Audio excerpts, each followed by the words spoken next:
Hey, how's it going, brothers? Hey, oh wait, let's not do the break beat.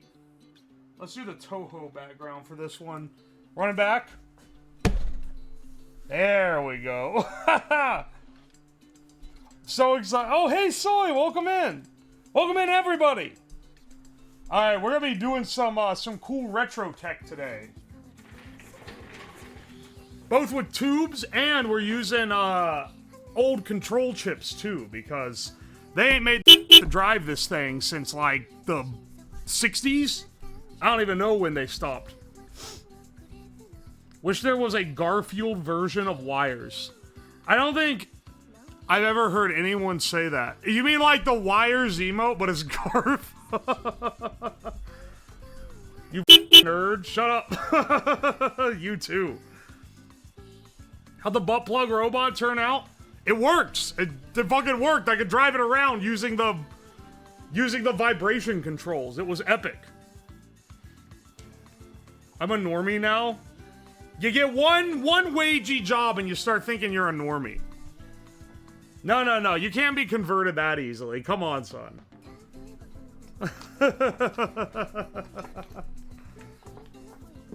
Oi. Here's our Nixie tubes. I have 6 of these. I've been sitting on these forever.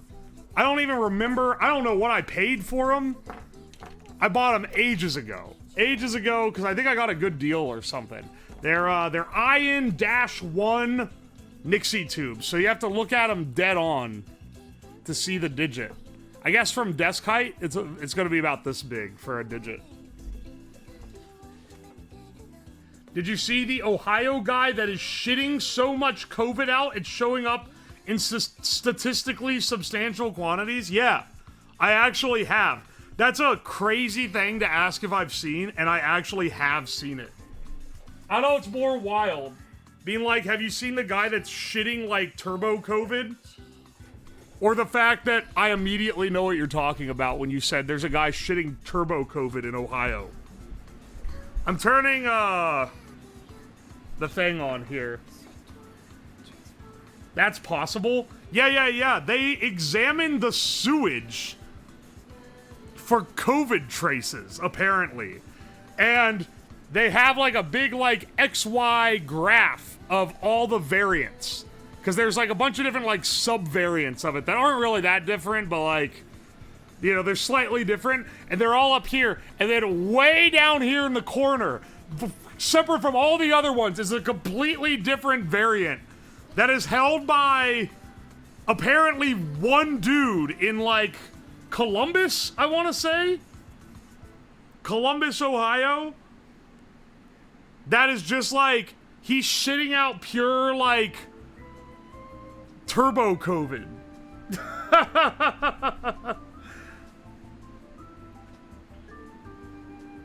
What do you mean vibe active? Okay, so there used to be a redeem where for like $30 the desk would vibrate. Unfortunately, so someone donated to it and the wire going to the motor got sucked into the vibration thing and it ripped itself apart. And I've never replaced it or repaired it in any way. We should quarantine Ohio now. His news source is fucking old, man. This happened like 2 years ago. But it did happen. I know exactly what he's talking about. It's not a new thing, though. How fucked up is your gut system to manufacture a strain of bovid no one else has? I think it's just found in the poop. I think it means he has it. But it is wild that someone has turbo COVID. I have not watched the most recent Chubby Emu video, but I suppose I should. His last few ones are about, like, malicious poisonings.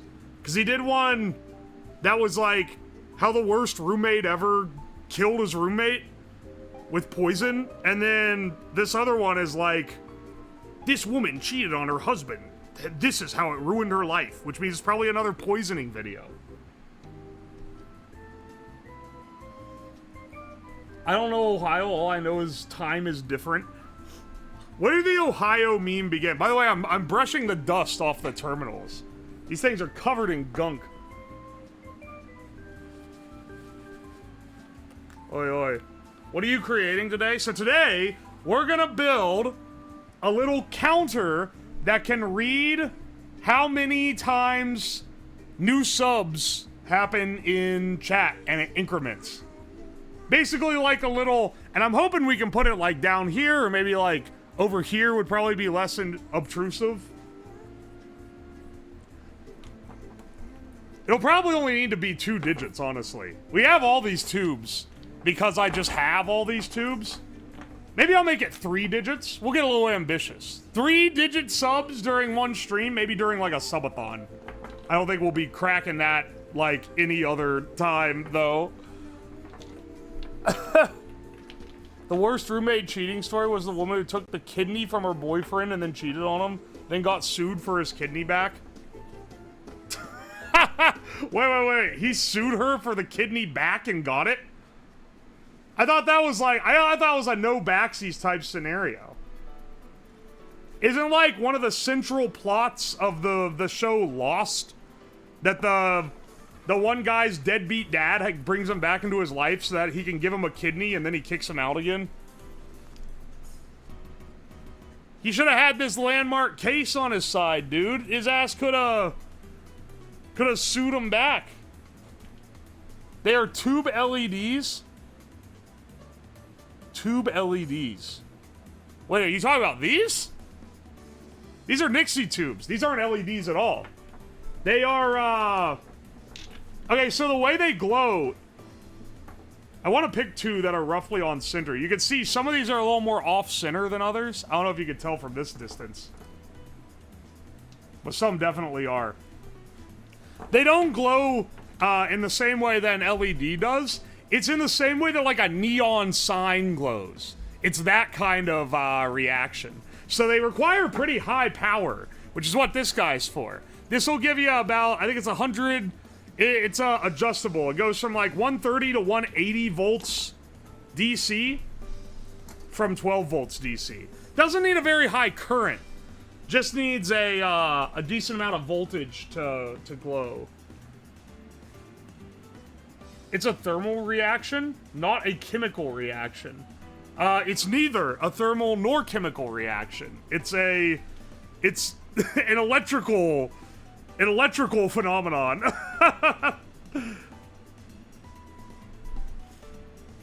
So, let's see. I don't know if, I should have studied up on this better to like give a proper rundown of exactly how they work, but they work in a similar way.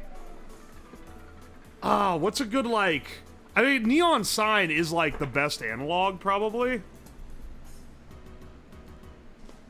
You're creating a charge. You have an exciter plate and then an exciter plate where you put your positive charge, and then the number is another metal plate where you apply your negative charge, and it's in a vacuum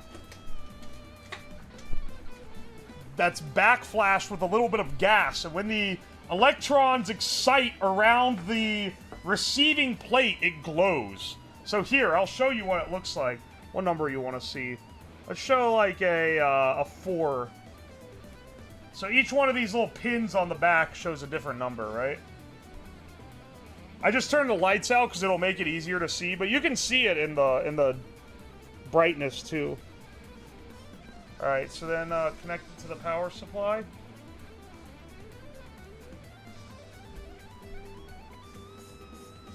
Wait, why didn't it turn on? Hang on 1 second. Brother?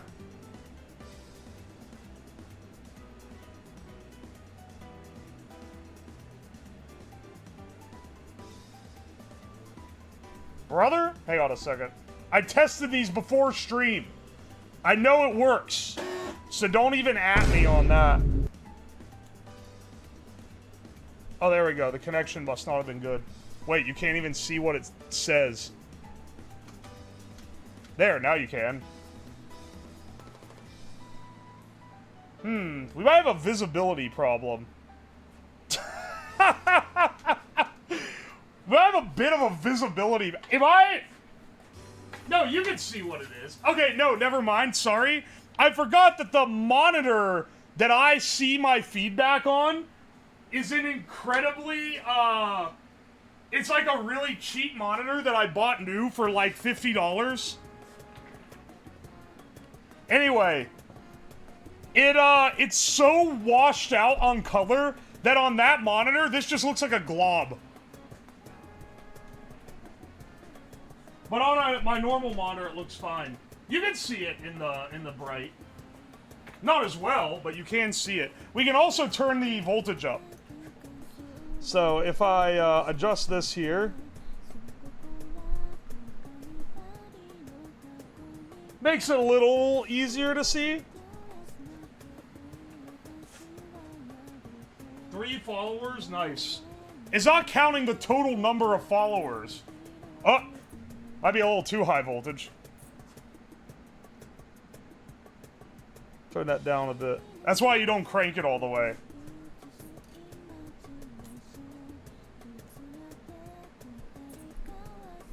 It's trying to activate the whole damn exciter plate. Alright, let's dial it down. There. You can see what it says, though. Bit hard to see when it's small.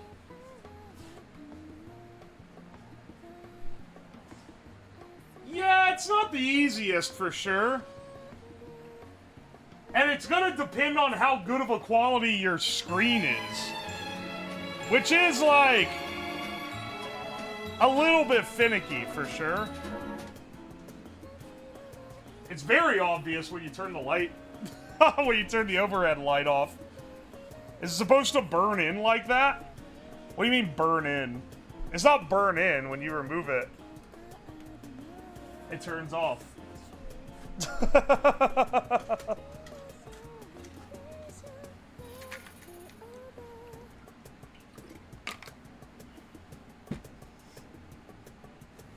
Oh hey, Toast with Most, welcome in. Hope your stream went well. The eventual plan for this, though, is not for it to be on the desk.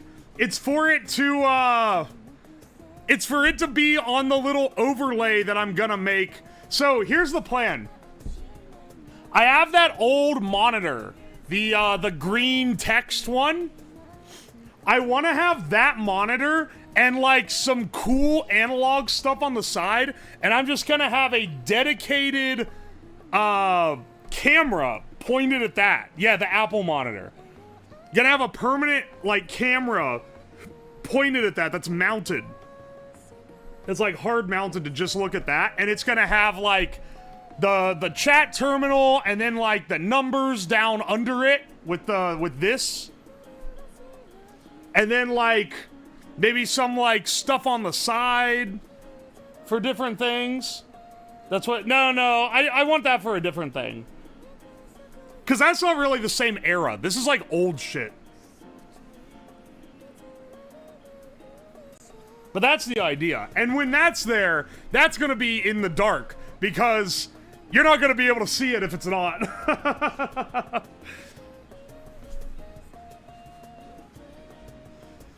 Having, like, a heavy-duty relay that chunks every time it adds a number.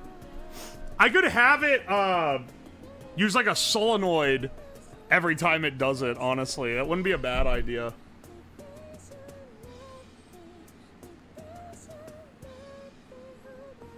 Alright, hang on. All the numbers are physically there as a wire. Yeah. Here's the thing, if I have add the +2, -2 LE strip so you stop breaking it, not a bad idea. I kind of want to do that, if I add that in, LEDs aren't really of the era of everything else. I would add it as something else. Maybe it's like an old bar graph display or something. I don't know. We can work with that. Need more knife switches?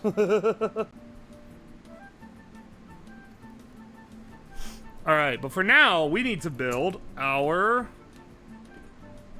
Nixie control circuit. And for that, we're gonna use... Hey, don't fucking roll away. We're gonna use these old chips. So this is our power supply for a high voltage. But this guy over here, these are our driver chips. I was able to buy these on Amazon, which is kind of surprising. I mean, I'm sure it's someone who's marking them up a good deal, because they are obsolete, so they're hard to get, and you're kind of just paying market price, wherever you can get them. These are old, Soviet-era Nixie control chips. It's a 4-bit decimal decoder to Nixie tube. Oi, oi. Little halogen tubes? That would be a cool idea, honestly. Try putting tissues on top that would make it easier readable. I mean, but it makes it look like lame as hell. You gotta consider the real cost there. If I put a tissue on top, it's not gonna look as cool. But I understand what you're getting at. I understand the grind set here that we're going for. Tube's been discontinued since the early 90s. Oh yeah, we haven't made... There hasn't been a place making new Nixie tubes in a really long time. In fact, there is one guy who's making Nixie tubes now for, like, you know, artesian, like, clocks and whatever. And he's making the real big ones, and they cost a fortune. They're like $100-something each. But the guy had to build a shop just to make it, so that's why they're expensive. And he makes them all by hand. Because, like, the equipment doesn't exist anymore. He's making them in a castle or something. Yeah. New Nixie tubes. Hang on, let me see if I can find the guy doing it. Nixie tube and clock manufacturer. I believe this is his thing. Yeah, this is him.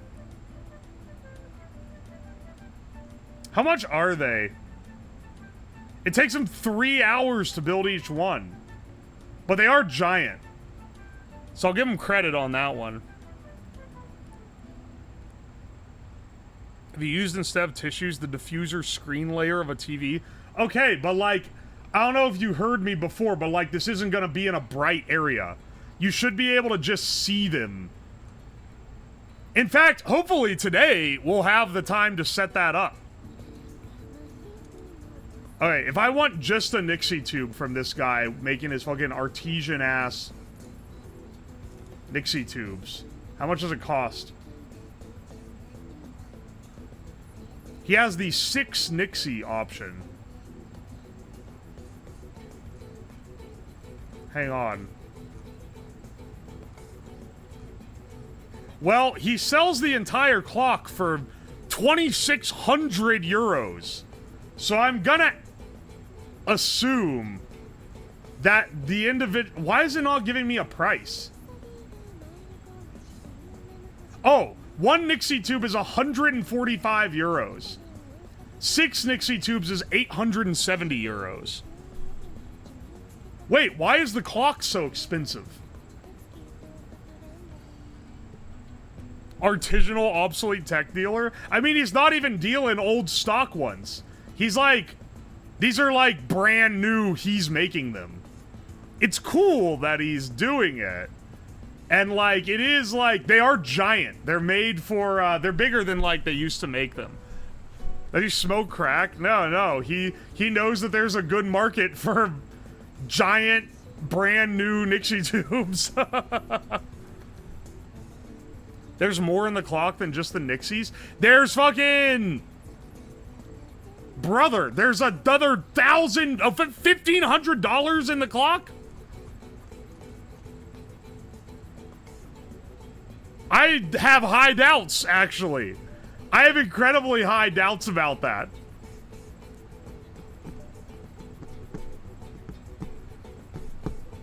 The chips are... Yeah, the tubes are the expensive part of a Nixie tube.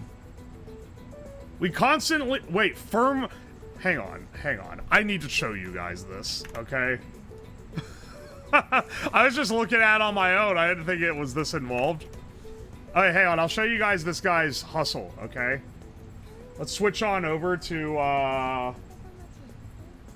let's switch on over to subview.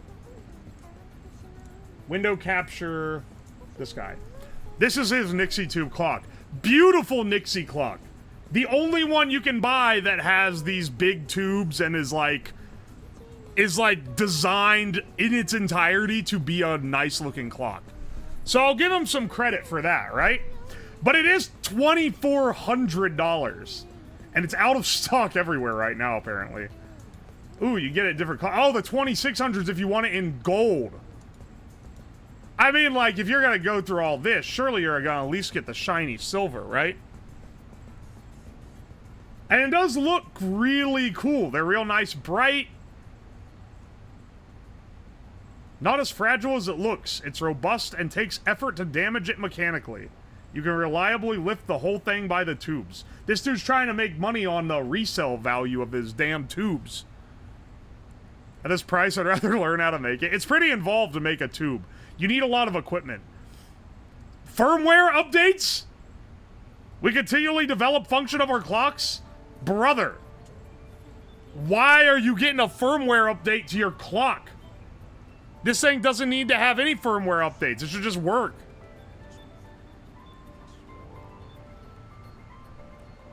What this tells me is this thing's taking over-the-air updates.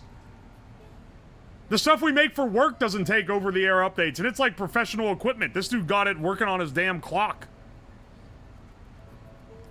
I mean, it looks cool, but why is it so expensive? Like, the Nixie tube is, Okay, hang on. So, the products. The tube. Just the tube. The tube itself, one Nixie tube, is 145 euro. And, like, honestly, for something like this, why are all these pictures the same picture? For something like this, okay, understandable, have a nice day. This is clearly a high-end, handmade, artesian product. Sure, charge $100 odd. Why is the clock so much more? 6 Nixies and the 2 colon tubes, like for the dots, is less than 1,000 euros. Why is the clock 2,600 euros? The rest of the clock is not worth more than the Nixies. Wanker market. Same picture, Andy. Look at all these pictures, bro. Honestly, would I buy like 4 Nixies from this guy? No. But if I needed a singular Nixie that was really big and vibrant, I'd consider it at least. And he has them in stock. What do you know? I remember the last time I checked this, he didn't have them in stock anywhere. You're paying for the firmware? You're paying him for the 5 minutes it takes to throw it together? I'm sure it takes more than 5 minutes to put it together. I'm not denying the artisan build, but like, dude, if it takes you 3 hours to build the tube, and the tube is $135, why is the clock $1,500 more than the cost of the tubes? Is it taking him like 50 hours to build the clock?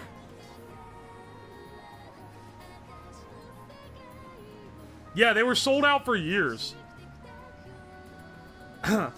Well, the other big zinger is these 6 Nixie tubes. Granted, these are not big at all. These are actually considered a smaller tube.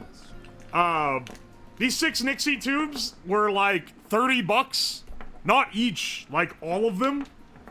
And then if you get the IN14s, which are the ones he's emulating, the big like tall standing ones, those are like maybe $15 each. And if you order straight from Ukraine or Kazakhstan or any like of the Soviet satellite states, they got hundreds of thousands of them. They have so many of them there.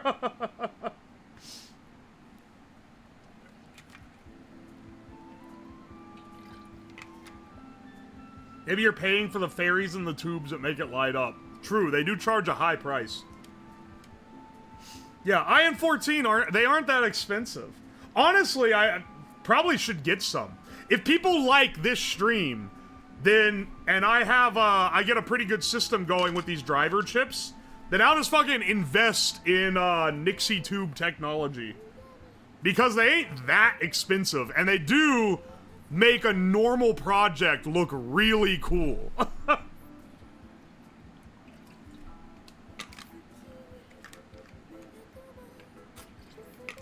Yippee for the Soviet totally not slave factories. I mean, Soviet Russia was, they didn't pay people, right? They got them in the damn bread line. I want to know if Buren has Nixie tubes. Buren. Can you make a Nixie tube wristwatch? People have made them. They made some really small, like this big, I don't know how to, like that big type of tubes. And people have made wristwatch. They're like, they're giant.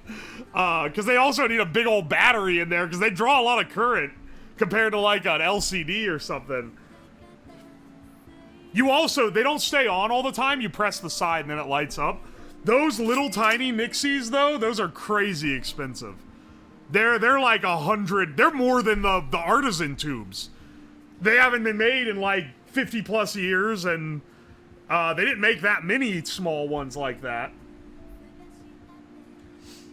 Found them on AliExpress for $12. Hell yeah. I have 2 bits. Here you go. Thanks, Carius. Or wait, Carcius. Do you ever not like your streams? You know, that's true. You guys are real nice. It's real nice too. As the stream audience has grown, I'm able to just get away with doing whatever I want, which is kind of awesome. Because I thought the last week when we did the terminal, I was like, that one's probably not going to be like that popular of a stream, but it's going to be cool. And the people that think it's cool are going to really like it. But then, it was cool and people, like, the clip did really well. People thought it was really neat. Which I was surprised. I was surprised of. And I was like, oh, maybe I can make, like, this kind of stuff. And people like it. That's why I'm doing the Nixie one this week. Because I've kind of wanted to do something with this, but I'm like, that's not as exciting as, like, you know, blowing up a steak with cigarettes or whatever the fuck we're doing normally. You can save your bangers. I don't know what's gonna be a banger or not. I just do what I want. Which is kind of that's kind of a luxury, I guess. Here, let me wet my solder sponge real fast.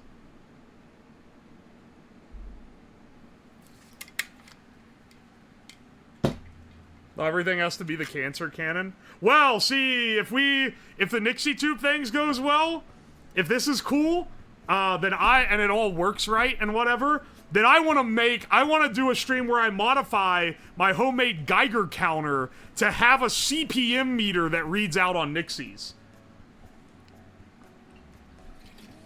You have to wet those on... Dude, you know how long it took before I realized you had to wet the solder sponge? It's messed up, man. Oi, oi. The ones that count as bangers are the ones that seem like insane health risks. Apparently, if I just do anything with smoking, it's, if I'm like, I'm in this for the views, baby. I want only the things that get the most views. I would be doing exclusively smoking-centric stream content. Because for some reason, people fucking love that. They always do well. It's evergreen content. I'm forever captured by Big Tobacco's industry. We can actually breadboard this. These chips are kind of expensive. 6 of them were $25. Which is like as much as the Nixie tubes were. They make a smaller Nixie tube I want to do for the Geiger counter build. Ran across you on YouTube? Oh, hey, WizKid, welcome in.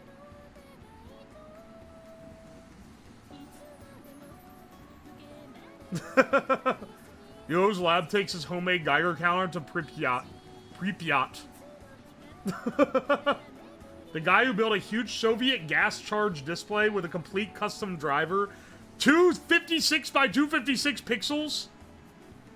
That's ridiculous. But pretty awesome, honestly. Nixie Tube and Apple III monitor reminds me of the 3D printer YouTuber that makes cyberdesks and glasses HUDs. Wait. What's his name? I've watched his channel. There's a few people who have seen their channels, and then, like, I don't remember his name, but I've watched a lot of his videos. I'm pretty sure I subscribed to him. I bought 100 for 20 bucks. I bought them on Amazon. I paid a fucking tax to get them here in time for stream today. If I bought them on eBay and got them like, oh yeah, they'll arrive in like 2 weeks, I'd probably be able to get them a lot cheaper. Like, let's be real. That's always how this goes. But I wanted to do it this week, damn it. Zach Friedman. Yes. Greetings from Switzerland. Welcome in. Oh yes, username. Is Switzerland like a real country? That's a dumb question, actually. Hang on. Well, I was thinking in my mind, because... Hang on. The reason why that popped in my head was, oh, they're the pacifist ones. That probably means they're, like, owned by someone else. But no, it doesn't. That just means they don't do any warfaring.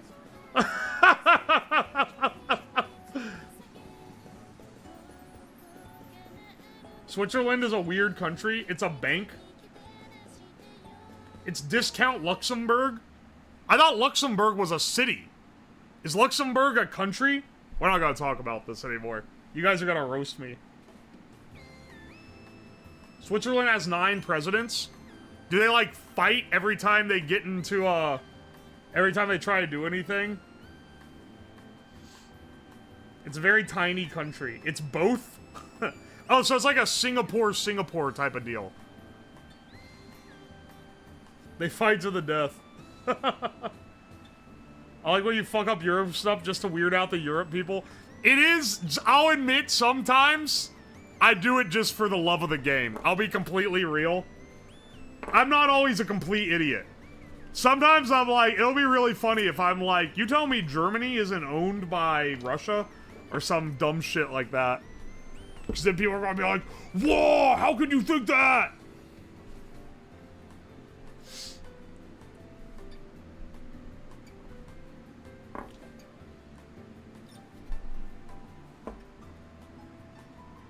Best thing about Switzerland is CERN. Oh, that's where CERN is! See, now I know. Now I know what Switzerland is. It's the CERN place. For the discerning citizen.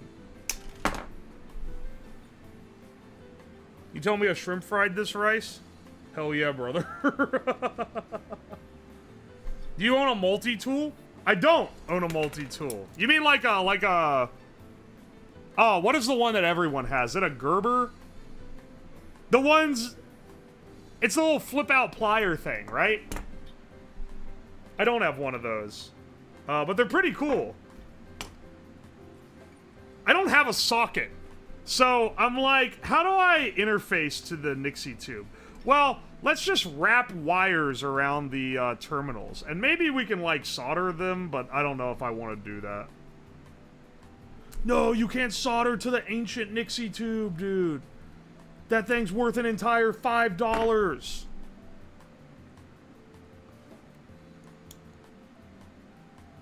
Also, why are these terminals on these old things so fucking thick? They do not need to be this thick.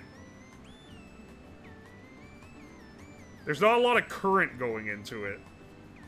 Even though there's a lot of voltage. Custom socket?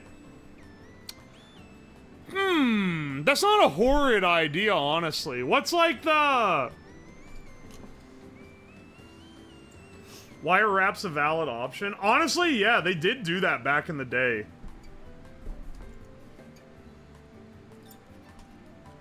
Though they use, like, specifically, like, wire wrapping wire, which I do have. But the wire wrap wire is really thin. And I feel like it wouldn't work.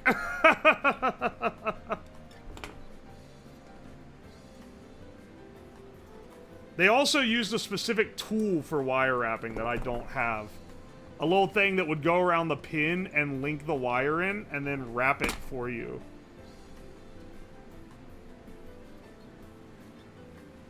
How much current is needed? Let me see real fast. Because I can read on my power supply. Let's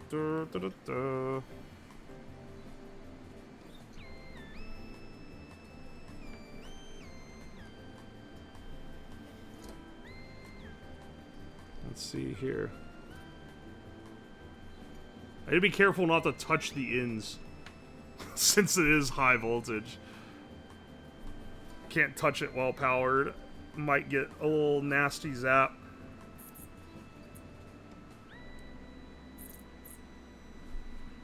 Alright, one. It's drawing like 120 amps. Sorry, 120 milliamps. If it was drawing 120 amps, that'd be minorly concerning. It's drawing, or sorry, that's the input to the thing. I don't know what that is. It's drawing less than that at 100 and something volts.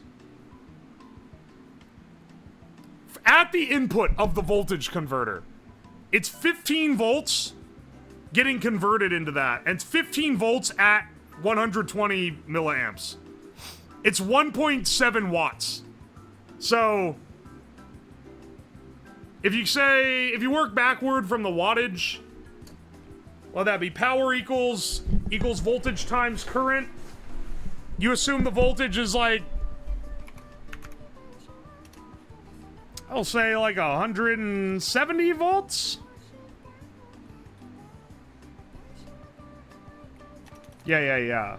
So if power equals voltage times current, you want to find out your current, you do 1.7 divided by 170, which comes out to 10 milliamps.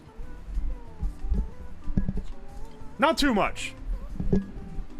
So these chips are basically, they're sinking the voltage. You're not driving the positive voltage through it. You're sinking the negative, the cathode through it. Which makes it a little bit easier to drive on the chip.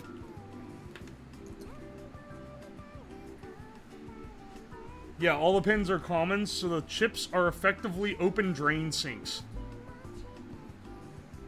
You can get rubidium clocks. What is a rubidium clock? I've never heard of that in my life. Spoiled with LEDs. Oh yeah, these are not efficient. These are not efficient at all. Here, I'll zoom out while I'm winding them. You're sacrificing efficiency to look really fucking cool. Such as life.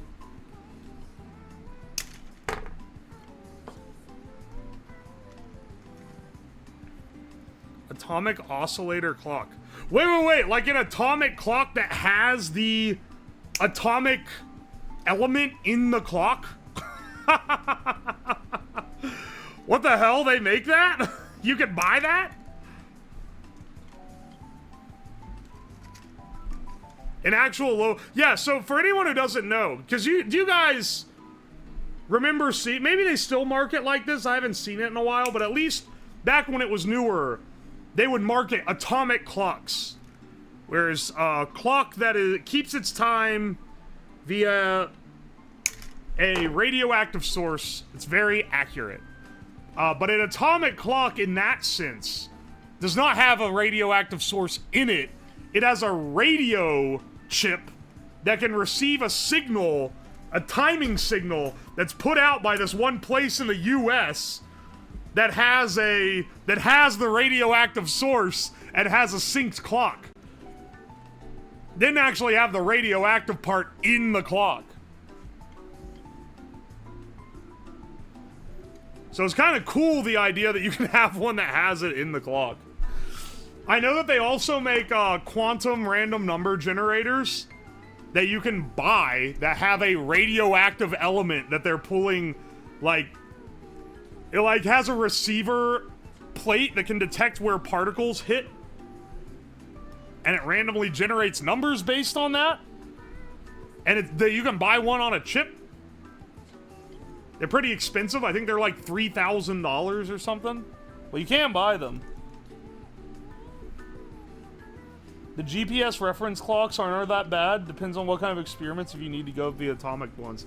I mean, I use the GPS. I used GPS to make self-setting clocks when I was back in high school. I had 2 GPS modules that I had managed to come across because they were obsoleted by Parallax, and I ended up getting them at a pretty good deal. And I used one of them to build my bedside clock. So that, because it gets you can pull the time from it, and it's just always right. So then, if you have that, you don't need a convoluted way of setting the time. I just had one little switch on it to determine if it was daylight savings time or not.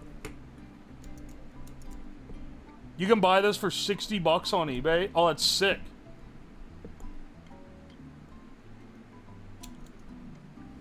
It's crazy easy to get time for... Yeah. Well, now it's probably even easier. At the time, that was so bougie because GPS modules, if you bought them new, were like $100 on the hobby market. That clock was pretty cool, too, because it didn't have a snooze button. You could set an alarm on it, but it didn't have a snooze button. It was, or like an off. To turn it off, you would punch it, and it had an accelerometer, and when it detected itself flying through the air, then it would turn the alarm off. It was actually a sick project. I was really proud of it. Because that was back, like now, I can kind of, you know, I have some years on my back. I can build a project that, like, looks pretty nice and also works. But back in the day, none of my projects looked nice, and that one actually looked pretty decent and was, like, durable enough to withstand the test of time. I'd buy the punchable clock. It was a cool build, man.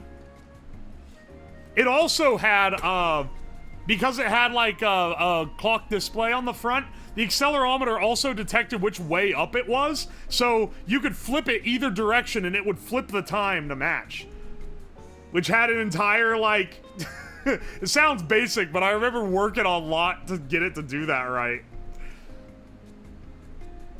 Nixie atomic clock? That'd be fucking cool.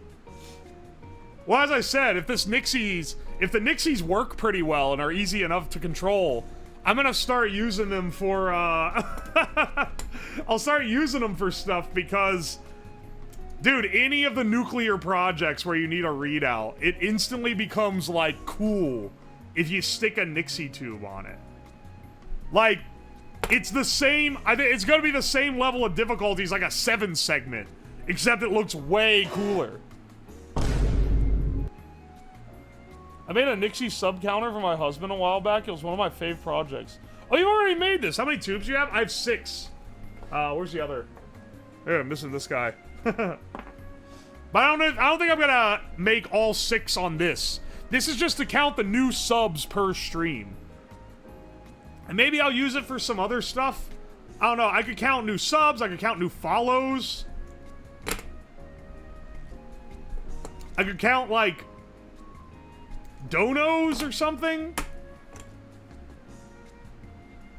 Nixie tubes get me going. Hell yeah, brother. Oh, you know the horn is sub-agnostic? Like where, when the horn honks, it doesn't know what tier of sub it was that made it honk? So I talked about that on stream the other day, and I got hit up after stream by one of the devs of Stream Elements. And they were like, hey dude, we've added the feature so that you can now pull the rank of the sub.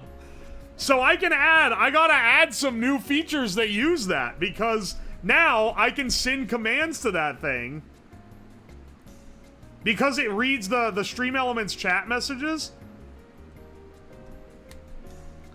Now I can send it the rank of the sub, and I can have different honks for different ones. Make it go off 60 seconds for a T3. I think I might, like, burn out the compressor. That thing's struggling, man. You guys want me to do stuff to it that might end its life. And I do not want to have to rebuild the damn horn. Though, I do think the horn has, like, secured its place at the table. Like, Nerf gun may eventually go away forever. I'm gonna be real. Chief. The Nerf gun's really fucking annoying. It's annoying to maintenance. It's annoying to reload.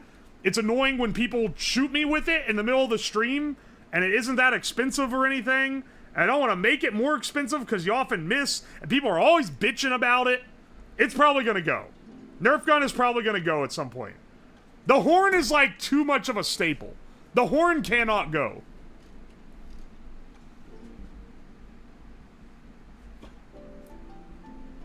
The horn is probably going to be around forever in some capacity. Even if it's like in its current nerfed state where it's not as loud. Gotta do it while it's here. Oh, thanks for the bits. Looks like it didn't fucking work. I don't know why. I really don't. Which leads into my... why I hate that stupid horn so much.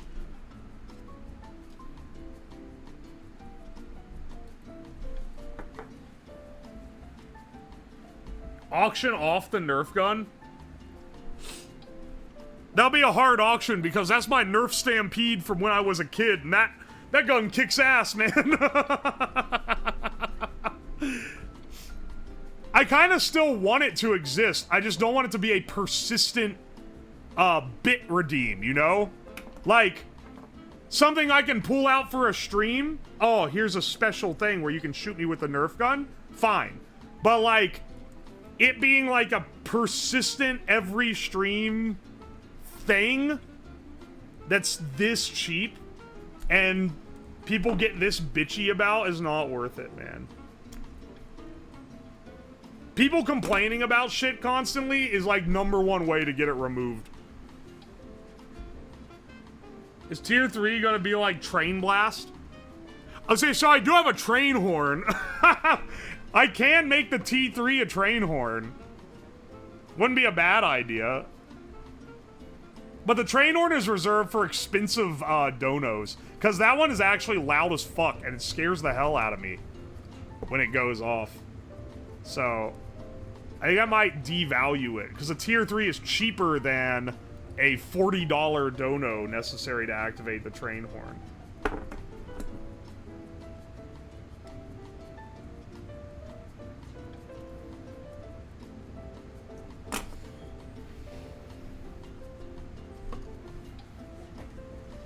Aztec Death Whistle. Oh, that's a cool idea!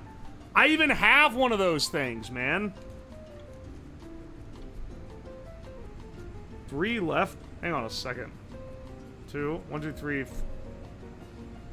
Wait, how am I like 1 short? Oh, wait, there's 11 pins. Show, please? It's not here. It's, like, upstairs somewhere.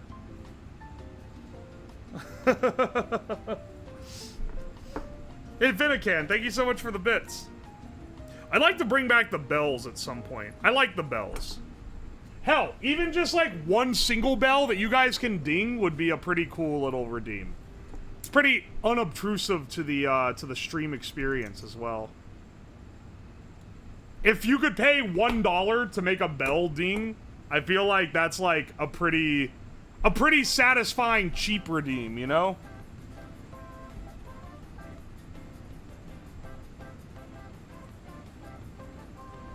How about an industrial concrete vibrator attached to the workbench that goes off on Dono? Do you even like... Are you being like... Because I don't recognize your username immediately. So here's the question. Do you already know that that exists and you're just being like, oh, streamer, bring it back? Or are you new and genuinely didn't realize? Too many things fucking broke from that, dude. I asked my streamer friends, like, is this a bad redeem? And they're like, why the fuck do you give that much power to your chat? For like, I think it was $20. They're like, that's way too much power to give for $20. You gotta at least like make it $100. I left it as $20 for the Dono-thon though, because it's fucking funny. Though I did break a plate during that, because I was a fool and left a plate on my desk and it shook it off. But my entire like big old thing of like drawers full of components, one of those is like completely fucked up now because it fell off the desk during one of those. I lost some parts because it fell off when the desk got shook. Like, it's too chaotic, man. He snorted horse electrolytes for $100. I'd fucking do it again, too. $100? That's like good money, man.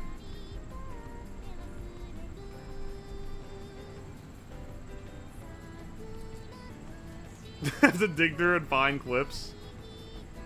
I think there's an edit, made a fan edit, but it's on my YouTube channel because they generously gave it to me for upload. It's of the 24-hour Dono-thon, and I believe it has those sections in it.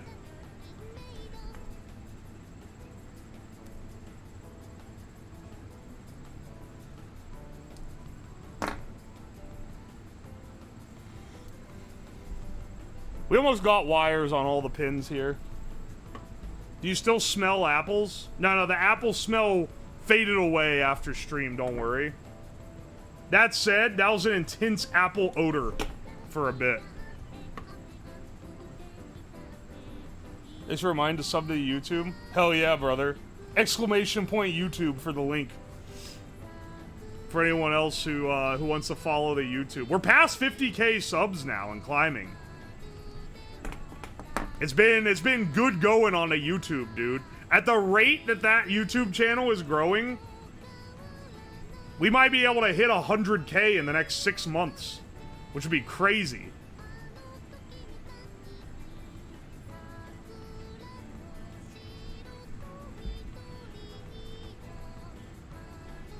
Soon to play button, baby. Oh, it'd be so cool.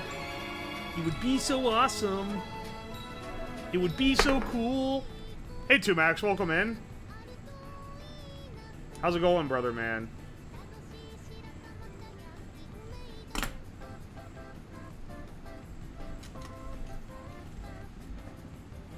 I'm a YouTube frog convert. Hell yeah, Sleepy. Welcome in. Welcome from the YouTube crew. There are some people here now that have said like, oh, you're the only one I'm watching on Twitch, which is crazy. That's high honor, man. Because the Twitch is the main content. Like, oh, you get to be here when it happens. You get to be here, like, as part of the main event, you know. It's a cool thing.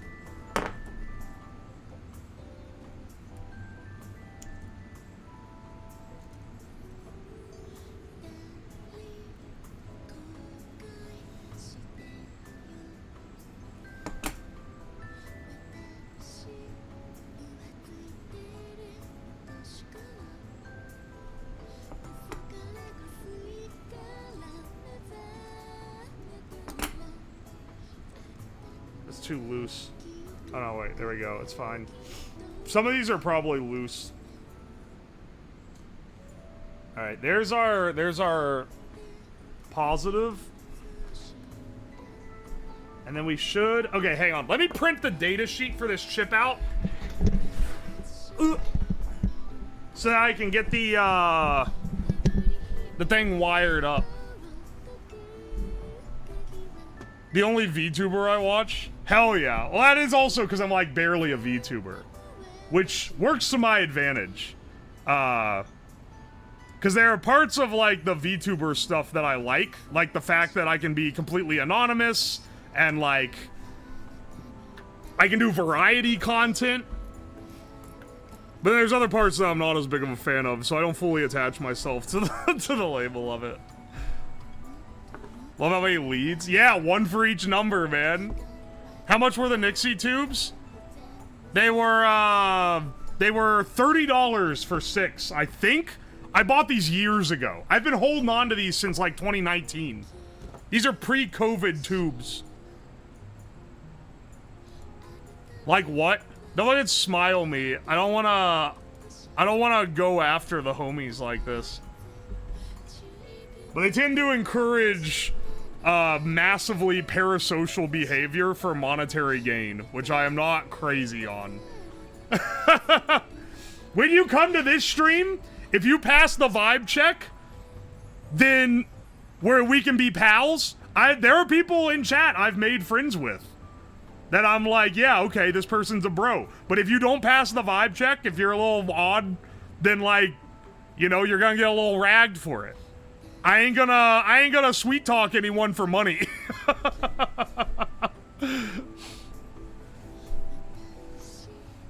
Yeah, Hina Mobino, well-known GFE streamer. I know Hina has the same complaints about it that I do, because she doesn't do any of the parasocial stuff.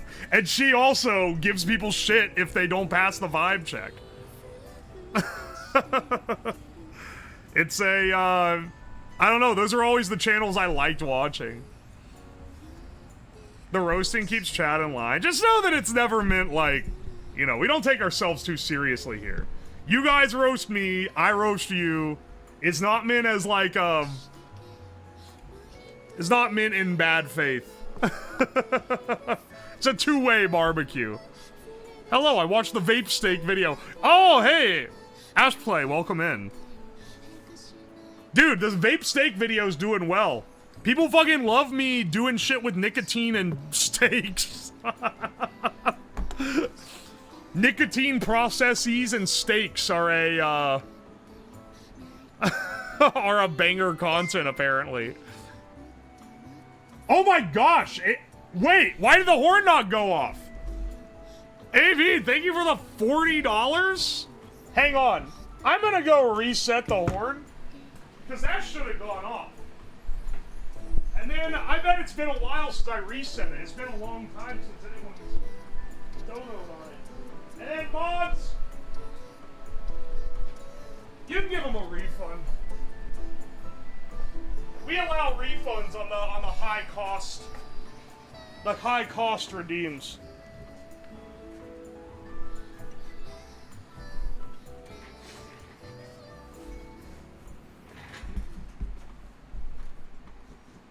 Dry age in a cigarette paste? That sounds fucking vile, man. Hang on, I was looking up the Nixie tube, or the chip. I was looking up this chip's data sheet real fast. Wait, I should check real quickly. K155. Oh, motherfucker! You bastard! Oh, that thing is loud. That's a jump scare? You think it's loud for you, man? It's loud for me!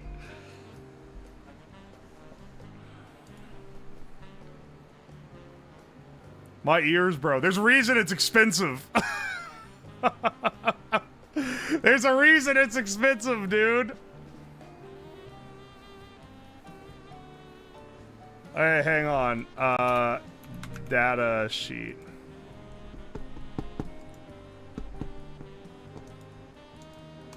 Do any of these have the data sheet?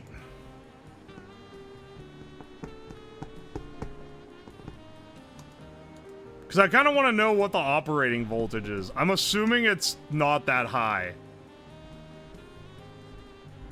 Here, you know what? This is good enough.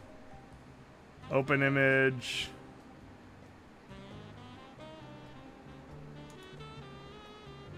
Here, here, here. Forbidden. Can I just print this? Copy image link.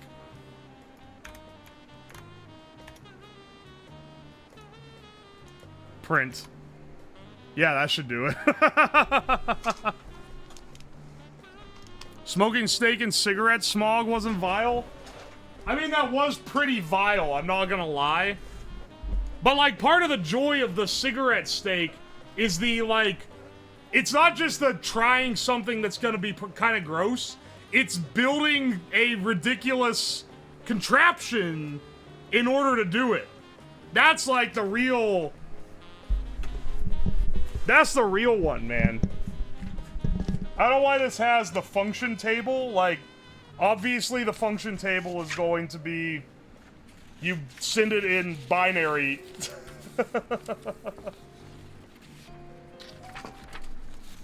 Because it's a binary decimal decoder. But we'll use this as our chip diagram here. Make a bespoke vacuum speed smoking machine. I saw someone, I think it's the guy who does the 2 cigarettes, 4 beers speed run challenge.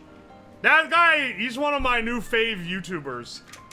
I cannot remember what his channel name is right now, though, because it's something weird. But I think he made a turbo, like a turbocharger that smokes a cigarette.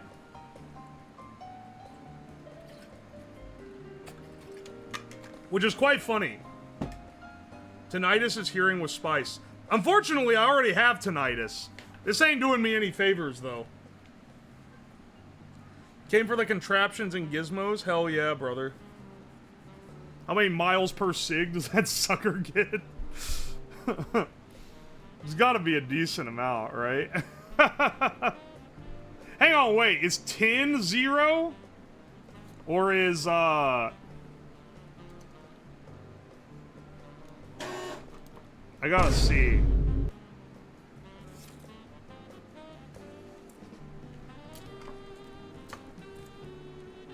I'll have to lay it like this, actually.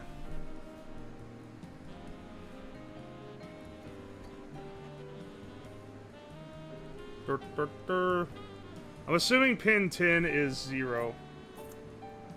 Yes. Yes, it is.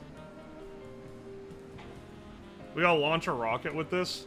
This looks like shit you'd be launching a nuke with. For sure. You have the tired little horn? Yeah. Oh, Evie, thank you for the gift sub to Not Elias. Not Elias. Oi, oi. Fine with detonating a nuke? You know, I guess I'll settle for some nuke detonation on this channel. If you make me, if you make me. Okay, sure, buddy.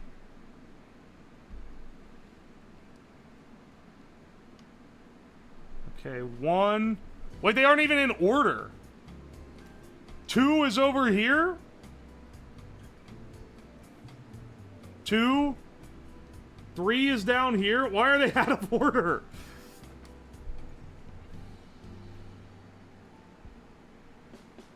Four is this one? Well, I'm glad I didn't just wing the wiring diagram. I was like, oh yeah, I can figure it out. No, I couldn't. These pins are all over the fucking place, man. 6.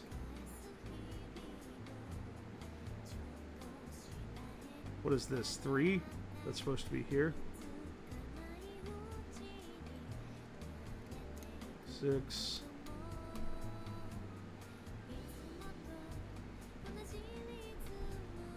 And 8. 9. Alright. Yeah. So the idea is that exciter to here.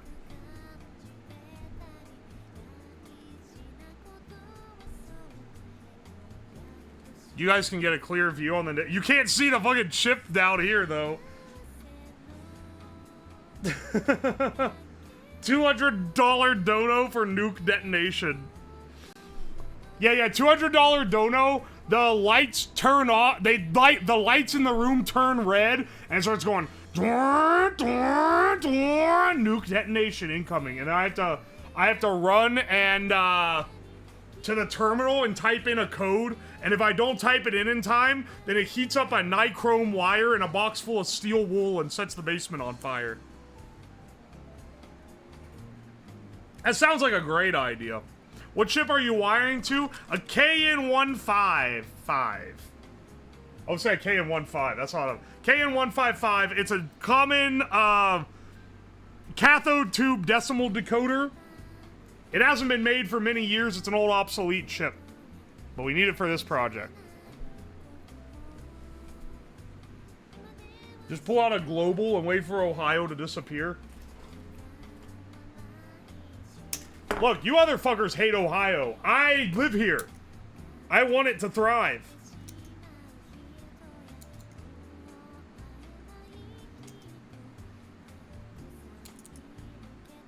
My condolences. Shut the fuck up.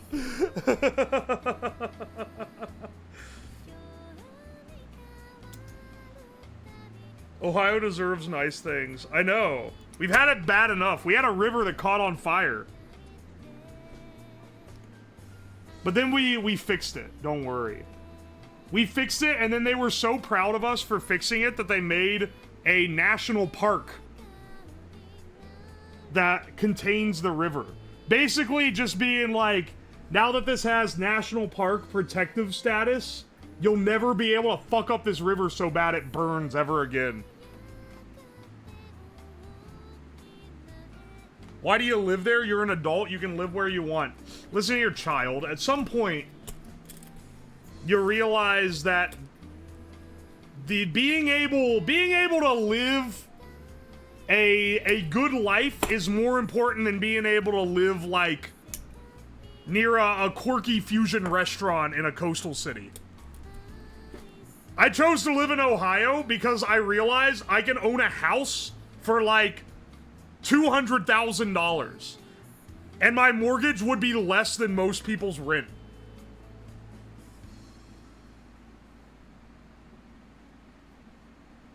Don't y'all got a battleship just in the middle of the woods? Wait, I think I've heard of that.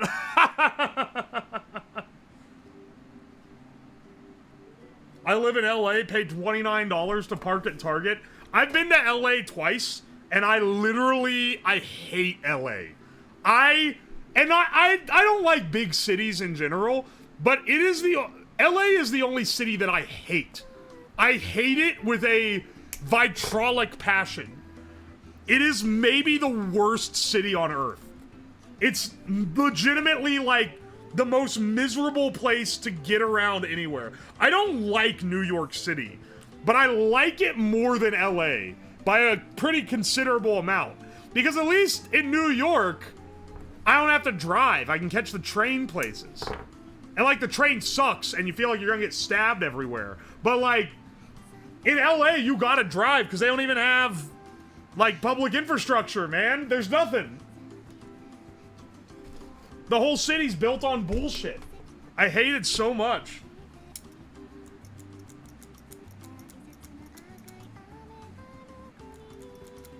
Oi, oi. I enjoyed visiting LA. I walked everywhere, then went to Anime Expo.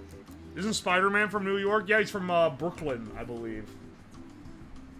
New York is... I don't like New York. It's probably my least favorite East Coast city. Actually, no, it's definitely my least favorite. Because, like, Philly is disgusting, but it has kind of a charm to it. New York is just, like, gross and charmless. Like, I don't know, man. I'm sure if you grow up there, you have a nostalgia. I think it's what keeps the, I think it's what keeps, like, New York populated. But, like, if you don't grow up there, there's no fucking reason to go to New York. LA's convention center sucks. I haven't even been there to go to a convention. The last time I was there was TwitchCon. I went to TwitchCon, and I stayed in LA for 2 days to go do stuff with friends, because I had friends that were gonna get there early and hang out in LA. And it was like... I don't know, man. I rented a car so that I could drive to TwitchCon afterward, and like driving everywhere in that city just was the worst experience ever. And there's like, it's like gross. There's homeless people everywhere, though that's like most of California. And that's not even what's like it's expensive.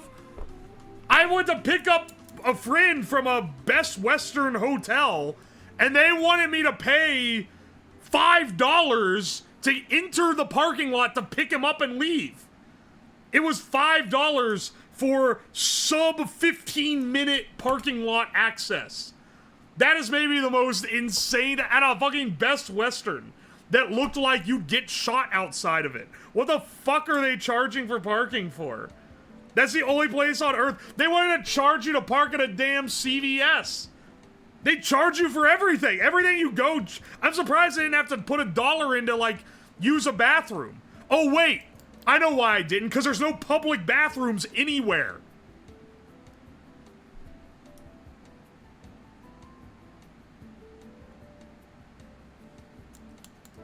You pull up to the entryway? Dude, what happened was I couldn't even pull up to the entryway. I pulled up to the parking gate and I had him run out to it. Because I would be dead in the fucking grave before I give a goddamn cent to enter a Best Western parking lot. There's no way. On principle alone. No wonder their crime stats so high. I'd want to fucking kill people too if I had to live in this shithole. I hate that place. It fills me with anger just being there. It is the worst place on earth. And I am not exaggerating. It is the worst city on earth. And I'm not just a West Coast hater. San Diego is pretty nice, actually. I like San Diego. And I've been there twice now. And in different parts. And like the different parts. And I've been to Seattle. Seattle's not fantastic, but like it's pretty nice. It's not bad. I've been up to Vancouver. Vancouver is a mess, but like, once again, nothing as bad as LA. Nothing even remotely as bad. Even Las Vegas is better, dude. Las Vegas off-strip is better than LA, and it's like the closest to LA's like culture of anything, I think. I don't know, man. It's so bad. I hate it so much. It's spiritually dead. Just seeing the highways makes me depressed. What Vancouver do to you? It's way too fucking big. It's hard to drive through. It takes forever to get anywhere, but it's like a nicer city. Like, it's still beats the hell out of LA. Like, as crowded and as like, as crowded and whatnot as it is, it ain't bad. That's why you take the Metro? I took the Metro! Metro ain't bad! They actually have public transit infrastructure. Something LA doesn't have. They ain't got no trains or nothing there. Vegas invested in cleaning up their image. Vegas isn't too bad. I would never want to live there, but like, I don't feel like I'm suffocating when I'm there.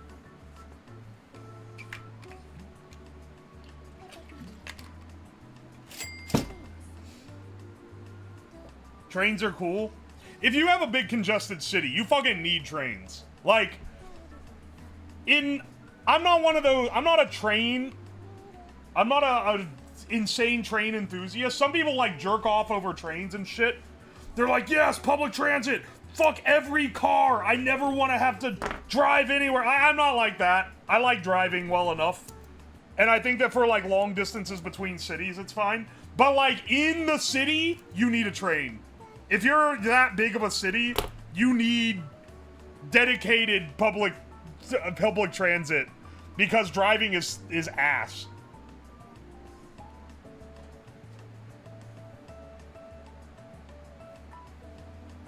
Wait, you need to be a really specific type of person to like LA if you're not extremely rich. A family friend really likes the graffiti? Oh yeah, I really love San Francisco.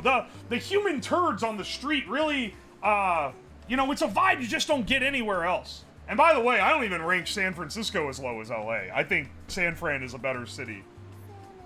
I love the piss stains on the building. The needles add so much to the vibe.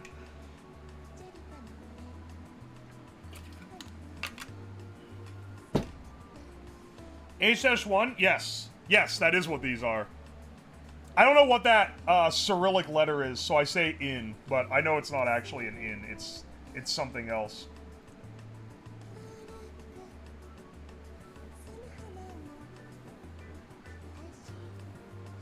Moon Rune plus H-1. It's not fucking Moon Rune.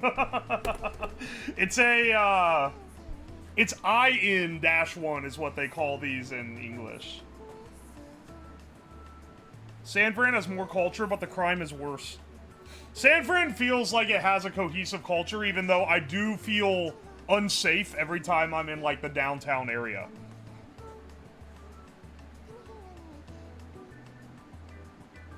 Oi, oi.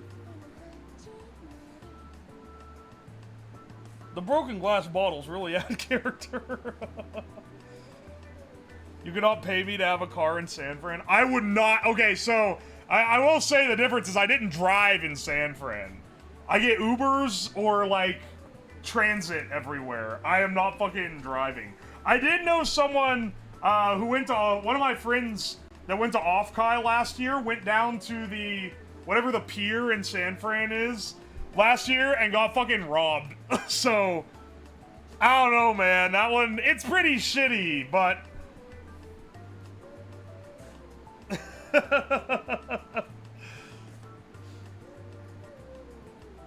Italian food is underwhelming as hell. Get the fuck out of here, man. What are you talking about? It's fucking tomatoes and cheese. It's Italian food is wrought from an area of decadence. You gotta understand that.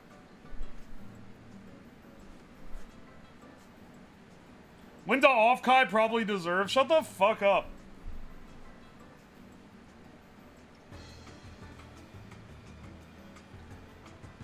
Add out the list of places to never visit.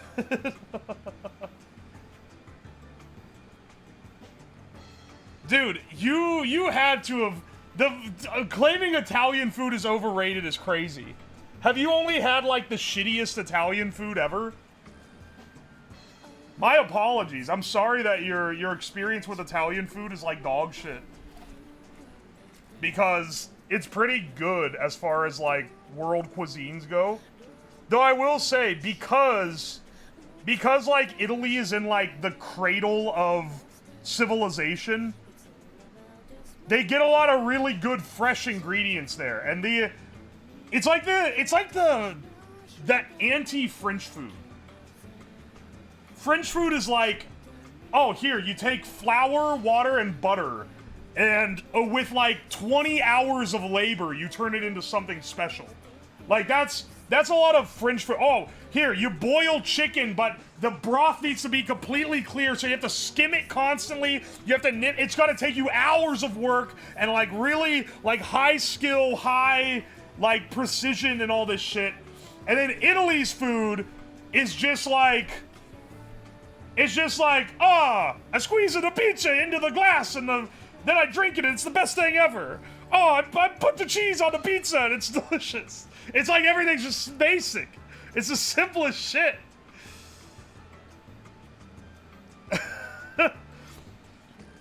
Oh, we chopped up a perfect tomato and we put it on bread. And then we put olive oil, which is just like the best olive oil in the world. Because everything that grows here is amazing.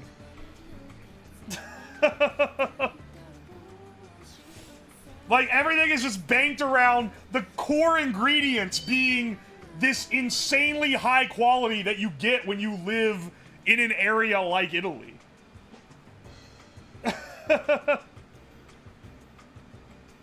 Just prove he knows no real Italian food. Motherfucker I have made a lot of real Italian food. I've fucking been to Italy.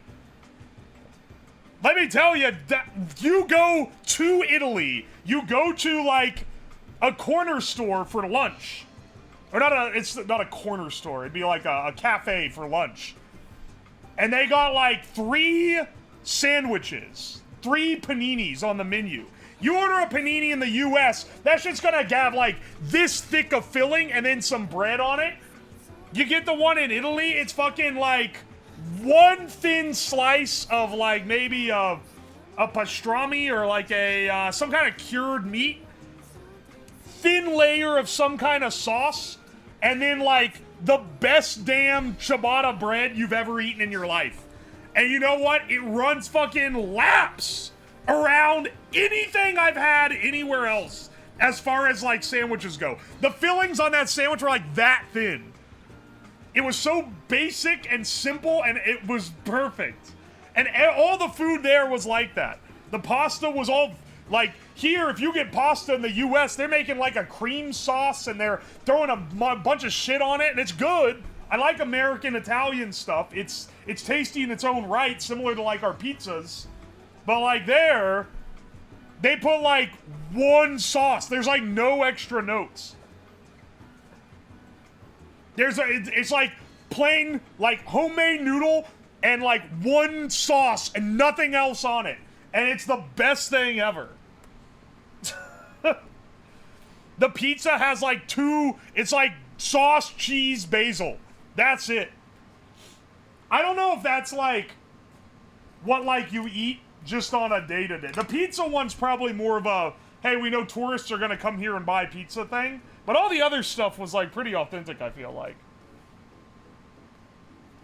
Yeah, you're concentrating on one flavor. Elegance and quality and simplicity, kind of like Japanese food. I'm gonna hit you with a turbo hot take. Okay, listen. Now, you may be like, your credentials are pretty weak here, but I have made cuisine from all over the world. I'm a food nerd in, like, the sense that I love cooking world cuisines from places that I would not be able to have access to otherwise. And I like making historical stuff, too. I did a whole thing during 2020 when everything was shut down, where I went through and tried to make, like, all of the, I tried to make, like, the 8 traditional culinary routes of China. And make a full, like, multiple dishes from each singular thing. And some of them are easier than others.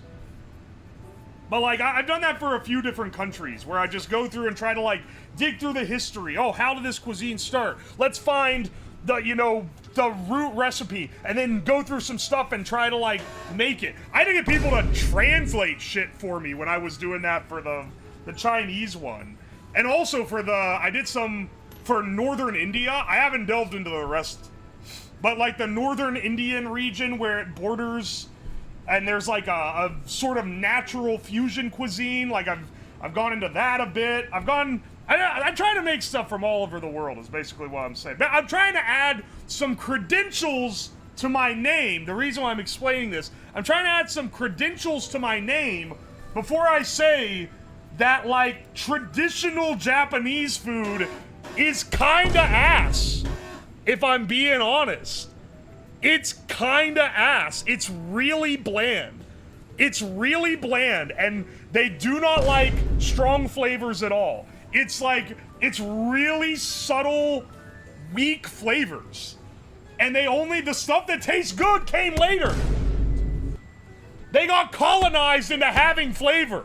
I'm sorry, but it's true. And if you don't believe me, then fucking make some traditional Japanese shit. Anyway, Authentic Human, thank you so much for the 5 gift subs. And AV, thank you for the gift sub to Authentic Human. I appreciate it. English food only sucks if you make it right. I don't know what happened to the English food, man. Pre-1900, it's rough, man. But you're right, the modern stuff, oh, it fucks. They've gotten that shit is good, dude. The modern stuff goes crazy. They've discovered that other flavors exist. They don't have to make like a dish that's like a bunch of noodles and vegetables that have been like brined out to the point where you can only taste the subtlest of notes of the beef broth undertone. Not all English food is bad. First part of the sentence, I agree with you. I love Marmite. Crazy. Insanity. I use Marmite to flavor stuff. Because it's a pretty good, it's good at adding an umami undertone. I can't remember where I read that. But I read somewhere that it's good for adding an umami kick to, like, beef-heavy dishes. Like a chili or like a pot roast or something. It's pretty fucking good for that. I would never want to eat it straight. It's pretty bad straight, if I'm being honest.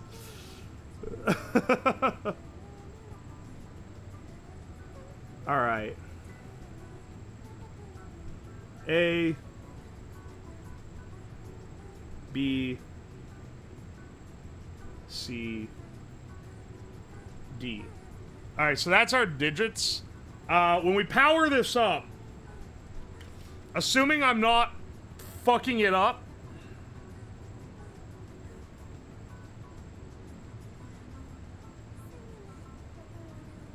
and hopefully I'm not,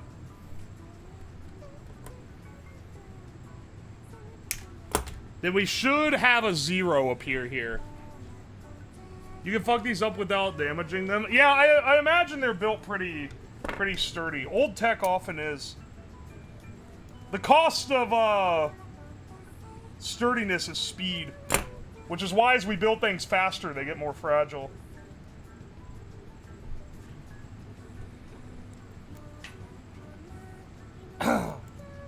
Getting Marmite for my next hot beef sandwich. Yeah. It's like a, it's something you cook the meat in. I wouldn't, like, smear it on top. I think that might not work so well. But, like,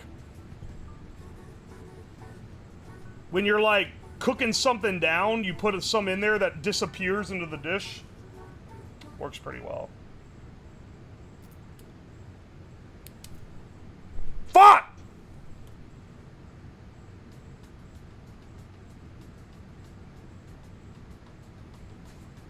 Did you see that?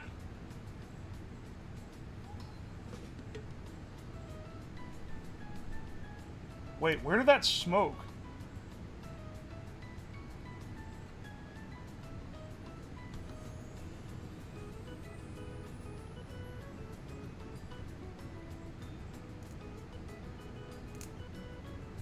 Motherfucker. There was a number briefly.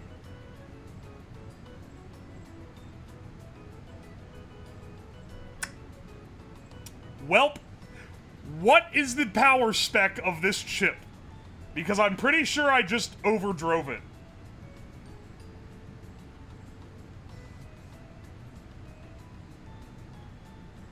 Is it arcing between breadboards? Oh! It very well could. Because it's draining through this? Well, it would have been going through, well, no, because any of them would have had the capability of being the drain. Fuck, let me check. Let me see if I can find an actual data sheet. I couldn't find a real data sheet when I looked it up before.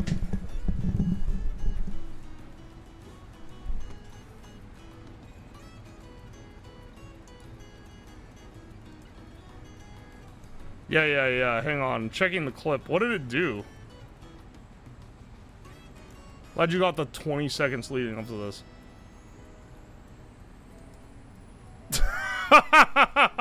Oh, that definitely came from the chip. Also, oh, wait. Oh, no. I can see what happened. It displayed, like, every digit. It showed, like, every digit at once. And then fucking fried.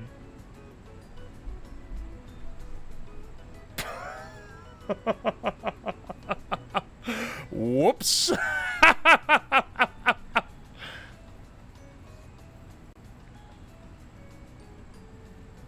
As Does a lot of current? Well, good thing I have multiple of these chips. Good thing, because otherwise this would be tragic. Might be a reason why this is outdated. No, it's outdated because we don't need this much current sunk, or sorry, this much voltage drain on a chip anymore. Not because it gets fried. Instructables.com. Connecting a Nixie tube. This is my same tube. To a K155 1D1 microchip. ID1. Sorry. Let's see here. 11 pins. You see cathodes and an anode. Needs around 180 volts to work. The boost converter can provide that. It can boost 12 volt input to 180 volt output. Use Arduino Nano control. Which digit would be displayed?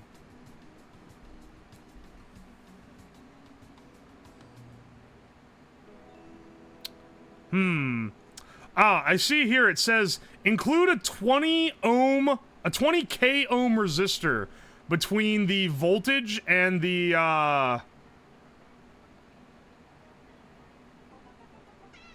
anode.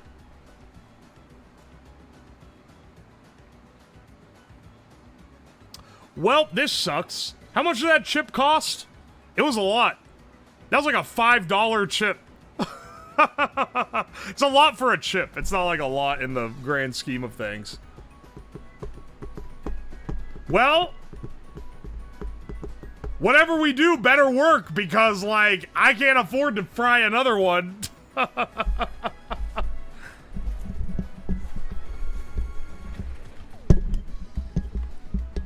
Hang on. My mic, I don't know if you guys see this. This mic is, like, flaccid. And it has been for a while, and I just realized it's actually cracked. That's probably why it's gone flaccid. Hang on a second. This is gonna be a little loud. I'm gonna attach it to I have another mic stand.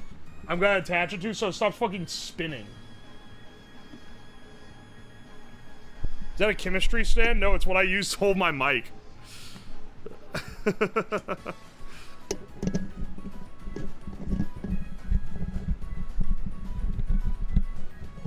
I burned up a 74C00.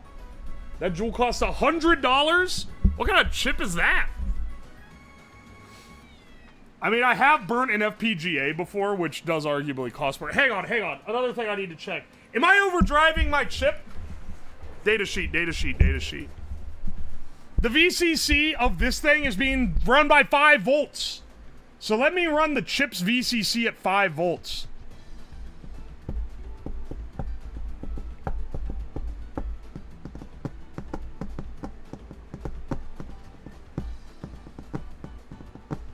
Time to record manually lighting up each number in case you need to fake it. We're not gonna be faking it, bro. I can force it to work, okay? I'm looking up what the 74COO is.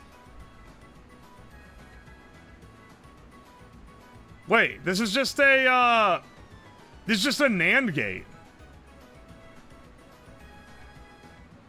Why did that cost $100?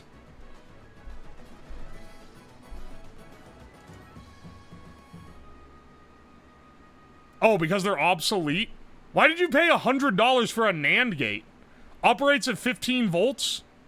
Low jitter, high voltage? It was made of the finest gold traces. I don't want to call you a sucker for spending this much on this basic of a logic chip, but, like, there's gotta be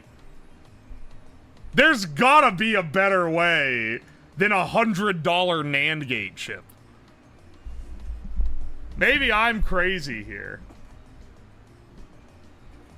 Get his ass. The 4093 had the wrong pinout. And it operates at 15 volts. Don't all the 7400 series chips operate at 15 volts?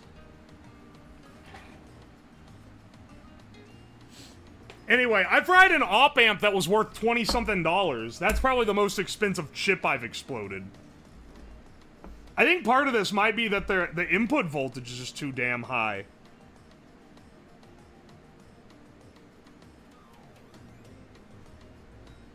We'll supply the board separate from the rest of this. Yeah. Came from YouTube? Oh, hey, Jaden. Welcome in. Jaden the Stoner. Let me guess. Let me guess what video he came in from. This pin is black! Okay, wait. Okay, well, I could definitely see where the fucking smoke came out.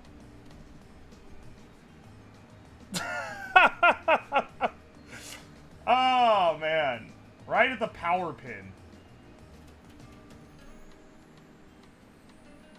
See this one? It literally bridged across the power pins. It must have been either arcing the full, like, voltage from this guy, or the input voltage was too high. Straight to ground, good design. Is you a fellow Appalachian? I am a fellow Appalachian, but I don't live in the area where you can get Ale-81. I had a friend who used to go rock climbing at Red Rock in Kentucky, and he would bring me these back. I grew up in West Virginia, though.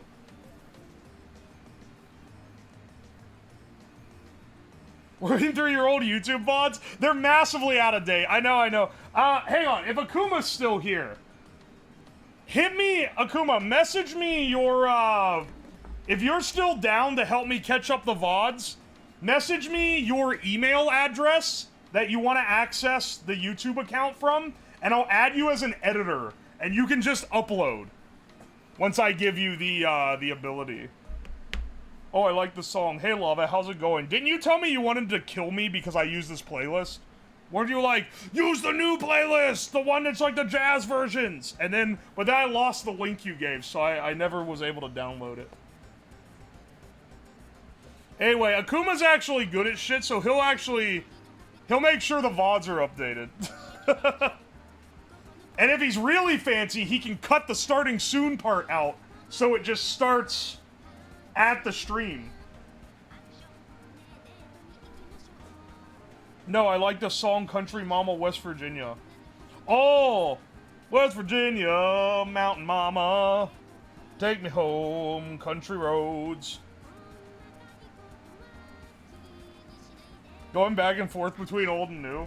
I mean, there's 2 months of VODs on Twitch, right? When you're partnered, they keep 2 months worth. Which is a pretty good perk of it, honestly. And I save all my VODs. So the ones that aren't on YouTube aren't, like, gone forever. Because I edit my own stuff, I have saved the VODs locally. I just need to, like... The reason why it's tricky is that I can't be I don't want to be uploading VODs while streaming. Because it's gonna fucking, it's gonna fry my shit. It's gonna take all the bandwidth.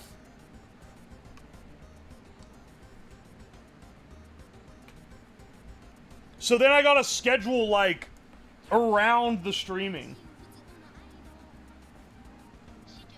Realistically, I have gigabit. It probably wouldn't do that much to the bandwidth. I've done worse. But, you know, I try to keep it as good as I can. Even with fiber, okay, maybe not. Here's the sex one I keep trying to get you to play, Psy. If this gets me muted, I'm gonna actually kill you with hammers. I'll try it on this stream, but, like, if I get muted from playing this, I'm gonna be fucking pissed. Because this one doesn't get me muted, but it does get the YouTube VODs demonetized. And you have to go through with the fucking, like, if you want the YouTube VOD to be monetized, you gotta go through and use the, like, YouTube tool that sucks the audio out, and it takes, like, 2 days to get rid of it because the processing is so slow.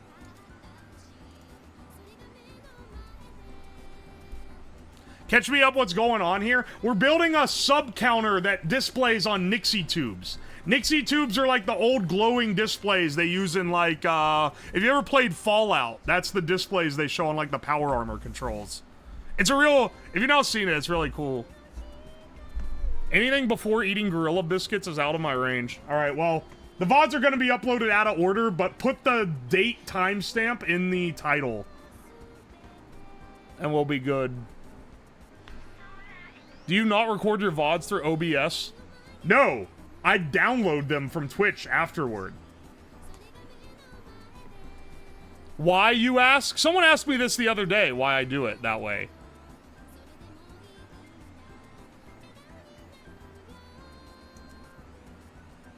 Oh no, it's not letting me download it on this website, the YouTube downloader website I always use anymore. It wants me to use some fuck-ass exe I gotta put on my desktop. Here's the sex version, as she says. Try using YouTube DLP. I love command line interfaces. I definitely don't use them all day for work and want to kill myself every time I turn it on. Fuck off. I don't want to, if I'm off the clock, I don't want to open a fucking terminal. I can tell you that right now. I live my whole workday in a terminal. And then people be like, why don't you use YouTube DLP? Because I don't want to do it. Oh, man, I used to have one. Do you have Twitch Leecher? I used to, but Twitch Leecher stopped working. And the guy that was developing it stopped developing it.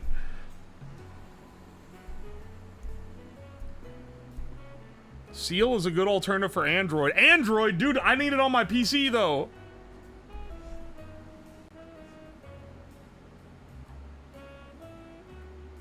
Recording VODs takes a lot of space. Downloading from Twitch is easier. Honestly, you are right. Because the channel is monetized, I should probably split. Oh, wait, I'm sorry. I'm literally forgetting how my own setup works. I can't split the audio because the audio isn't on different virtual wires or whatever the fuck.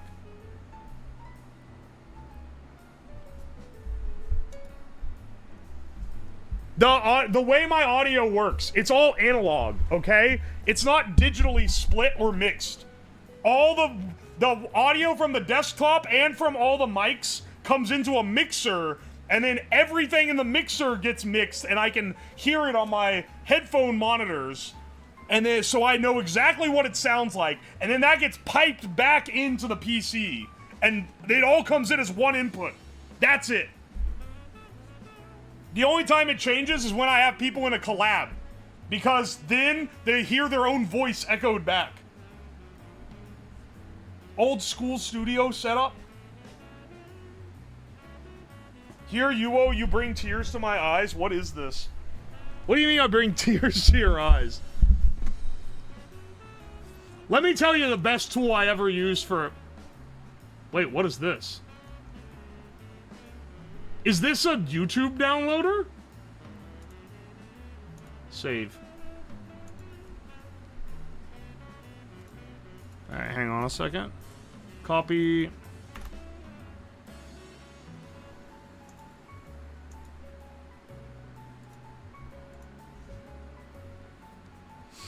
I'm assuming that's what this is. Holy shit, it is!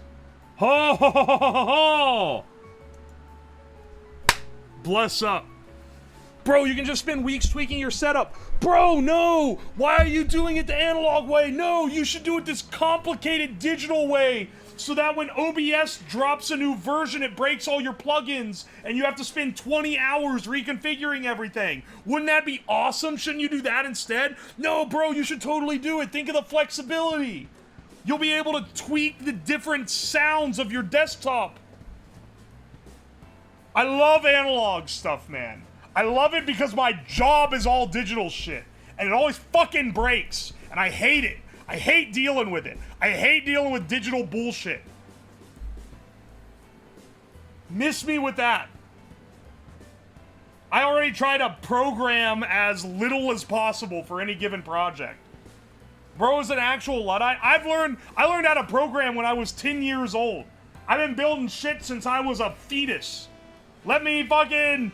I know more than you on this. Man, I've been hardened by the reality of having to fight this shit on a regular basis. If you did this, you wouldn't want to deal with it either. Who needs Rust? If you program in Rust, you're a fucking chud. Rust is a horrid language. It should not exist. Rust is a horrid language that makes lazy programmers.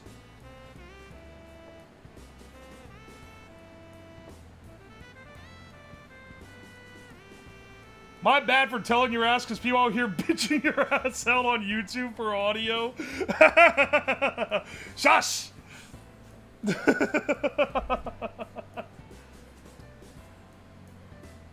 What's your favorite lang? C.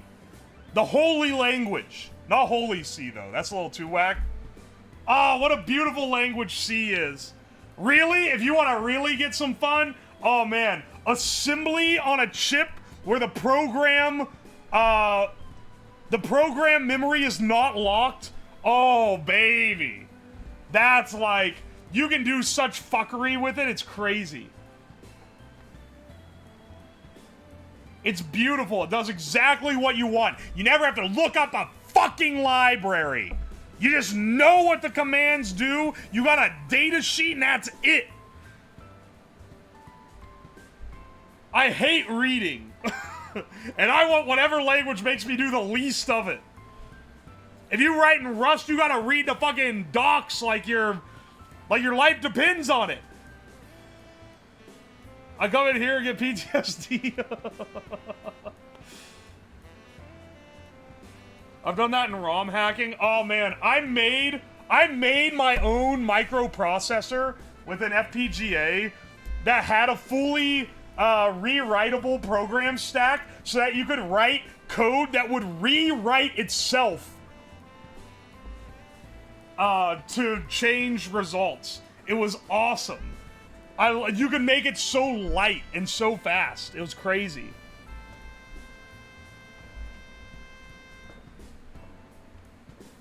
You program in assembly? Bro, I programmed in, like, machine code. If given the opportunity to do it. Now, trying to program something complex in assembly is ass, but, like, it's just that, like, you're not trying to program anything that crazy when you have to go to assembler.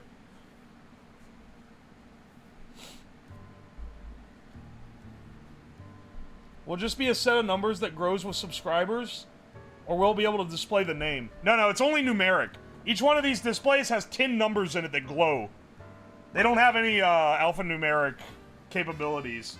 It's going to tick up, and it's going to count the number of subscribers per stream. There'll be at least 2 digits. If we're feeling adventurous, ambitious, 3 digits. I don't think we've ever had that many subs in a stream, though. Why would you use machine code? Because I was developing my processor. I built a processor from scratch, and you had to program it in machine code. I built a physical processor out of 7400 logic chips. You see this breadboard? It was full of chips, and I had 6 of them. And they were all wired together and then strapped onto this big board. And then I had a big soldered PCB that had 32 rows of... It was those little things that are like 8 switches. They typically use them in electronics to like set like permanent settings. But it was 32 banks of 8 switches. And that was your ROM. That was your program ROM. And you would... And you'd set that, and that was how you'd program the machine code.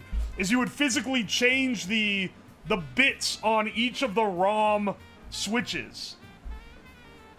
And then it would, that was all muxed through to the memory gate. Dude, like I swear most of those chips were just processing the program counter. The adder was only like... The adder and subtractor were less than 1 breadboard of chips. Most of the chips, most of the infrastructure was for memory management and like ticking through the program counter. And all the fucking muxes. Yeah, dip switches.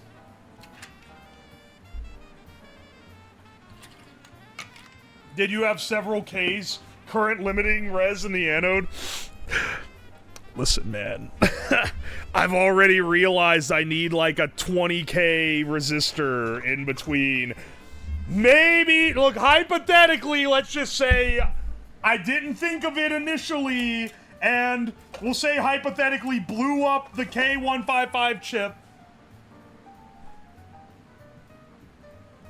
Maybe we got a little spicy. Anyway, 20K I think should do it.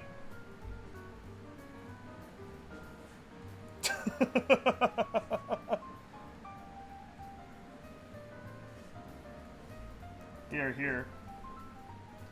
Put this on the anode.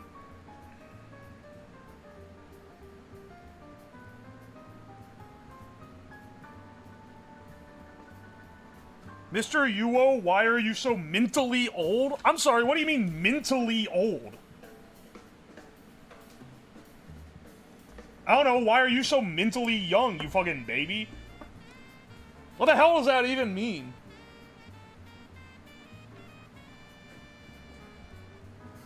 I was saying you one-click stuff to download anything? Bless you, brother. Just trying to imagine it makes my head hurt. I had, like, multiple pages of home-drawn schematics for that. You know what I did that for, too? I had done part of it as, like, just a personal project, but then I ended up finishing it up and submitted it as my digital logic class final in college. Which was pretty sick, because then I got to use their supply of 7400 chips. I think I used all their NAND gates. The whole lab's supply of NAND gates for that.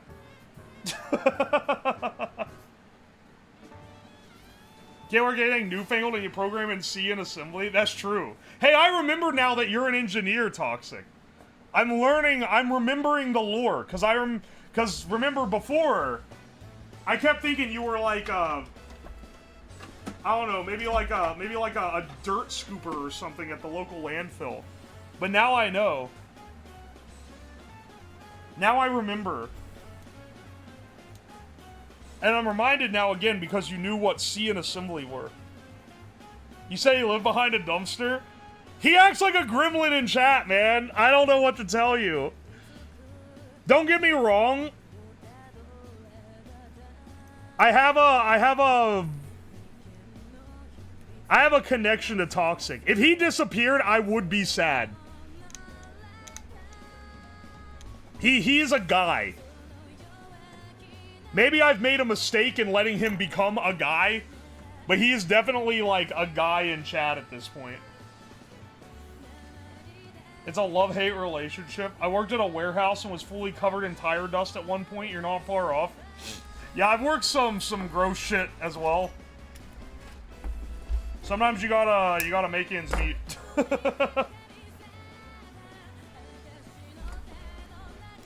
He'd be sad not to be able to bully him anymore. It's not even like, there's sometimes I feel bad bullying someone. Like, I bully Geyser all the time. Does he deserve it? Oh, absolutely, motherfucker. But, he's like, I do sometimes feel like it actually gets to him and then I have to dial back. Toxicube is slinging shit on a regular basis. He comes in here, guns blazing, being a dick. Not because he is a dick, but because he just has a love of the game for banter. And so I smack him back with it, and he can take it because he knows that that's how the shit goes. He wakes up and chooses violence. He passed the vibe check, I know. There has been times where I'll be pissed at something and he'll be an asshole and I'm like, oh man, the ban button looks real fucking tempting right now, man. There's a few times he's almost gotten it. I'm like, this time I'm gonna really do it.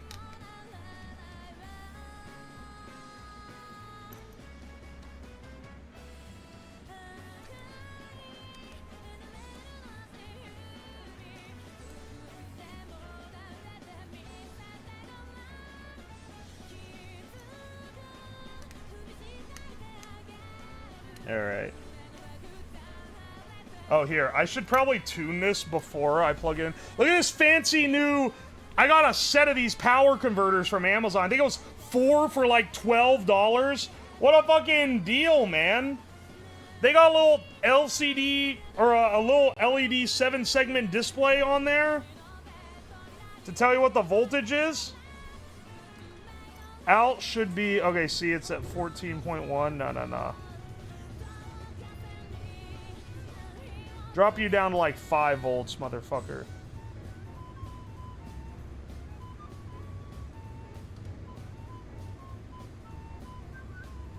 Now the refresh rate isn't great. Oh, you can't even see what it is. You can't see what it is regardless. There you go. You can't even see the thing glowing unless I turn the lights out. These lights are brutal. These old power supplies are awesome, man. Dude, I paid more than this. It is like, it's unfair. The China advantage is legitimately, like, unfair. Because, like, how is this shit $2? It's like, I got 4 of them for 12? Okay, so it's $3. How is this shit $3? In, like, 2008, I paid 15 bucks for a little preset power converter off a guy on a forum who was making them in his garage because they were cheaper than normal rate. And like this thing is $3 and it's got a little display on it and it's adjustable. It's like the hot dog thing. If you like them, don't ask. There's gonna be, I feel like in our lifetime, we're gonna experience the downfall of the Chinesium, man. Right now, we're living in an era that is probably, like, being propped up by human suffering. And at some point, that shit's gonna drop. And it's gonna be a net positive for the world, but we are never gonna be able to get shit this cheap again. Alright. Please no smoke. Please no smoke. Begging for no smoke.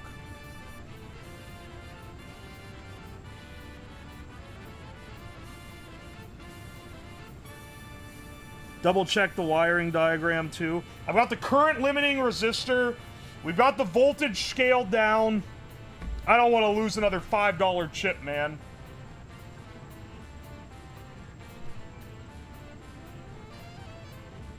Ground is 4 pins up.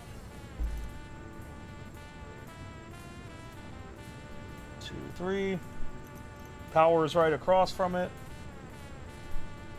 3. Okay. Here goes nothing. All right. It's showing the right number. Is that visible in light? Yeah, but not that visible. Well, when we actually use this, it's going to be in a darker environment. It's not that light. Yeah, we might need a little higher voltage here. Now that the current is,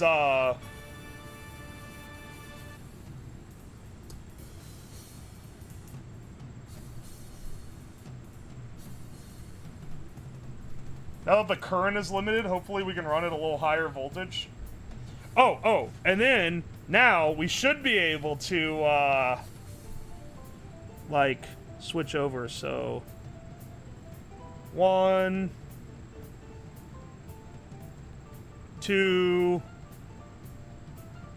3. Oh, 8. I accidentally popped that one off. Yeah, we can actually... Okay. This is pretty bright. The lights are not on, though. Not the other lights in the room are, but not the one directly overhead. Chroma, thank you for 1,000 bits. I appreciate it. It looks awesome, though, doesn't it? That's sick, man. It's a little binary decoder, so it's going to be real easy to interface with, like, an Arduino. I'm gonna bust. Hell yeah, broskies. Now, we need to get, like, 3 of these onto... Oh, well, see, now I'm glad we did the, we did this vibe check. What are we, 2 hours in? Not too visible in bright light. But the idea is to have this on a separate camera underneath the chat CRT monitor that we set up last time. That's the, like, in-goal idea. So, hang on here. Do they make lettered Nixies? They make Nixie tubes with letters, but they don't make it, like, I think the only ones that you would actually want to use are ones that look like alphanumeric displays. Because, like, one with every letter, keep in mind, this thing, every number is like that thick. One with every letter would be like that thick. The tube would have to be huge. Prove it works, now don't break it. Exactly. Well, I gotta solder. I don't have any sockets, unfortunately. Or do I? No, I don't. Let me check real fast. Do I have sockets for these? Because I would prefer to not have to solder the chip directly to it. Because if one blows, then you gotta full-on, like, unsolder the shit. Which is just messy. And it's a pain in the ass. And I feel like I bought sockets a while ago specifically for this, but I can't remember now. It's hot in this basement. I'm running the heat because it's cold outside. But the basement is where the heat pump is. So it's hotter down here than usual.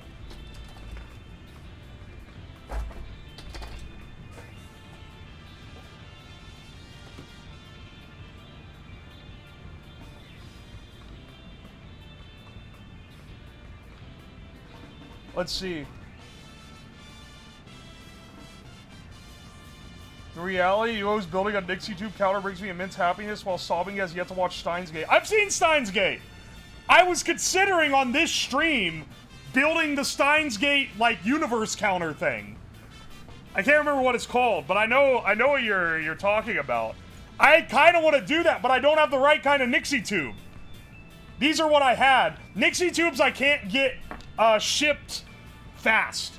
They take, like, even if I get them shipped from the US, it's gonna be at least a week till they show up. And I wanted to do this project this week. So, once again, if y'all like this one, then I'll order some other types of Nixie tubes and some more driver chips on eBay where they're a little bit cheaper, and they'll take, like, weeks to get here, but then they'll be ready by, like, December or whatever. Let me check and see if I have any chip sockets. I used to have a ton of them, and I don't know what happened to all of them. I think I just used them up, mostly. And they aren't something that I regularly rebuy. They're a little bit niche. I know I have any.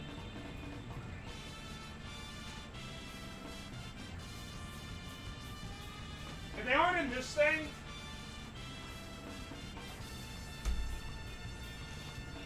they aren't in this box, then I don't have them, I don't think. Oh, well, here's one. Oh, well, I have a couple of these. These guys. These, this is the box of parts that I've had since I was like a kid. I mean, I've got a lot of stuff on this. Old man walks away. Can you really not hear? They're handmade in Ukraine. Ukraine has a massive supply of them.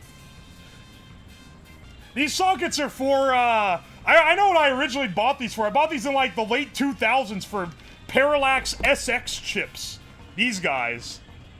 Dude, I found out after I showed these on stream, and someone mentioned that these are, like, super hard to find. And I looked it up, and it turns out, these SX chips, especially this programming key, is worth, like, a ton of money.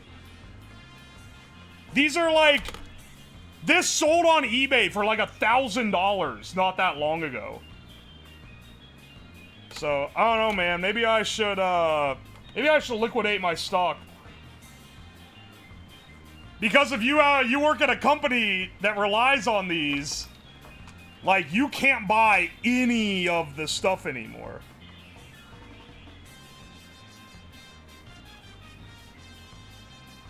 Are your tubes made in the USSR? I believe these are Ukrainian tubes, but they might be old Soviet stock. I'll have to check. I can't remember because I bought them a long time ago. Anyway, I don't think I'm going to be using any SX chips anytime soon. So, I'll use my sockets that I have for them for this. What makes it so special? It's been obsolete since the 2000s. I bought these at a discount because I wanted to learn assembly programming when I was in, like, high school, middle school, probably. I think it was before high school. I didn't have that much money, and these had, like, they had a compiler. Their only compiler was for BASIC, not C. And, they were a pretty niche use chip. Because, let me see if I can remember the history of the SX microcontroller. So they were developed by a company in the early 2000s. And then, if I remember correctly, they got sued by Microchip for stealing their architecture, which is very contested at the time, where it's like they weren't really stealing it, but Microchip was a much bigger company, and it basically put them out of business. And they shut down their operations and, like, discontinued everything. And as part of the deal of, like, basically liquidating to pay the debt they owed Micro Center, Micro Center allowed them to sell their design off to Parallax to basically run it in, like, limited runs. And so they did until the, like, grace period went out, and then they had to discontinue it. They were forced to discontinue it. And so it was discontinued around the late 2000s, and because it was getting discontinued, they sold off all their stuff. At the time, I was deep into Parallax's, what's it called? Their ecosystem. So I was like, oh, sick. Chance for me to learn some assembly programming. You could have learned it on a PIC or something, but I snagged the SX because they were discounted. And I've had them ever since. Anyway, I'm sure there's some industrial projects out there that use these fucking things. And they're probably like, if they need a programmer, they gotta pay any price to get it, because that's how it goes. So it's a bit of a scalper price. But even like the non-scalper prices are hundreds of dollars. Which is pretty sick considering... It's pretty sick for me. Alright, yeah, I'm just gonna put the chips in like this. I'll solder the socket all the way down the center. And then we'll bust the entire thing out. I don't think I'm gonna multiplex it. I don't think that's like the way to do it here.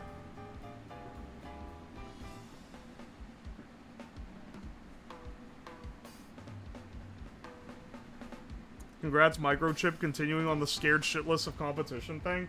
This was, keep in mind, the early 2000s microcontroller companies and, like, .com type shit was going ridiculous. And it was, like, super competitive, and everyone was using, real sleazy methods for it. Keep in mind, this was back when Microsoft was evil. And if you're like, aha, when they were evil, what do you mean, Lamau? Well, like, they legitimately were a much worse company than they are now back then, man.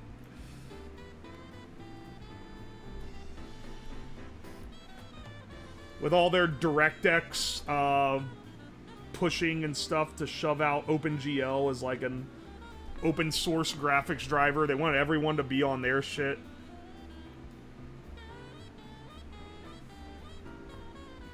Intel also. Do Nixie tubes get worn out?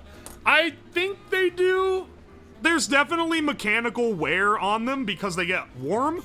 And anything that gets heat heat just, over time, every electronic fails to heat. Even LEDs, which are like, theoretically never burn out, but they do because the little bit of heat that they have decodes them. But like, they don't have like a, they're not like a bulb where like you have to replace them regularly. They're more like a vacuum tube where like they sometimes need replaced.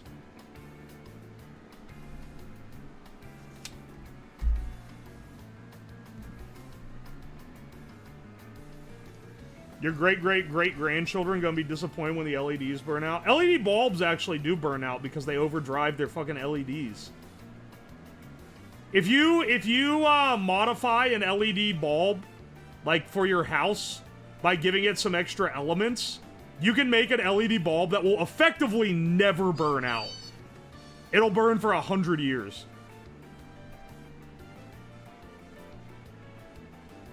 It'll burn not quite as bright, but all of the LEDs will be running at half the current that they're operating at otherwise. The only reason they overcurrent them, well, one, it gives you better brightness, but let's be honest, it's probably because the LEDs burning out makes you buy more LEDs. Extra elements, you have to chop off a resistor in parallel? No. You can add extra elements to them to give you similar light load. Because, like, okay, you can, like, have the current. But if you do that, then the light's just going to be dim. But if you add more elements, then it's split between more. You're going to have not quite the same, but, like, pretty similar light output without it being as much. Dubai Lampenum. Oh, yeah, Dubai had some kind of deal. I remember seeing a Big Clive video about that. Which I think is the premium source of info on that specific topic. I think everyone that talks about him is going off the Big Clive video, because if I recall, that one got pretty big on YouTube.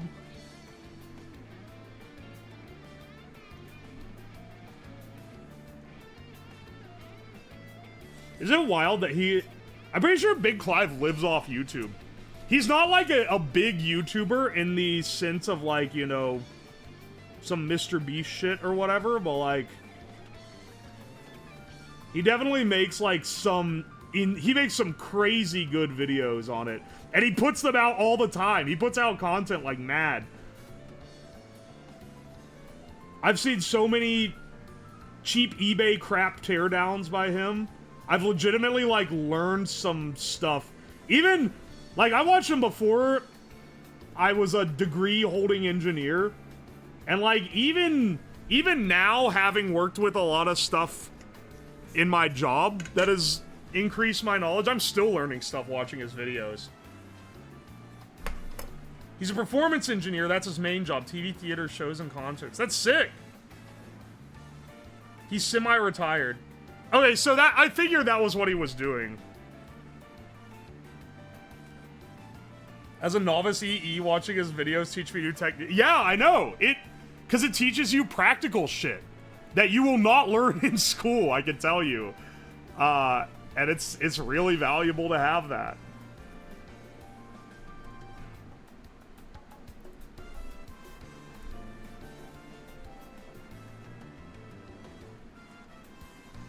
I'll leave a 2-pin gap in between these chips for good luck. It gives me the good Soviet luck that I crave so desperately. Oh, and it allows me to evenly space the chips between all these sockets. Oh, that one is upside down.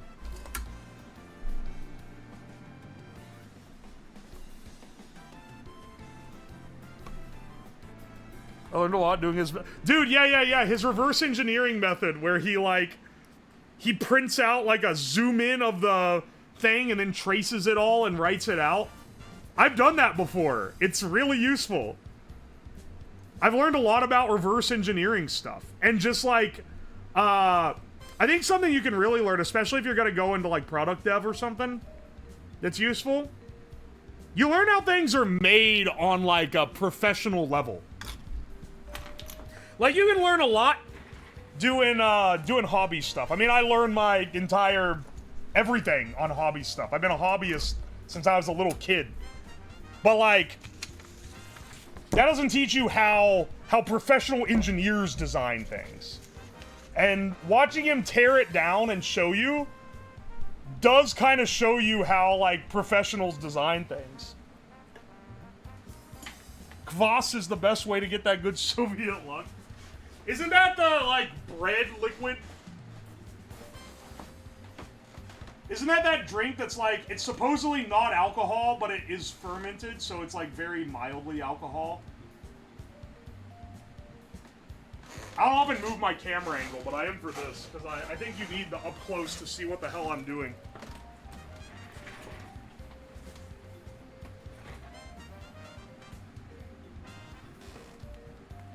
A wild breakdown is the Scientologist meter things that measure your magic potency. Maybe they act, you know, sometimes they'll tear down, like, the hokey stuff, and it's, like, built with good parts, and I have to wonder, like, maybe the people making this really did believe it. Like, because if you were making something that you know is a scam, you would not add quality parts. You would make it out of dog shit.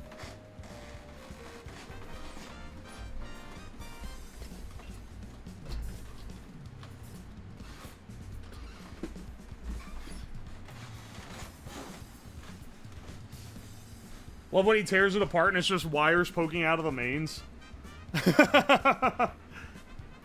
He found radioactivity in those pendants that you hang around your neck for good luck.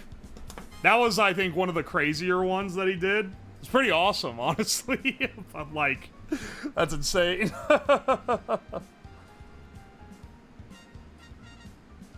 Kvass is not a hard drink. Yeah, I don't. It's like traditional root beer in the U.S. If you've never had traditional, like, American root beer, it's technically very slightly alcoholic, but not really. Like, it's like sub 1%. The radioactivity gives you energy. It better for the years it's taken off my life. Oh, we also need to add wires to 2 more tubes. The straight up thorium? Yeah.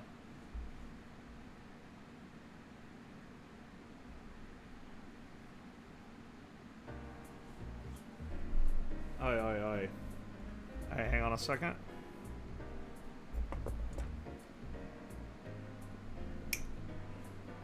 Let me tie the power pins on this. Well,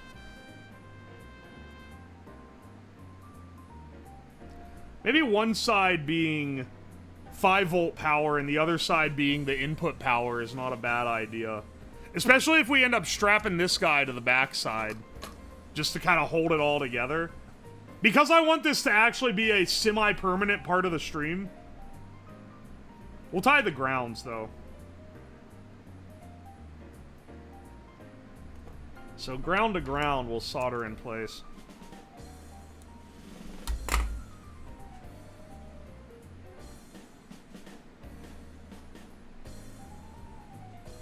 Pastafarian priest. Look, I'm gonna be maybe a little harsh here, but like if you're like, holy flying spaghetti monster, you are like premium Redditor. That is maybe the most Redditor shit ever.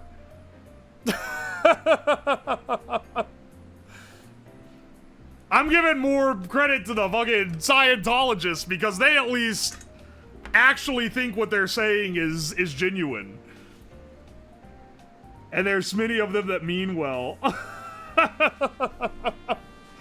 It predates Reddit. It predates Reddit, but Reddit was jerking their cocks to it for like the last 2 decades or however long Reddit's been around. It hasn't quite been around that long. 15 years? Is it just early internet? Early internet was like a specific brand of like, this is the previously societal outcast is now like now has like a place where they can communicate with everyone else. Which is, you know, it's a magical place for sure. It's big like, in the real world, I'm the loser, but in the game world, you're the loser type of thing. I mean, that's why gaming culture was so prevalent and such, because that was kind of like that was a loser thing then. And now fucking everyone plays games. Even the most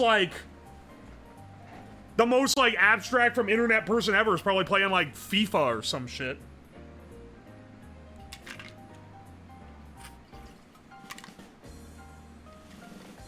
Yes, really funny take. I'll give you some Reddit gold for that one, kind stranger.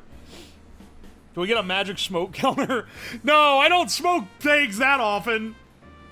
No, you know, I don't want to ask my editor to do this because it's a lot of work for him, and he already works pretty hard.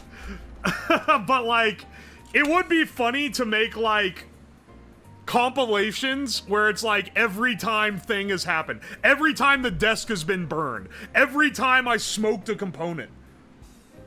But it would take forever to find all those. Hey, oh wait, first time chatter, I ate 7 ceramic capacitors.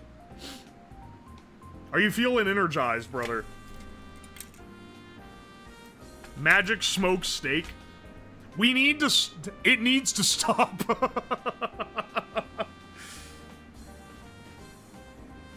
How many times have you drawn the cool S?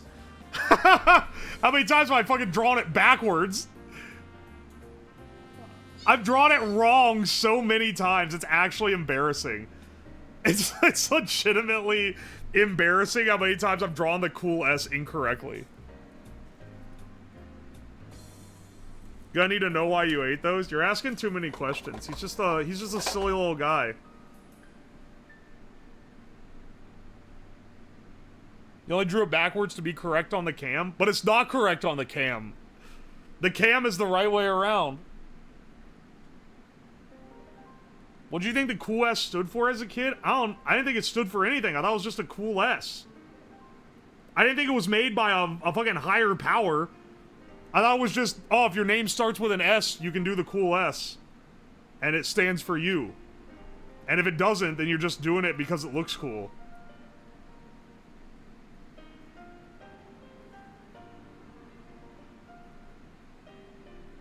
It's just a really cool S. It's like a graffiti letter. There were other graffiti letters that the kids would draw, but the cool S was like the universal one. It's like a legitimate studied effect too, apparently. Because like this spread pre-internet. The cool S spread pre-internet to basically everywhere in the world.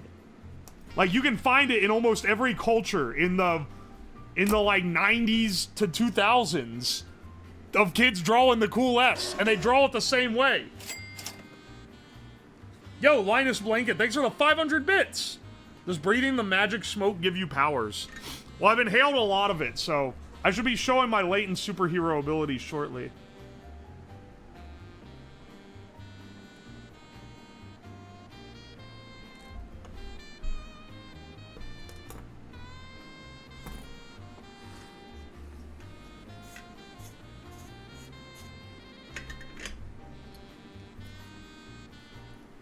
Cook a steak in mercury?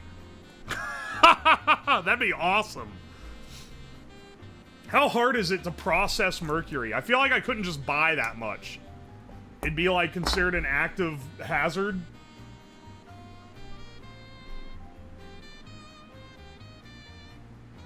In the 90s, it's a Stone Age old? It's not Stone Age old. Come on, son. It's like 80s or so.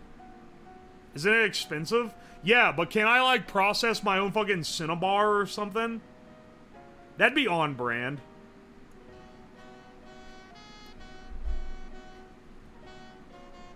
The meat would float? It would. It would also start, if you got it too hot, it'd start boiling and giving off pure mercury fumes, which would be epic in an enclosed area.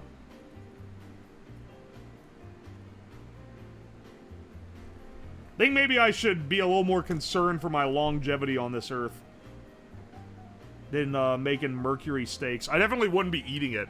Well, You could probably eat a bite of steak cooked in mercury. Because, like,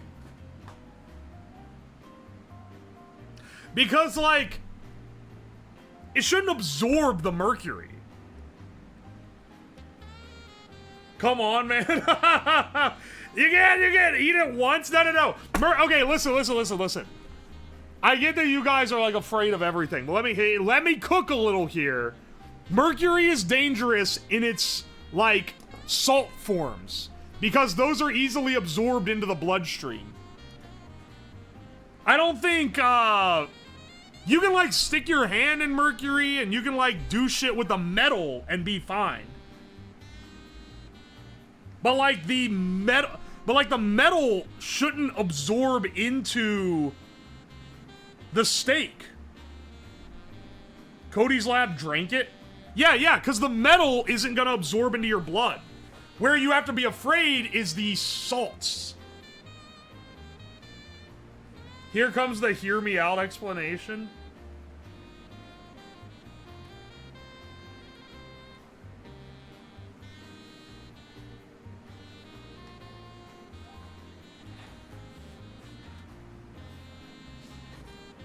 It might when you're cooking it. I'm not a chemist, though.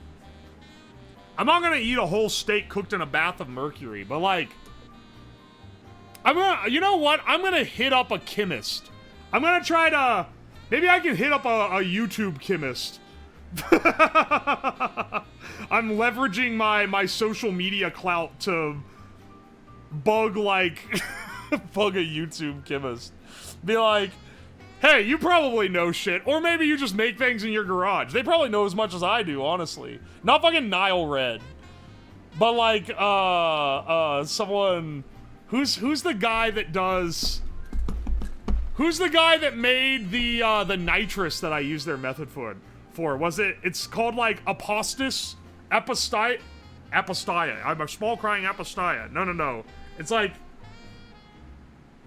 Apoptosis. That's it. Yeah. They probably know.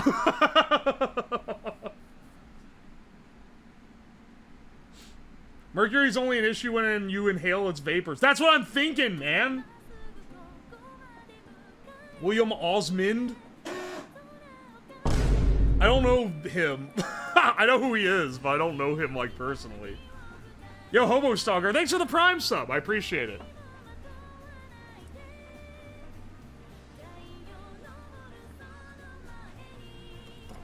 Alright, hang on. Let's get our power lines installed here, and then we can start adding leads. Honestly, this shouldn't take, like, too horribly long, as long as I don't poke around too much, which I am wont to do. Galaxy Gas stream win? Ah, brother, you missed it! I did a Galaxy Gas stream. I made Galaxy Gas. And then, used it to burn... Use it as an oxidizer to burn shit.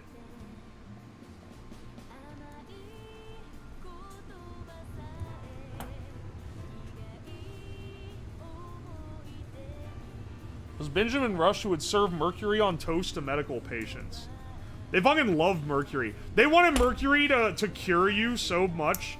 You know, here's the wild thing. Mercury actually does stop the aging process. It's actually incredible. A lot of anti-aging products use a safer, like, version of mercury to achieve their results. Because I can't remember the exact way, but it's like some way it reacts with the cells. It fucking, like, stops the part that causes you to age. The problem is that it fucking poisons you and kills you as well. I thought this was because you're gonna die early. No, it's not. It's legitimately a thing. There's some quote that's like, mercury would be like a miracle cure to aging if it wasn't for the fact that it kills you first. Because it's toxic for, like, completely, like, different reasons. So they were almost right.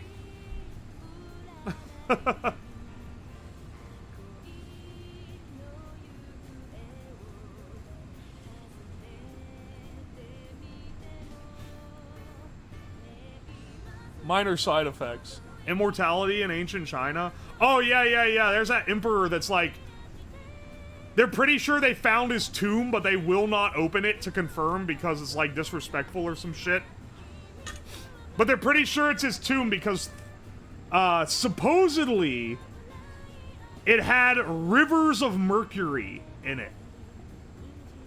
In the tomb. And they have discovered that there's, like, insanely high mercury levels in the soil around where he's buried. Where they think he's buried. Which means there probably are some, like, mercury water features going on in there. Use mercury in early forms of makeup. Yeah. People ate mummies because yummies. The mummy eating was not as common as it's kind of made out to be nowadays. I see it used a lot. People will be like, yes, you think it's barbaric that, in this random-ass country no one's ever heard of, they eat cow shit as part of their regular diet, but, actually, European culture is just as barbaric, because they ate mummies in 1885. And it's like, dude, there was, like, 3 rich people that liked eating mummies. It was not a common thing. It was like some freak shit even then.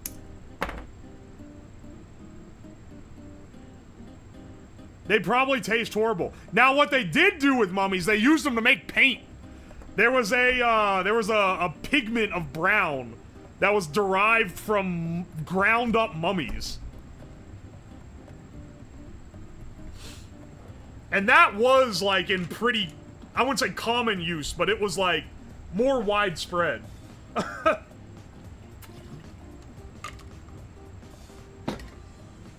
I mean, I would eat a mummy. They would also get mummies and, like, cut them open to see what treasures they were wrapped with. Which is a little fucked, because it's like something someone was buried with. And what they believed they would bring into the afterlife. So you're basically robbing them from beyond the grave, which is kind of wild. Painting using a dude's body is metal as fuck. Yeah, people be like, oh, metal as fuck to paint with a dude's body, but when I rub my dick on a canvas, they call it perversion. Disgusting. Fucking loot boxes, dude. They were doing blind bag openings in the late 19th century, dude.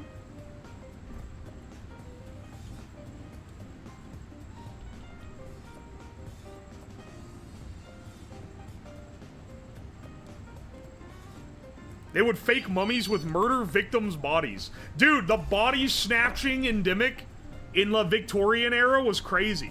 They were like, dude, we're making all this, like, medical headway, but we need cadavers to, like, learn on / like, you know, test stuff on.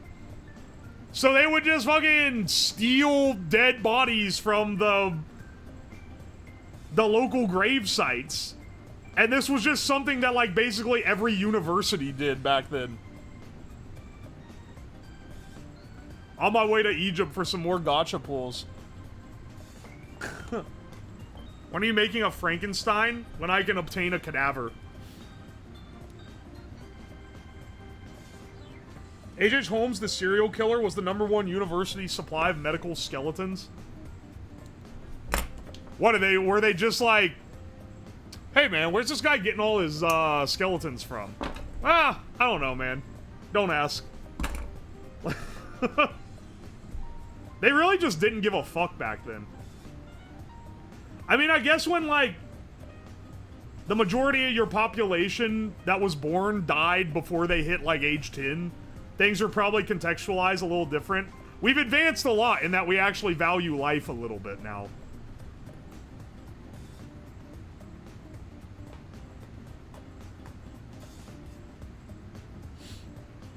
They cared less about death.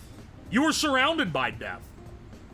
People nowadays, like, it's gonna be, for a lot of people, you're not going to experience a death that, like, affects you until your parents die. And for some of you, it's not even that. But, like, back in the 1800s, you had a friend or someone that died, just like, if you didn't, that was crazy. It was just a way of life. You had to live with it. Times were rough, man.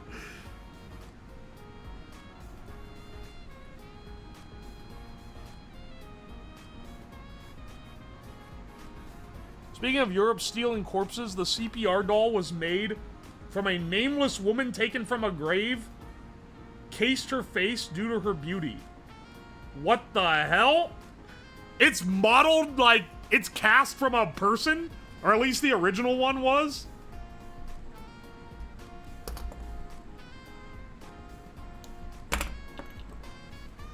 Lava probably isn't still here, but she was right. This Toho Jazz playlist is gas.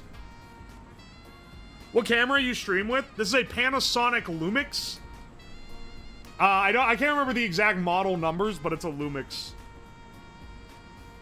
And then the one I use for the floor shots, which I'm not going to be using in this stream, because what fucking floor shot do I need for for this? That one's a Fujifilm X-T4, which is massive overkill. It's actually a worse streaming camera than the much cheaper Panasonic Lumix, because all the good features it has with like its color grading and whatever aren't on the live feed. They're on like the pictures and videos you take of it. That said, the Lumix or the X-T4 has allowed me to capture good quality, high definition slow-mo footage from some edits that I've done. There's been a couple edits where I've gone through after stream and redone shots so that I can film them in slow motion, which is pretty cool.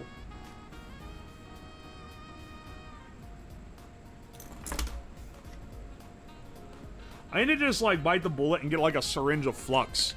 I'm always adding more, because when I learned how to solder when I was like, I don't know, fucking 8, I didn't know how flux worked. I was just like, you melt the metal and it goes on here. And then at some point I've realized that if you've been trying to get a joint connected too long, the metal starts getting sticky. And the way that you fix that is you add a little more metal. And the reason why is because there's flux in the solder that melts. And so by adding a little more, you're adding more flux. But you can just get flux and add it. And I'm still doing this like barbaric shit that I learned when I was 8 years old.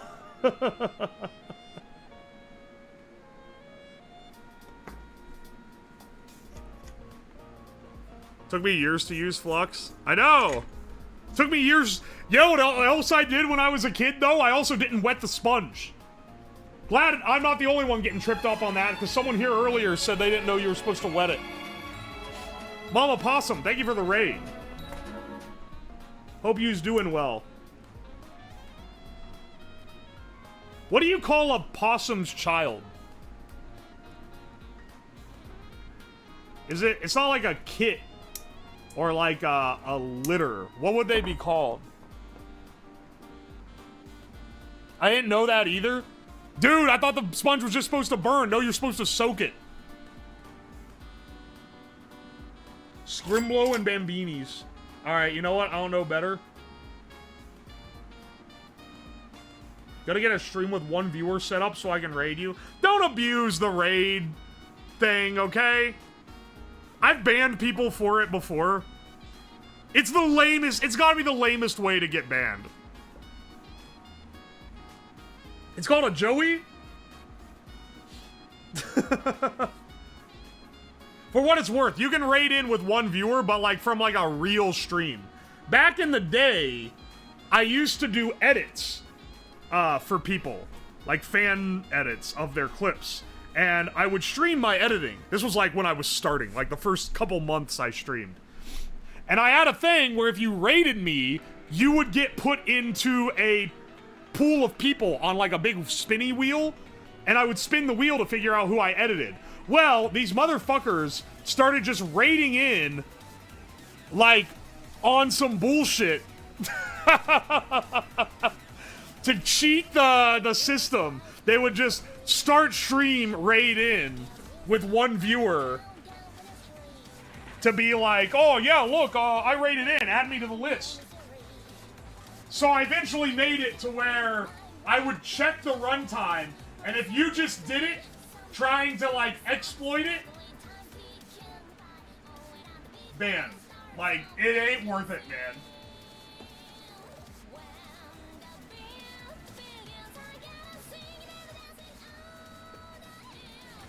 It's so annoying, dude.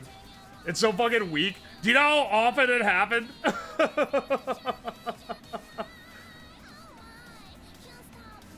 Me rating it after scorching a cookie sheet on stream for 3 hours to 1 viewer. I appreciate people who raid in, regardless of how many viewers you raid with. But don't be the one that, like, starts stream for 1 minute and then raids so that I can say your name. That's fucking lame. Just talk in the chat. I stopped early to eat my burger. Hope your stream went well, Mama Possum. Thank you for the raid. Yeah, if it's genuine, it's fine. And I'm thankful. I'm honored that I got picked for a raid.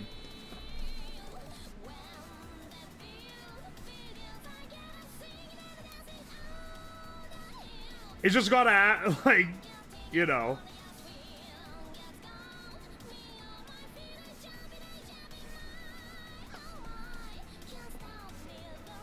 Went well until the year, died twice to tarot cards. Hang on, wait, what did you play?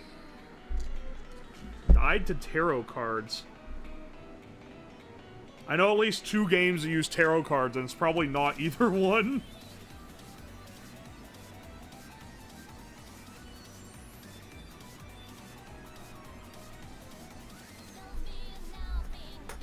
Plasmophobia. Oh! I've never played Plasmo. Tomorrow, I'm gonna play Lethal Company for the first time. That was a flavor of a month for a while. Dude, I accidentally double booked. So, I've got 2 collabs tomorrow. I'm gonna be streaming the plan, and I'm still waiting to hear back from one person because I was the idiot that double booked, so it might end up getting rescheduled or something if the other person can't make the new time. But hopefully, we're able to do it. So, it's, Mahjong with one crew at 8 p.m. And then Lethal Company with another crew at 10 p.m. Eastern.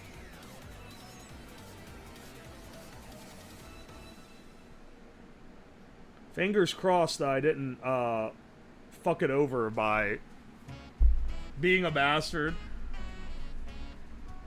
I love Mahjong. I love Mahjong. And then there'll be 2 hours before because the Mahjong doesn't start till 8. So, we'll see. We'll see. Actually, hang on. I have some Discord messages. Let me see. I might have confirmation on it. Nope. Not in that group. Come on.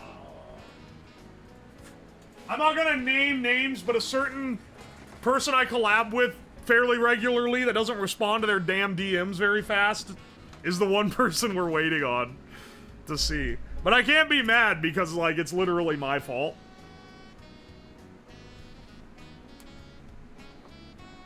Tomorrow's Friday? Yeah. Friday streams are always, like, non-builds. It's, we call it Casual Fridays.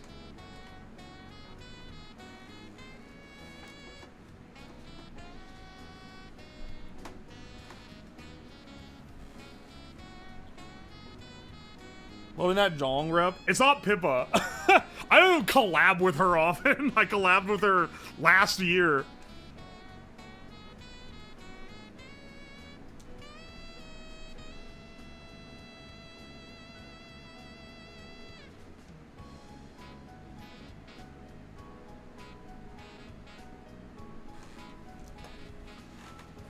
Don't you collab with like 3 people? For Mahjong? Yes. And for Lethal Company? Also yes. We only have streams this week because he was reminded this week's not Thanksgiving. You're so right. Dude, if you guys hadn't alerted me, I would have planned for only 2 streams this week. Because I thought this week was Thanksgiving. The wildest thing, I'm hosting people for Thanksgiving Day. And they said when they were coming into town, and I was like, oh, that's funny. They're coming in the week after Thanksgiving? Oh, I guess we're doing a late Thanksgiving. Okay. Yeah, I could probably swing that. It's gotta be a little tricky because it's a work night, but, you know, I'll do it. And it didn't even cross my mind that I was wrong about what day Thanksgiving was on. I just assumed that they were coming late.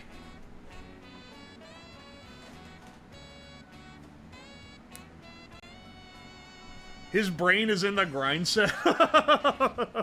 Bro was flabbergasted.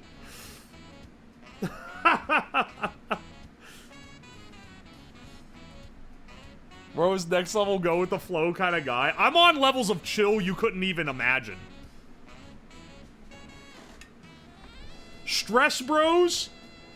They got nothing on me, man. They got nothing on me, dog. I roll to the beat of a drum that no one can calculate.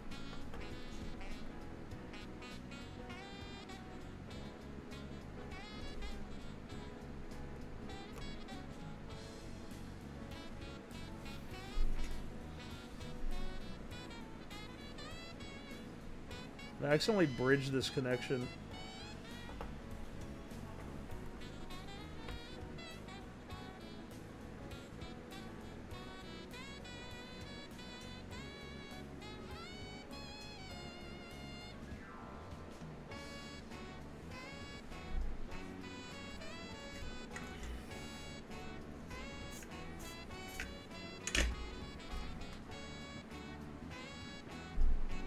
Glad I'm not the only one that's a week off. I thought today was last Thursday.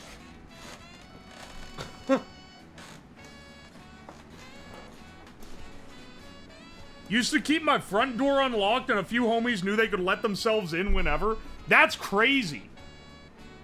I love my friends and I'll invite them over at random and stuff. I would not be doing that. They're gonna catch me like sitting on the kitchen floor in my underwear eating bonbons at 2:35 p.m. on a Saturday. I don't want that. I don't want that risk in my life. One of my friends has my keys. Okay, one of my friends does have my keys in case, like, I need medical assistance. Yeah, they're trusted, but still, it's for their good, man. They already know I do that, there's no risk.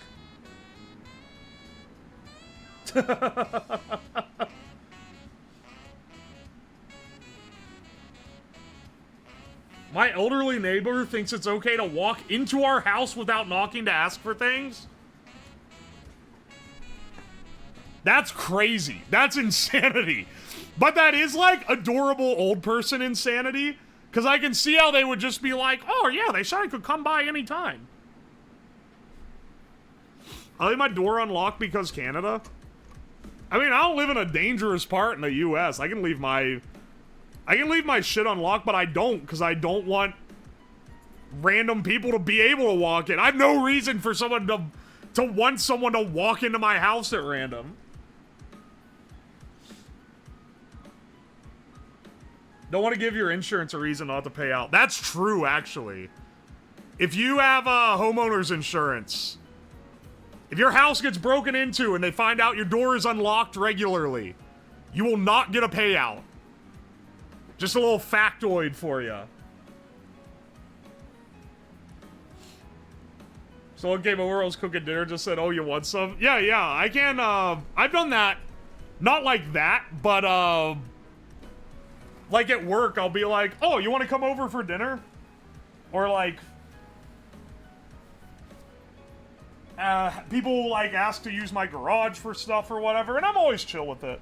Because I like having people over. I like my friends. Whoa, you can see me. Whoa. I forgot I tilted the camera back so that you get a little more forward of an angle. We have our doors unlocked, but it's because it's Texas and we're armed. I'm less afraid that someone malicious is gonna come in, and more like that someone confused is gonna come in, or that it's gonna get docked against me on insurance.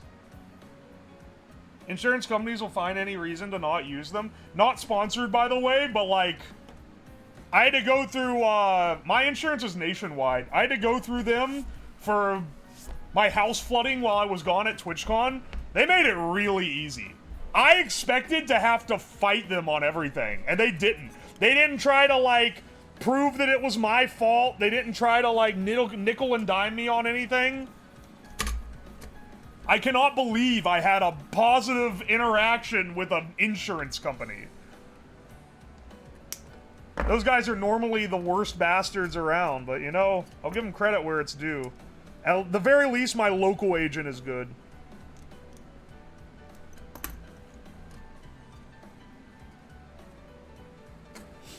I do pay more for them, so it's good that they're good. Because my parents had them, and they said that they were good when their roof got damaged. But they are a little bit more expensive than, like, the more budget options. And I'm like, oh, that's fine. I'll pay them as long as they're, like, good. And they have been, so I guess it was worth it.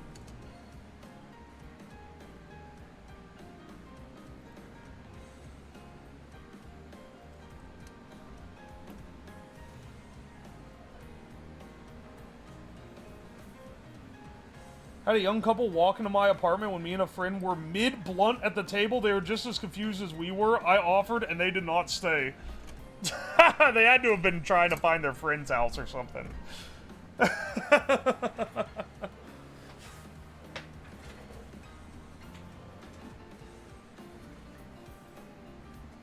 like finding a lawyer with a soul. You know, you already know the lawyers have no souls. Really, though... Not to put respect on lawyers by any means, but, like, I do have a little bit of appreciation that in a legal scenario, even if everyone in the world thinks you're guilty, you can hire one dude who's gonna act like you're not.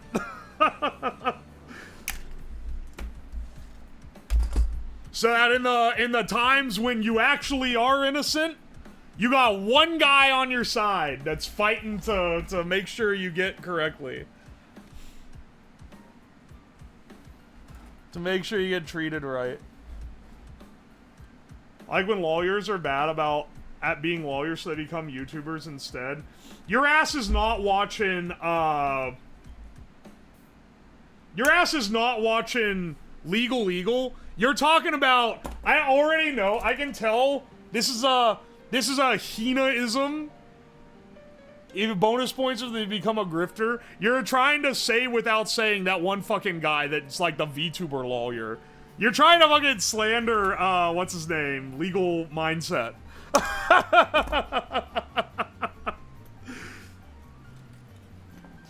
You can't just call a man a grifter because he makes videos on every clickbait drama that happens.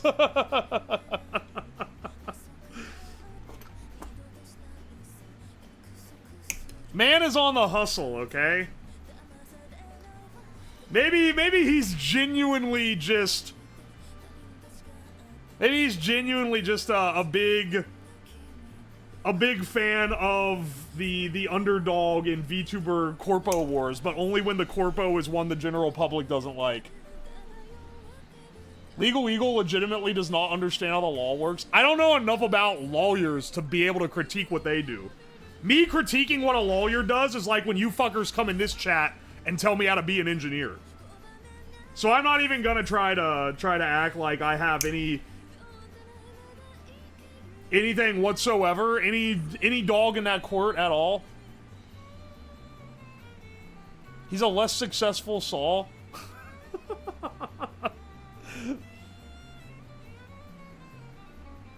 Legal Eagle is a certified lawyer and has passed the bar. This is prime backseater shit. Well, if I was a lawyer, I could do better. Yes, lockpicking lawyer is actually a lawyer.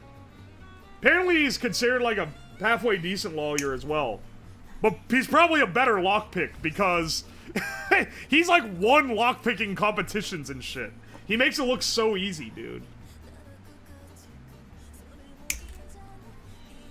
Hustle is just grift with the grind set. It's grift, but you're...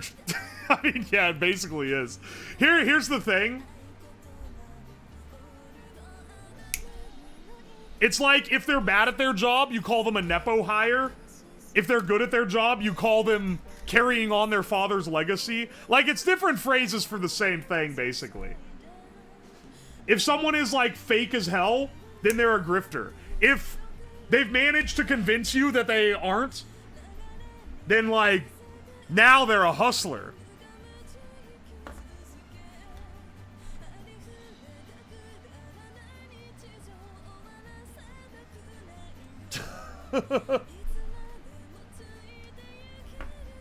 I got a $20 lockpicking kit from AliExpress after watching his videos. It's funny that people got into it lockpicking because of them.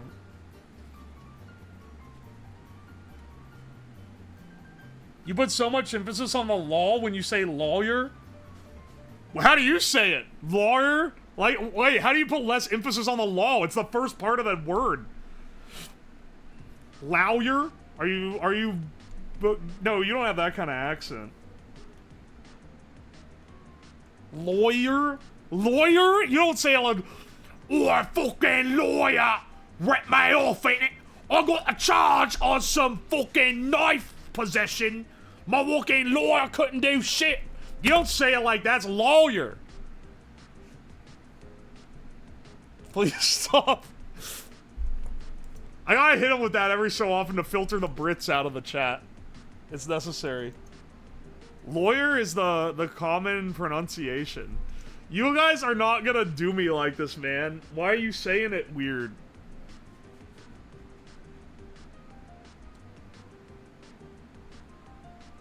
It's like putting the emphasis on the first syllable of guitar instead of guitar? Or do you mean pronounce it like guitar? There's a... Well, I was playing bluegrass around locally back when I was growing up. There are a lot of people that would say guitar. Oh, yeah, son, you go with that fiddle. You need a guitar on that thing. Like, what the fuck? That's the only place I've ever heard it not pronounced guitar. But it was pretty prevalent then. Of course, you played bluegrass. I was classically trained on violin, and I was like pretty good at it. When I was like 12, I was playing in like the local, not string band, what the fuck is it called? The local like, what the fuck is it called? It's like an orchestra, but it's for hobbyists. I can't remember what it's called. Music hall? No, I played the music hall, but that was on my own. Duo big? It's not a duo if there's multiple people. Band? It was an orchestra. It was the local something orchestra, and I can't remember what the something was, but it was a word that basically means it's the amateur orchestra. I was like the youngest person there.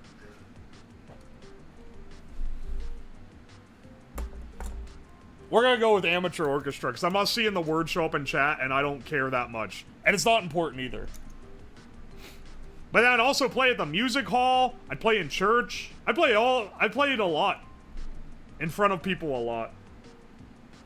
I remember I did a competition. I tried to do competitions for it. And I never won. I never won anything. I did one for school, and I played a very complicated piece. And someone else played a really simple piece and beat me because they were like, well, their intuition was a little better. And it's like, motherfucker, mine was harder. I was second place. But mine was like a much more difficult piece. I don't think they took that into account at all. I was so pissed. And then I played in like a general competition locally. And I was like 12 or 13, and I got beat the fuck out by a Mennonite woman that was like 17. Granted, she was really good. She was better than me. But like, there weren't no age brackets or anything in a contest between kids. It was like open from age 10 to age 18. And they didn't like account for that at all. Being racist against the Mennonites. That woman went insane. I followed her on Facebook. She went to some art school and then, like, did a bunch of weird-ass performance art. There's no way she's still Mennonite.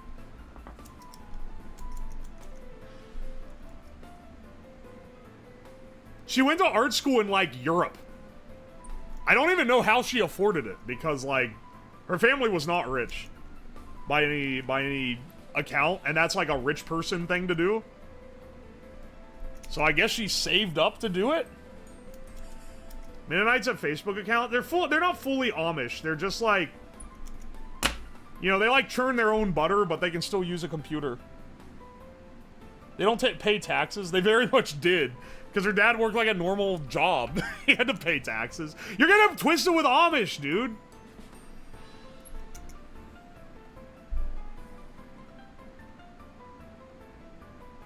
I got forced to play for my school because I was the only viola player. I never did competitive stuff again. Do you know what killed my enjoyment of it? I stopped playing around the time I was, I think, 15, maybe 14 or 15.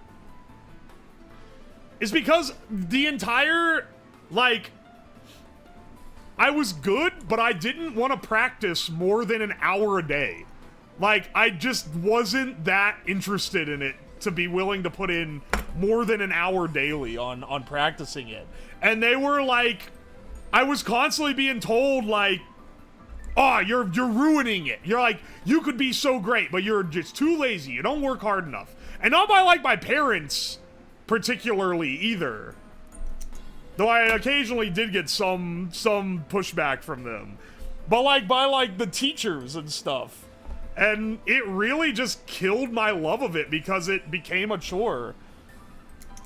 It completely ruined my love of it. Now I play a bunch of other instruments. Not nearly as well as I played violin, but I actually enjoy playing them. And I don't play violin for fun now, generally. I'll occasionally, every few months maybe, get it out. But, like, I ain't as good as it as I used to be, for sure. It's a lot higher skill instrument than, like, playing chords on a guitar. Sad when parents do that. My parents were, like, on me to practice for the allotted time, but they weren't the ones pushing me to increase my practice time. My violin teacher, who was a very good teacher, but he eventually was like, I'm downscaling my students to only the ones that are, like, skilled. And he's like, I don't want to have as many students as I have right now. I'm gonna only take a few, and I only want the ones that are actually, like, gonna be good.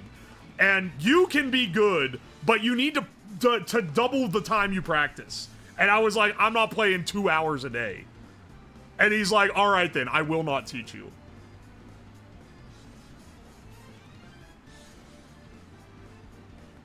And so that was that.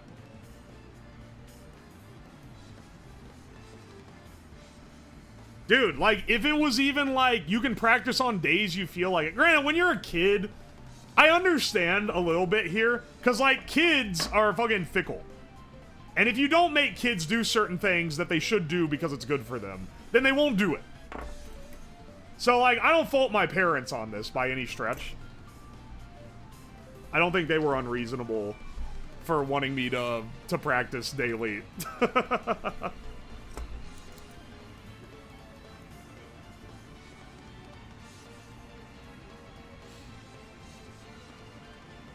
I played sax because I thought Clinton was cool as a kid. That's... What?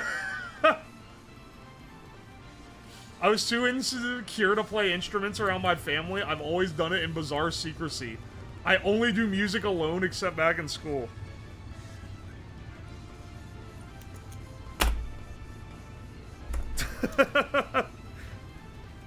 I mean, stuff like what I do in my free time when I'm not around people is like playing guitar or piano or ukulele or whatever and singing along to a song, but I would never do that at home. If I was singing and shit at home, I'd get made fun of by my siblings. I never did any of that. And I even, when I practiced violin, I would do it really early in the morning. I had to get used to performing in front of other people. But even then, I only wanted to perform in front of other people when it was like a finished piece. Like I'd been working on it for months. And I had gotten it to where I could play it perfectly. Or at least as close to perfect as I was gonna get. I did not like people listening to my practice. Because whenever I was learning a new song and my practice wasn't very good, my siblings would be like, Lamau, you suck. I didn't want to deal with that. I'm already having to learn the song.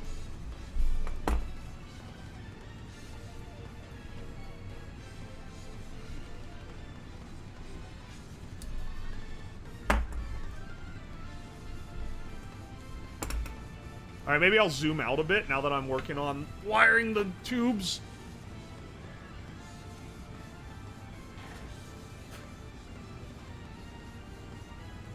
I tried guitar once, but I have no music sense. If you want easy mode on piano, just learn chords, and then you can play guitar tabs to them. Which is what I do when I do my singing streams. Which I'll do occasionally. I'll be honest, I get really nervous doing those. I resisted doing it for a long time, but at the same time, I was like, I kind of want to... Like, a lot of people do karaoke and stuff, and I like playing music. It would be fun to do it.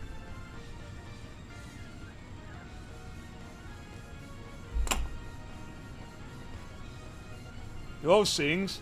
I'll occasionally, like, once every few months, do an unarchived karaoke stream. Imagine having fun. And it ain't for everybody, but I know the people that like it seem to like it, so I'll keep doing it for as long as they like to watch.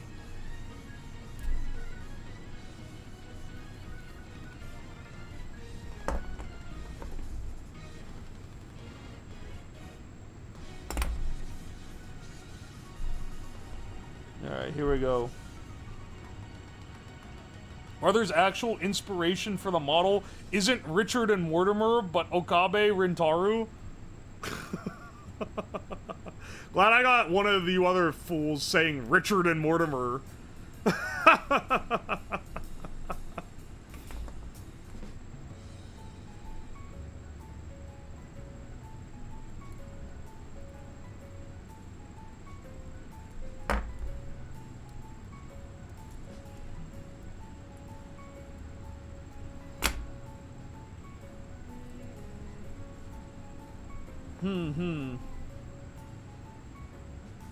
It's catchy, I won't deny it. I know, right?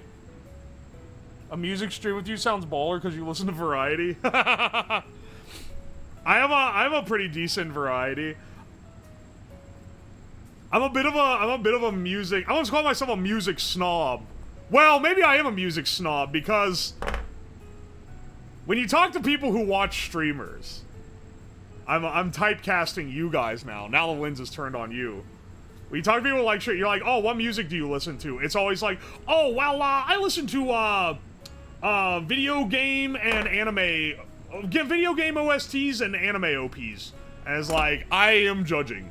Not gonna lie, I gotta be honest with you, I'm absolutely judging your ass for that. Listen to some real fucking music, motherfucker. Have you ever, I'm not saying that, like, you need to enjoy, but, like, you gotta branch out and listen to some shit with lyricism.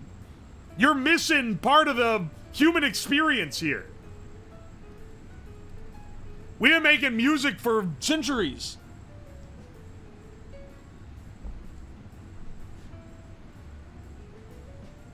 And occasionally Mori Calliope. See, Hina has it locked in because I've said before that Mori Calliope, who is a, for those who don't know, is a VTuber in the HoloLive corpo. And she makes, like, weeb rap. That's, like, her main thing. And I'm gonna be real, Chief, it's some of the worst music I've ever heard in my life. But I respect that she makes it because she knows it's cringe. And she's like, I don't give a fuck. I like doing it, so I'm gonna keep doing it. And I got mad respect for that. To just not give a fuck. And like, dude, the people that are hating aren't listening to it anyway. Yeah, why care? She has a lot of fans, but they are 100%. Her fans are, she's managed to market to people who are like, all I listen to are anime OPs and video game OSTs. He's 100% a music snob hater. He will straight up say tons of songs are dog shit. Heena's been personally offended ever since I said, Stand by REM is a dog shit song. But I stand by that. That's middle schooler music. And also, so is most of Weezer, by the way. But that's fucking middle schooler core music. If your ass was listening to Stand by REM in like the 2000s, then if you were born a little bit later, you'd be listening to like Weak by AJR.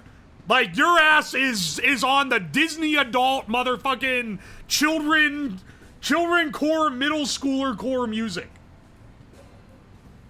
This shit's on the same tier as like what's the name of that chick that sang Complicated?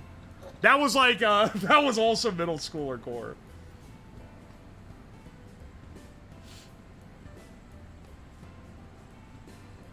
Why are you calling me out?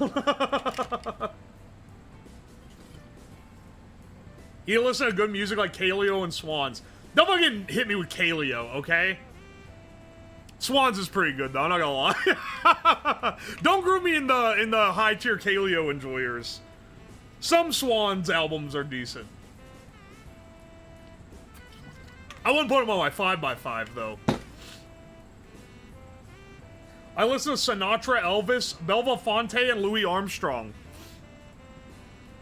Motherfucker, do you wear a tweed suit and a fedora? Like, bro's going out to the club and then being like, he's pulling out his leather-bound pocket journal and like, right, like, they still won't let me smoke cigars here. Absolutely tragic. America has fallen. That's a 20th century chat member. Give us your 5x5 challenge level, no hipster shit. I listen to hipster shit. What are you talking about? My 5x5 has to include hipster shit. Bro remembers Prohibition. He's writing his pity forth in the chat. I mean, it's good music.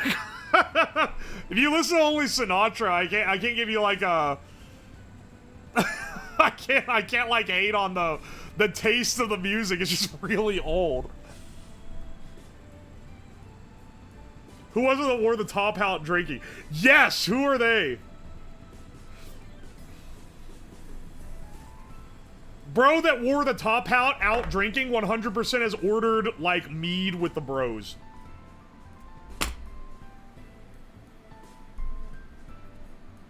What does hipster say? Sufjan, that's a direct call out. Neutral Milk Hotel. You're not gonna find any airplane over the sea on my 5x5.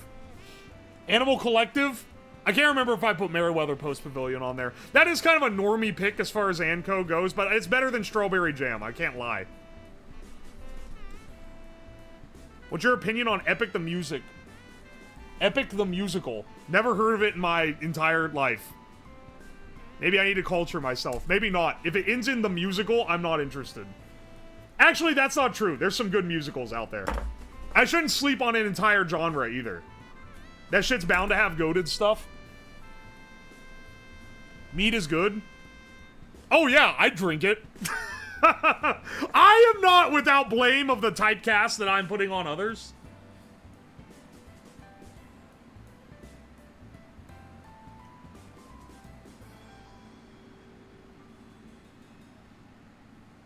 Does you literally just have mutates? Now you're fucking calling me out, motherfucker! Do not look up the Mew 2012 Essentials list. You will have cracked my psyche to the core. My fucking personality is maybe like ripped directly from that. This is the most called out you can possibly hit me with.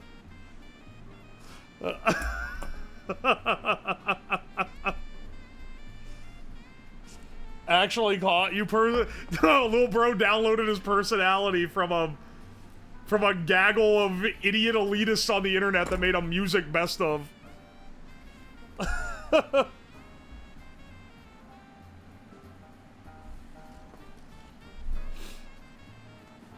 This is so sad. It's based off the Odyssey and it's amazing. I can check it out. I'm trying to think, like, what's a musical that I think has, like, a banger soundtrack? I don't know. Hamilton's is unironically pretty good, which is why it's, like, the most popular musical ever right now, I think.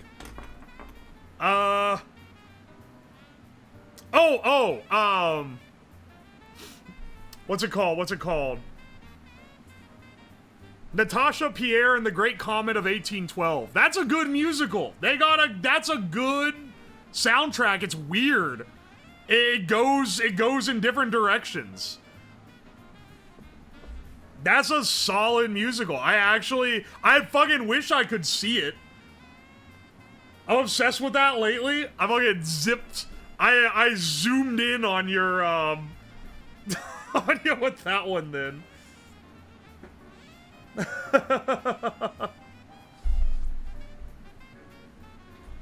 Legally Blonde the musical has some crazy good songs. Is that the one that has gay or European? That's the only song I know from it, if it is. I'll be honest, I have heard some good songs from musicals from listening to a local college radio station had musical Sundays, and I used to listen to it while I was cooking dinner for people. It is? Hell yeah. Oh, you know what another one that has good music is? The Band's Visit. I actually did see that one while it was on tour, because my sister really wanted to see it. My sister's the one who's into musicals. I would not know any of these if it wasn't for her being like, you should listen to this, it's really good. And I would be like, okay.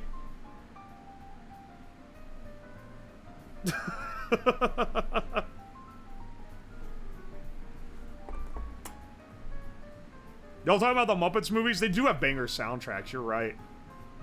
You're kind of spitting, bro. Only listen to Man or Muppet on repeat.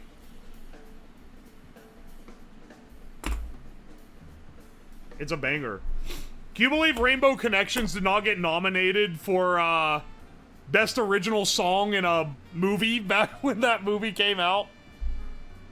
And it was so egregious that years later they issued an apology for it. For getting snubbed. Stepped out, what's a progress? We're getting there. It is a bold move to be like, I stopped watching, please stop the stream to recap. Though it could have been a question for chat, so I never treat it aggressively. I don't rag anyone too hard when they ask, because, like, I ain't got a fucking answer. As they should. I know, it's a banger. We're talking about Oscar snubs, I could go for hours. What was that one that fucking won a few years ago? Why the hell did, The Green Book, was that what it was called? The Green Book win Best Picture a few years ago. What a fucking, like, whack movie to win. That was like, I think that was the last time where I was pretty invested in wanting to actually to have something win. It's called Oscar bait. It's like shameful how baitable they are sometimes.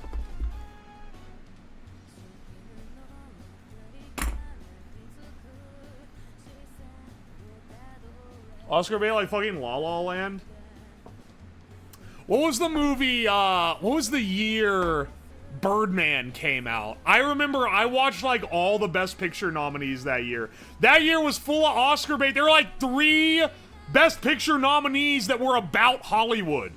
And if there's one thing Hollywood elites love, it's jerking their wiener to their own industry. They love movies about Hollywood.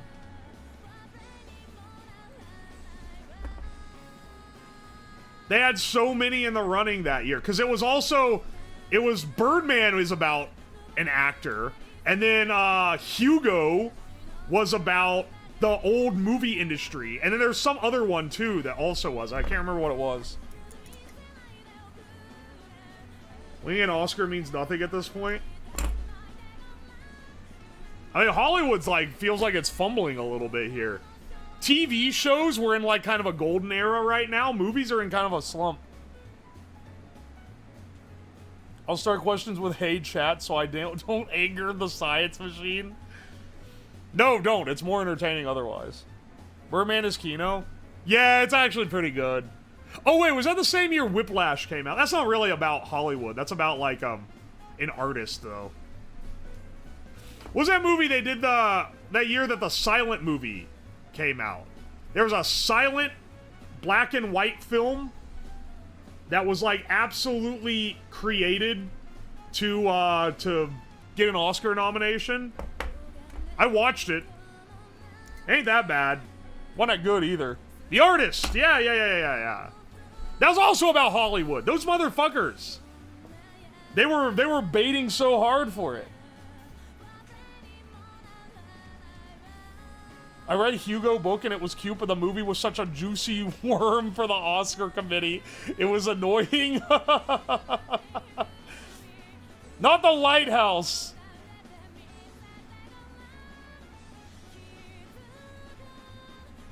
Hollywood's scared to give new stuff a shot. Oh yeah, because they don't have the DVD sales to fall back on. It's actually true. It's also like everything's so fucking expensive.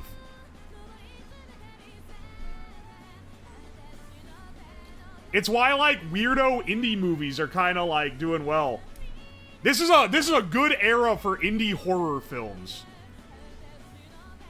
Because when you're on a small budget and you can release onto like Netflix or some shit, or you get A24 or Neon to pick your shit up, oh baby, there's some esoteric shit getting put out on that. But like mainstream like action movies are so fucking cooked. Oi oi. The existential horror of being abducted by a red atheist who is also Hugh Grant. Ah, I see you also watched The Heretic.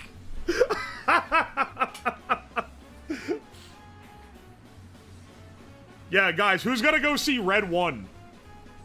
The $250 million Christmas action movie about, like, Dwayne "The Rock" Johnson playing Santa Claus or some shit.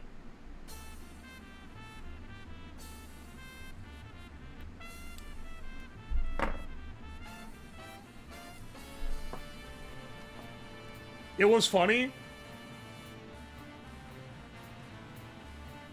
John Wick 3. Okay, but that's like a sequel. Like, John Wick is like, what's his name? Keanu Reeves? Keanu Reeves, like, love child. They actually have some soul in them, even though they are still action sloppa. It's soulful action sloppa. I want, like... We need to bring back an era of true trash, is what I'm saying.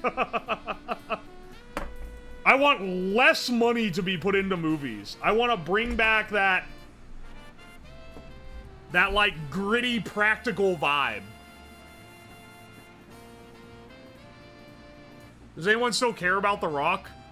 Studio execs, when they're planning their budget. Did you watch Rubber? That's the one about the tire that kills people. Yeah, I saw that, like, back when I was in high school. I want to say that was also, like, one of the first R-rated movies I watched. That's how long ago I watched it.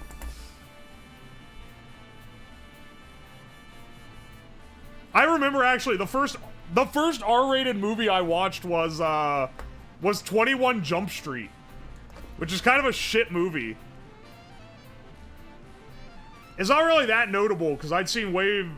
It's not like, oh my heavens! There's so much explicit content in this film! Because, like, I've been on the internet for, like, years prior to that. How old were you? I want to say I was, like, 17 or something. It was a pain, because it was, like, a pain in the ass to go see one if you were under 17. My parents wouldn't take me to see it.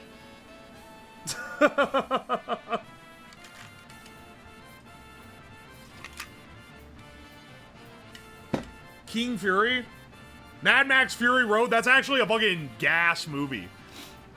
No, the first one I saw in theaters, because I remember I was like, I got ID checked because I looked like a baby, because I was 17. It was Django Unchained, which is a kick-ass movie. That was the first Tarantino movie in general that I'd seen. And then after that, like, within the next year is when I got on a kick of watching all, like, the greats in terms of, like, movies. And I got really into it. I went through basically the IMDb top 100 and was just trying to knock off as many as looked interesting. Because I'm like, okay, these are, like, culturally significant movies that I haven't seen up to this point. Why was I auto-modded? Bomb is a banned word in this chat. And if you're like, why is bomb a banned word? Because here's the cycle of idiocracy. If I'm building something, people get like, you're building a bomb! And then people be like, OMG, I think he's actually building a bomb, and they'll report the stream. And then I gotta be at the mercy of a Twitch admin who maybe knows things and maybe doesn't, to be like, I don't think this is a bomb. Or, that has wires sticking out of it, and I've seen enough NCIS to know that's a bomb.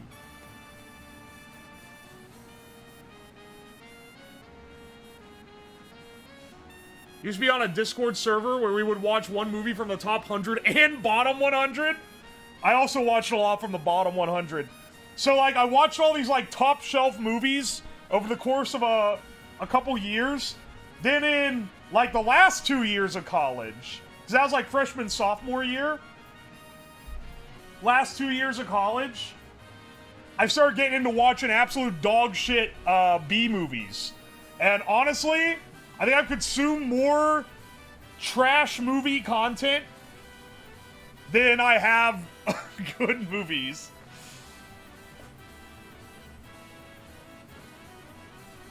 You all are talking about the bomb composition, and it's all getting auto-modded, you idiots.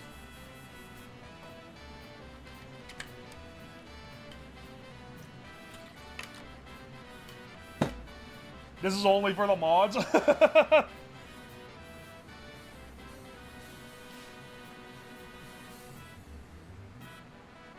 Yeah, I can read these. Sad day for anyone who still uses the phrase thebomb.com.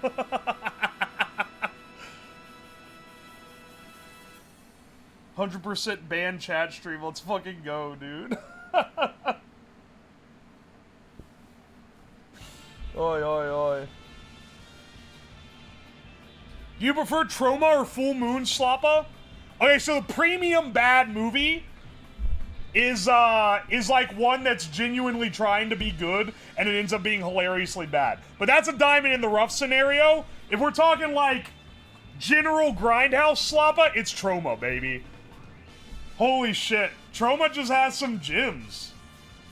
Asylum blows ass. They're bad.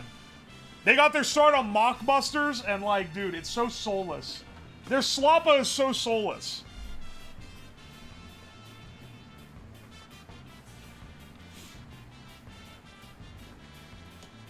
What's your thoughts on the missing acetone and hydrogen peroxide?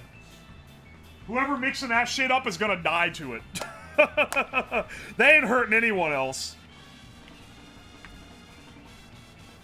Neil Breen is premium slappa because it feels like maybe he does know, but like he certainly acts like he doesn't, which makes it great. Do I even have enough heat shrink for this shit?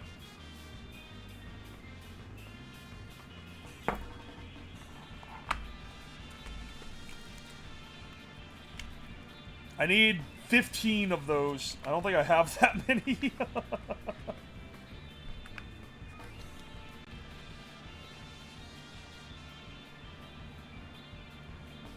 Poultrygeist movie of the year. I think I've seen that one.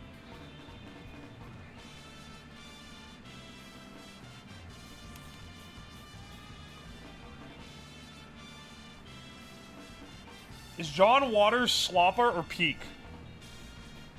Hang on, what is a John Waters movie? If he acts like he's not self-aware, he's Andy Kaufman levels of trolling. I think so too. I think he's totally in on it. And he is playing up the fact that he doesn't know. Because he knows that if he does know, it's gonna ruin everything. And honestly, Pink Flamingos. Oh, that's... Pink Flamingos is a, it's a movie, alright. It's a... It's a movie. Dude, I have a whole thing of those assortments, you're right. Assortments like that, just buy them on whim. I do too. I have a whole thing of springs. I don't have enough heat sinks, so we're going with the old tried and true method. Hope this prevents wire slippage.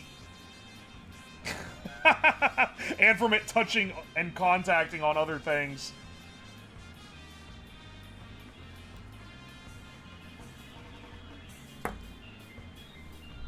You think he's playing 5D chess? I don't think it's that deep. I think he just, like, knows that he's laughed at, and he doesn't care. Like, Tommy Wiseau made The Room, which is hilarious. But then, he realized he was being laughed at, so he made, like, other movies that are, like, intentionally bad, and they're just... It's not it, man. It's not it. You can't recreate greatness. He can't recreate the pure salt he felt at some woman when he wrote The Room. And that's the real tragedy.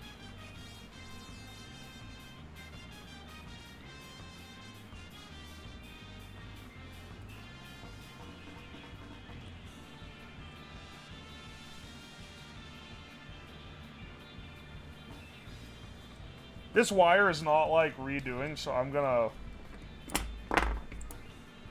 re-up it. Because I have the spare.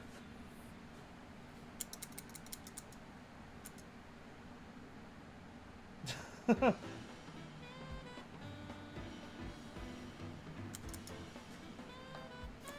book about making The Room the Disaster Artist is one of the most interesting looked at making an independent movie in the early 2000s. I didn't watch it because I don't want to see, like... I don't know, man. It's like, it's become too mainstream.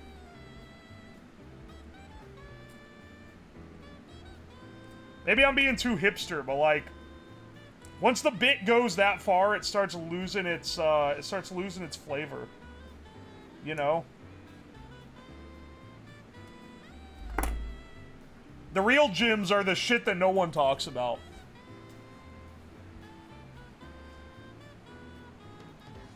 Sounds hipster. I love the OG Mario Bros. Film. Now that's a whack take.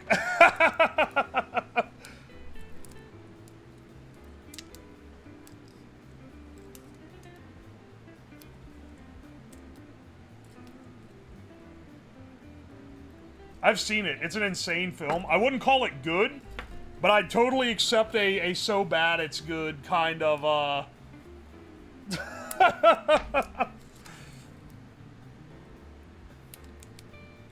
What are you watching the original Mario Bros. Film on? I'm gonna be real with you right now. When I watched it on a Discord watch-along in Morco's Discord. That was the first time I'd ever seen it. I dislike romance films, but Princess Bride's the exception. Princess Bride is an awesome movie. I also would not call it a romance movie.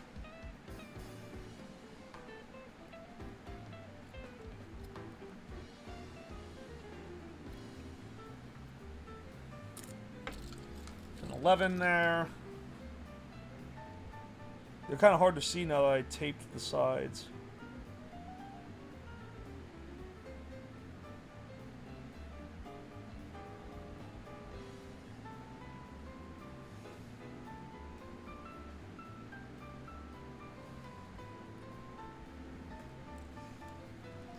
I'm bending the anode up so that I can find it easier is what I'm doing right now.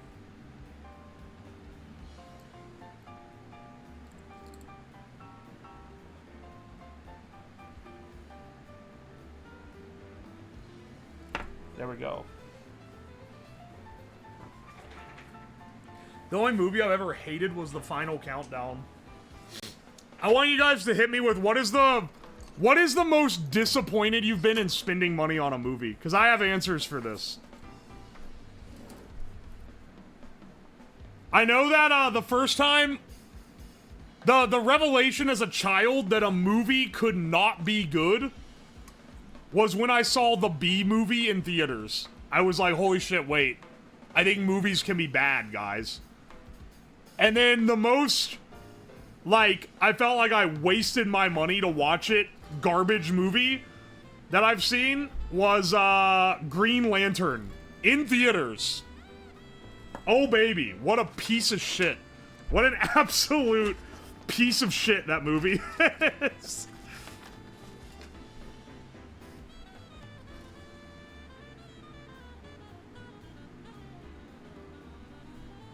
Prometheus? Aragon! Oh! That's... yeah. That movie's ass. I didn't have any attachment to the book when I saw it. I didn't know anything about the book. But man, if you liked the book, I bet it sucked. I bet it was like... it was the worst thing ever for you. Because they did not do it justice, man.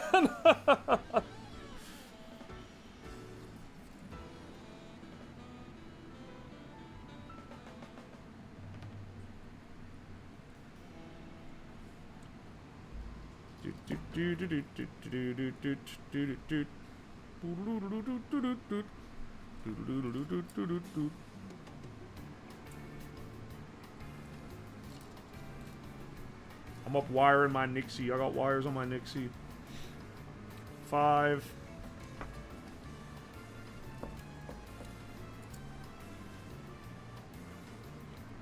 6.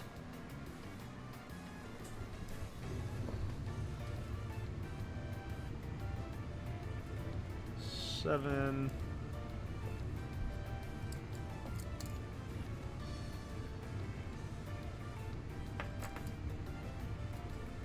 8. 9. This board is gonna be a mess after I get all the wires on here, man.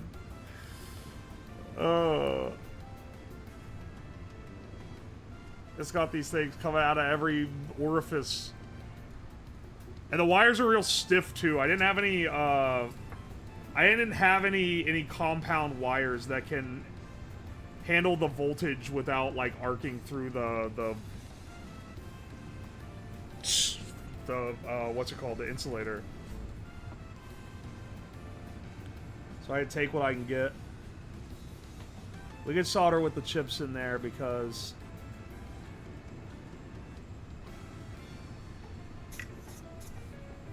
alright, hang on a second. Oh yeah, you can see me soldering. Making sure I was framed up right.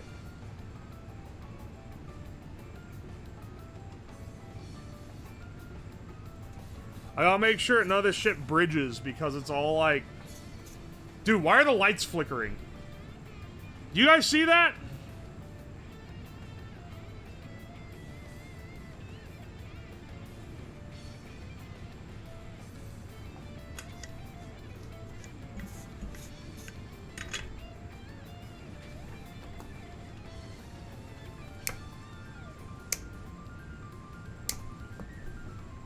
Snip these guys off.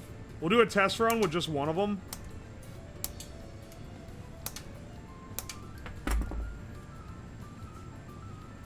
Uh-oh. For like 3 frames. Yeah, that's the actual light. But why is it doing that? Anyway, if the stream cuts out, then you know we have a power outage on our hands.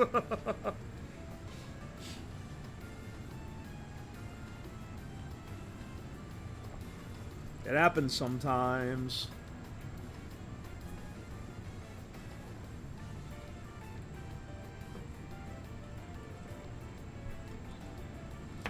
Oh, and then this would go here.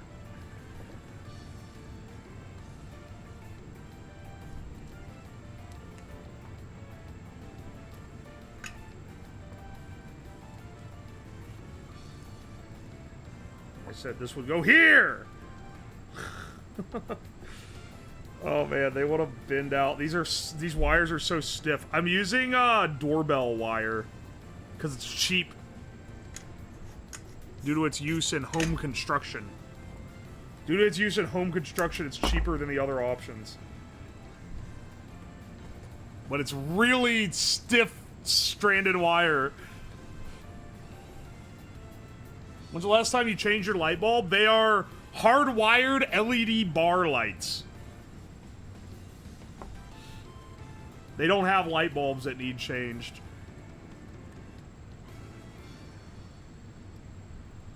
This has like... Okay, that's fine. Alright, let's go ahead and wire these guys up.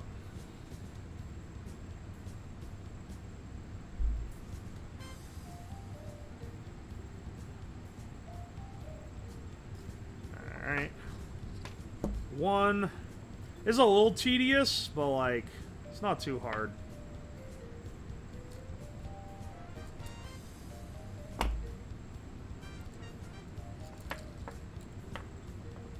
They didn't just, like, randomly put these around the board, though, I will say.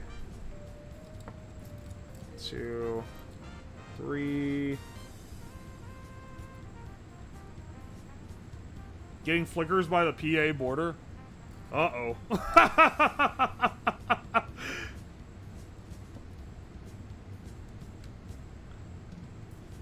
People in chat, when people that are, like, in the general area start being like, oh yeah, we're having power issues. I'm like, oh no, bro.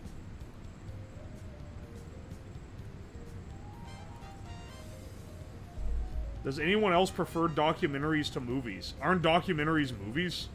Or am I crazy? You mean documentaries to fiction? I was like actual documentaries, or like you're watching internet historian videos?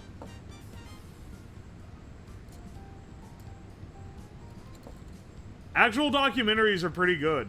I wouldn't say I prefer them to movies. It's more of a mood thing. Sometimes I'm in the mood to, you know, learn some shit, and sometimes I'm in the mood to, like, I don't know, watch The Rock blow up another car. Speaking of, I've never seen the Fast and Furious movies. I kind of want to. They look... I saw a scene recently where, that someone posted where they're like, this can't possibly be a real scene in the movie. And it was like, they're like in like a skyscraper, and then they launch the car out the window, and they blast through the window of another skyscraper and land the car. Like, that's Tom and Jerry physics, dude. You're right. That's awesome. That's F7? Dude, maybe I'm sleeping on the greatest schlock of all time. As a schlock enjoyer, I feel like I've been sleeping on these movies because they're mainstream, but maybe they're greater than I realize in terms of the raw sloppa that they can provide. Yeah, it's a UAE.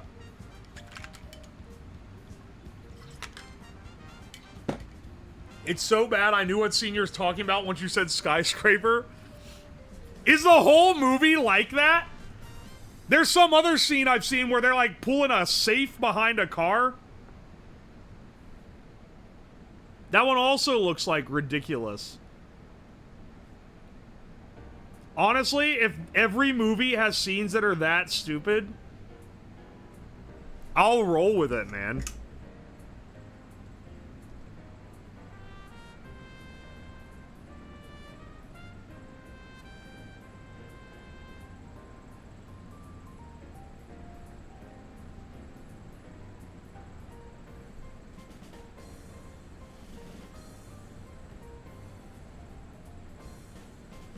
Let's see here. Just became Mission Impossible with cars. Yeah, but the cars are doing, like, stupid stunts. The safe behind the car was actually real? What do you mean? What do you mean it was real? They had an actor sitting in a car and sliced the car in half and he had to duck? What? No, they did not. Shut the fuck up. You are actually, you're such a... You are not gonna convince me of that one, you idiot. Yeah, bro, they actually sliced the car in half.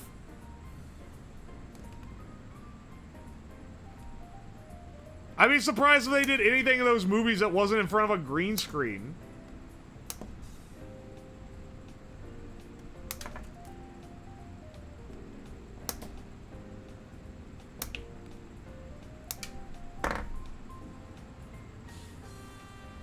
Hollywood doesn't give a single fuck about stuntmen.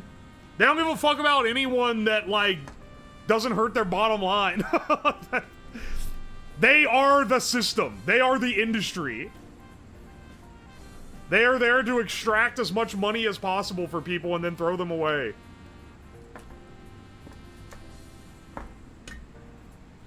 Ow!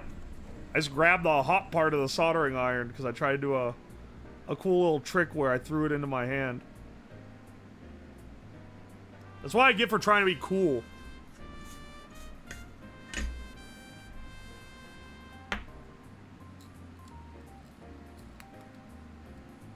In the wise words of Mr. Krabs. Arr, they're after me, lucky dollar! Arr, sponge boy me bob! I took 3 doses of fentanyl! Arr, arr, arr, arr.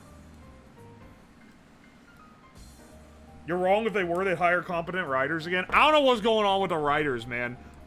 Writing is taking a dive. Is it because, like... Hang on a second. I'm trying to ID this component real fast to make sure my labeling is correct.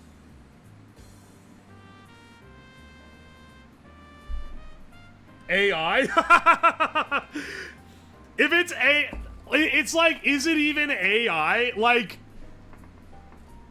Some shit is so badly written that it's baffling. It's baffling who it's even trying to, like, appeal to. The Marvel writing has truly been, like, has been a blight on movies, for sure. But at the same time, I can't be too mad at it because, like, one, it's what people keep paying to watch, so, like, you get what you fucking deserve. But also, it is really funny how bad it is. You read the songs for Wish? I know there's a theory that, like, Wish was written by an AI. The Disney movie Wish was written by an AI. And honestly, I don't think it's true, solely because I think that writers are just that bad now. I don't even know what particularly has caused it. Was it, like, a difference in, like, standards and, like, schooling? It would have been, like, 20 years ago. If that's the case, because it takes a while to get to the point where you're writing movies.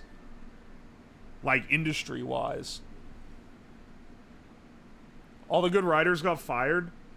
Yeah, is it just a matter of them, like, hiring, like, bottom-barrel talent? Is it Nepo hires? Like, what is it? What is the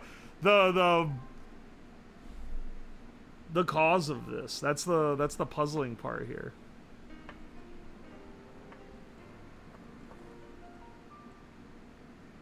Hang on, 6.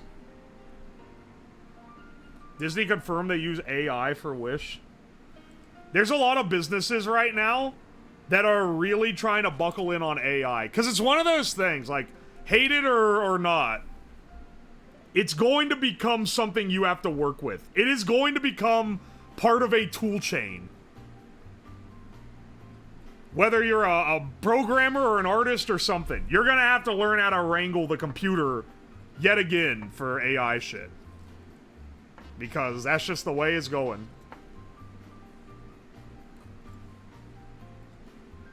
Coca-Cola used AI for their Christmas commercial? Yeah, they hired a company that did, and people got really mad, and they're like, you can tell it's AI because it looks like shit! It looks literally like all the other ads, man.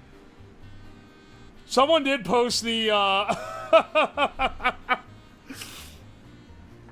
someone did post, the, like, clip from the Incredibles where he's going, like, where it's the teacher trying to claim that the kid that goes fast is, like, putting tax on his chair, and he's like, look! You can see it right there! And they're like, dude, I can't see anything. And they're like, this is what artists trying to explain something that's clearly AI is in current year.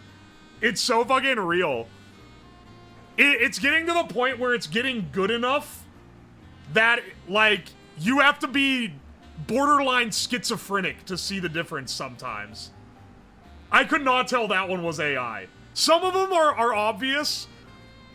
I honestly, also, the one that was AI that they were giving shit to, the Miku one, it was an AI, but it was an artist who trained the AI on their own art and then had it, like, fill a sketch. So it's not like an unskilled noob throwing writing, like, big boob furry anime woman. Like, it's like an actual skilled person, and they know how to make it not look dog shit.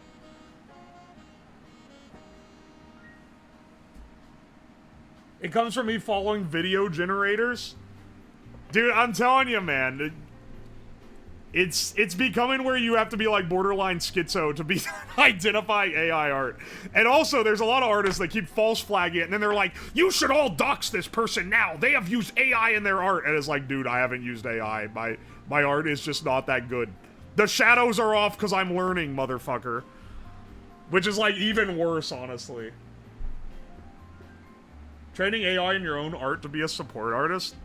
I've always said one of the few things that I think would actually be cool to do with it is if you're like an animator and you want to put animations on YouTube or something where you don't have the budget for a crew or anything, is that you can draw your own keyframes and then have it do micro train it on your style and have it do your fill frames. If it gets to the point where you can do that, that's actually like, dare I say, that's actually good for creativity. Because you're still directing it. You're still putting your creative vision out. It's just doing the grunt work for you. They're replacing old YouTube videos, the full URL, with AI upscale, and I thought I was going insane. Every time they hit someone who does it, I know the sympathizers are falling off from that. It's a shame, too, because it's like, there's definitely criticisms to have, but, like, some people are going crazy. You also keep, like, explaining how it works incorrectly because they want to make it sound like it's more of a copyright violation than it actually is.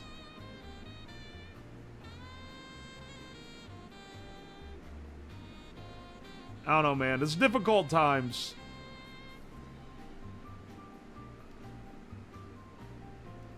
It's difficult times when you're adapting to technological, like, innovation in your job. When CGI started becoming a thing, it was also a pretty rough thing. Still is, honestly. Have you seen the Aliens 4K upscale? I never want to.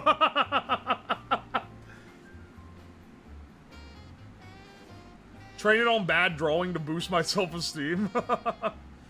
World War II was difficult times. These are slightly irritating times. I mean, yeah, in the grand scheme of things, yes.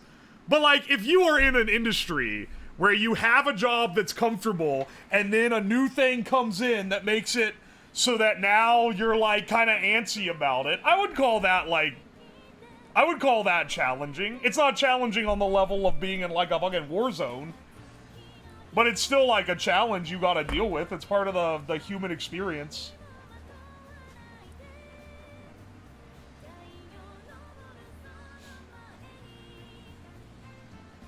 They're doing a live action How to Train Your Dragon. I'll be real, I have more against that shit than I do, people making, people filling their art in with AI on Twitter.com. Oh no, we're in the... I know a lot of people here, some of you guys have found me from Twitter, some of you guys don't use Twitter. However, there's this new app, for people that aren't Twitter heads, I'll hit you with a little update. There's a new app called Blue Sky that's basically a ripoff of Twitter, and all the most annoying people on Twitter are going to that app instead. Now is the time to come back to Twitter. it's becoming greener every day. Now, don't click the For You tab. It's maybe the most cancerous it's ever been, but it's like pretty solid right now.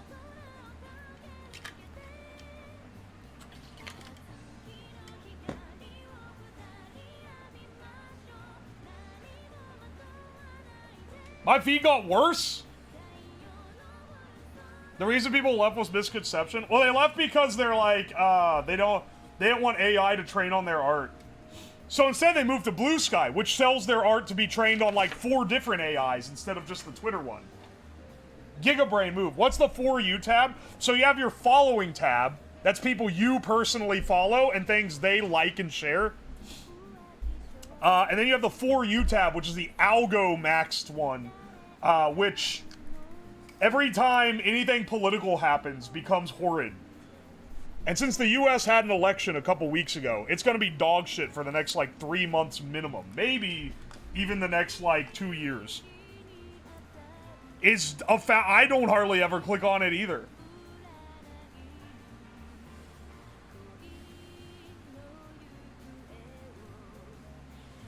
My Twitter's gotten so much. Dude, if your Twitter For You is getting more shit, you gotta stop doom scrolling, dude.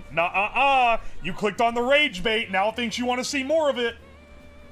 You're giving it what it wants. I say don't go on the For You, but like pre-election, my For You had 0 politics. Post-election, it started having politics because I think like that was what everyone was talking about. It's starting to heal. It's like over half memes again. Hopefully, in a while, it's gonna be no politics again. Don't fall for the rage bait, though. Every time you click on, if you stop and pause to read it, it's gonna be like, you stopped and paused, you must want to see this. Don't do it. Don't do it, it's gonna mess up your algorithm, man.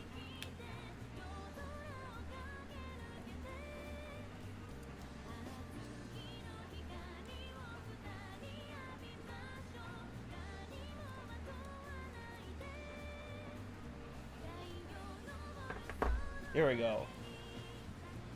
Let the campaign text stop. Dude, I got so many of those. I set up a filter on my phone to just auto trash them. I was getting them from both parties as well, which is crazy. I don't know who signed me up for these fucking mailing lists, dude.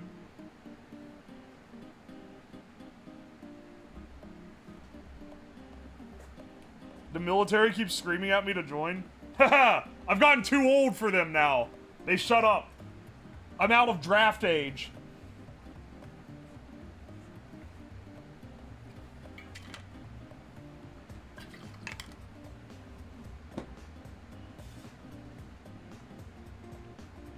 Olge? Don't fucking olge me.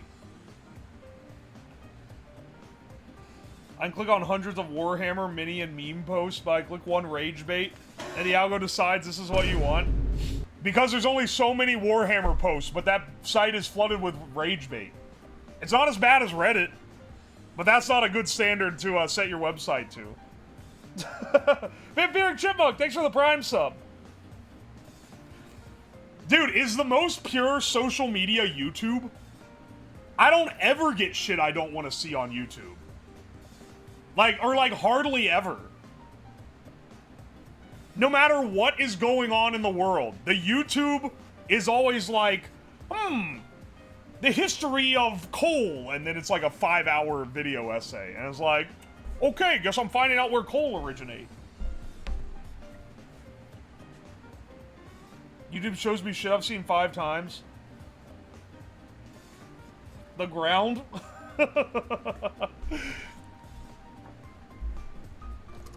I'm on Twitter solely because that's where, well, before YouTube, it was where most of you guys come from. I think a lot of newer people are majority coming from YouTube, not Twitter, which is awesome. And it's also kind of crazy.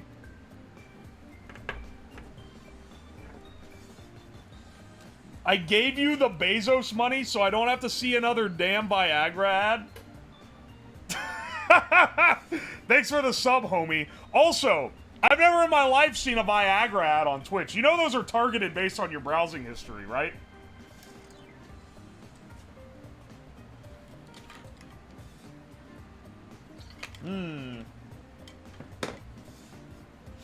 What my internet standards of Spotify, A, and 34?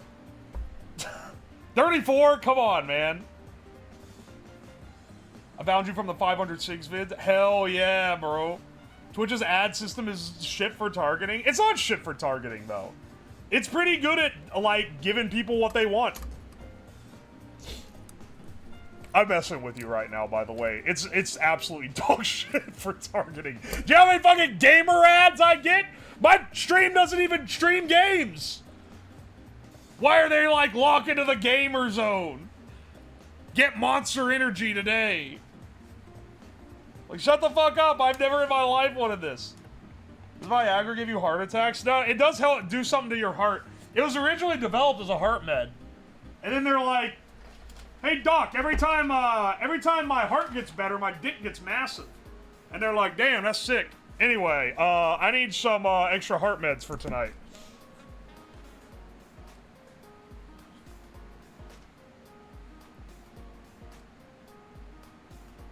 They know we're all second screen listening. I get ads in languages I don't speak. It's really fucked you up. There's no targeting on Twitch. There's ad targeting. There's no stream advertisement targeting, but there's like advertisement ad targeting. They literally make most of their money on ads. Trust me.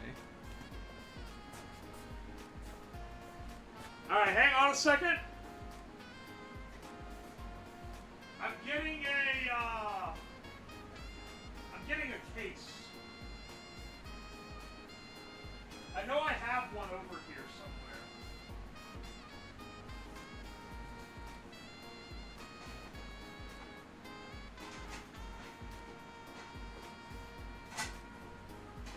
The real question is what I do with it the last time like this.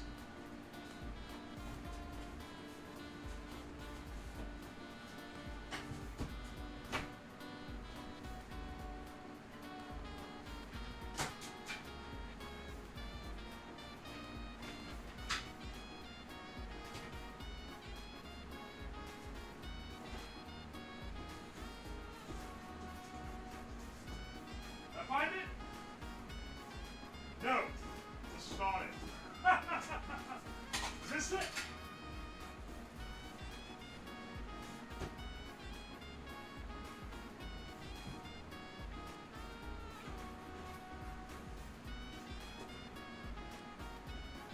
Give me 1 second.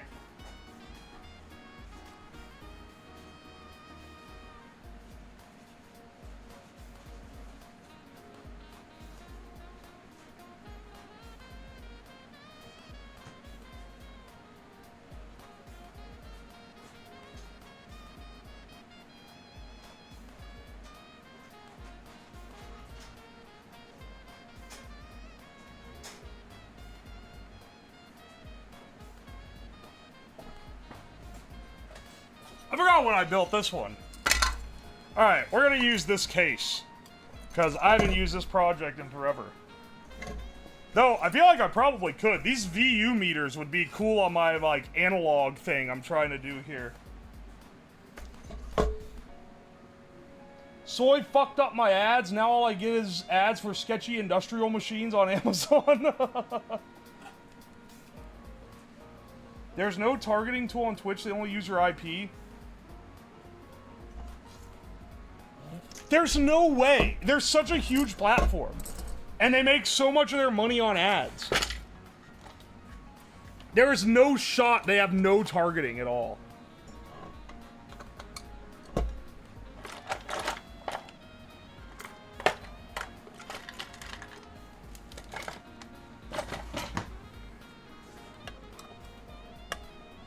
Elon is suing Twitch for ads. What is he suing them for? That they didn't run ads on XD Everything app? Ask Pirate Software? I mean, I can ask him, I guess. I could also, if he did a talk on it, I could look it up. I don't have to bug his ass.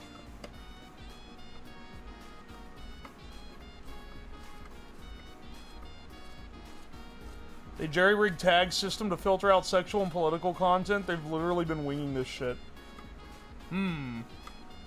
Interesting. Dude, I can't find... I have this case, but long. Like, this long. Be great, because I can set the TV on top of it.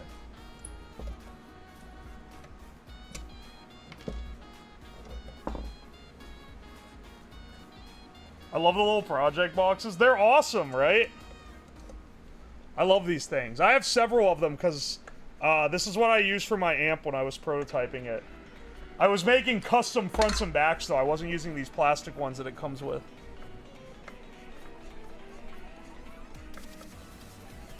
They're expensive, but they're nice. I can tell you this, it's cheaper than getting one custom made.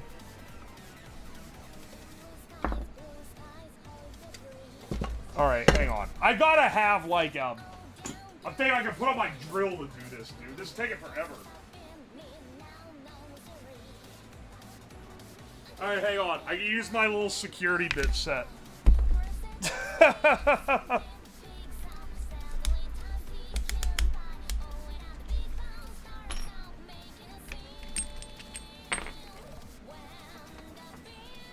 Too big. How about this?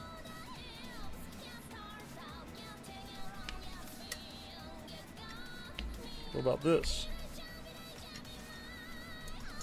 It's a little loose, but I think that'll rip it.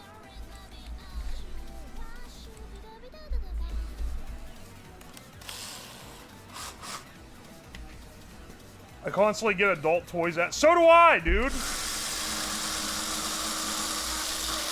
They think I want the Auto Jerker 5000. Which, like, make all the jokes you want about that one. Why am I getting ones for women's sex toys?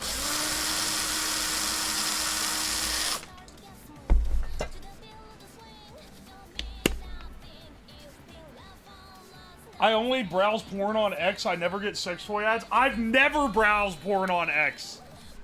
And I get a ton of sex toy ads. I don't know what X the Everything app is trying to tell me, man.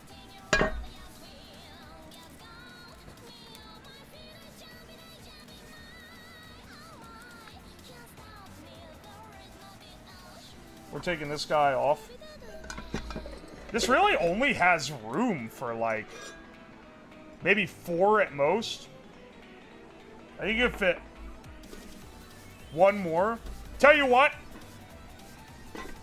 This is the ambitious potential expansion.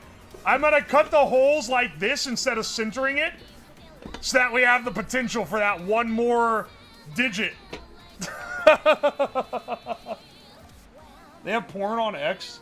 They have literally always had porn on Twitter. That's not an Elon thing. That's just like a thing that's always been there.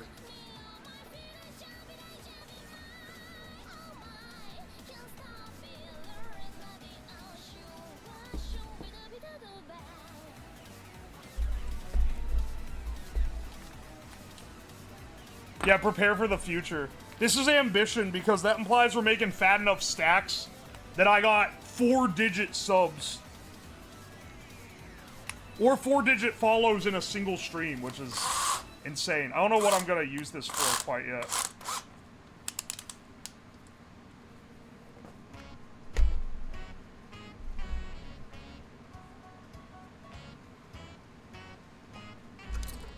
Twitter saying we don't tolerate porn and then not doing anything about all the porn. Wait, they don't want porn on their platform? That's like one of them. The amount of people I know that say they only use it for smut is crazy. Do they really not want it on there? You know what, actually? You know what, actually? You're being bamboozled.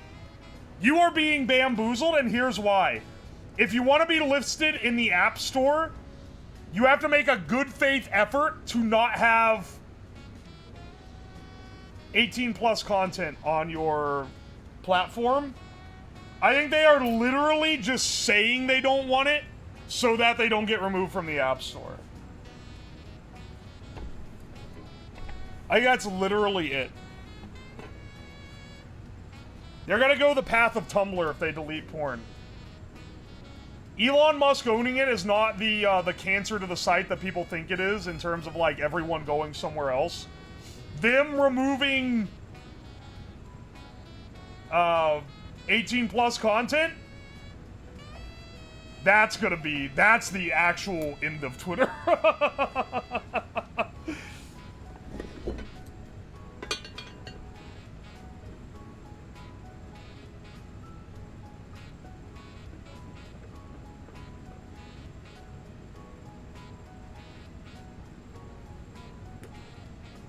Actually, hang on. I'm crazy. I have so many of these plates, I can cut the plate without needing to leave the extra digit space.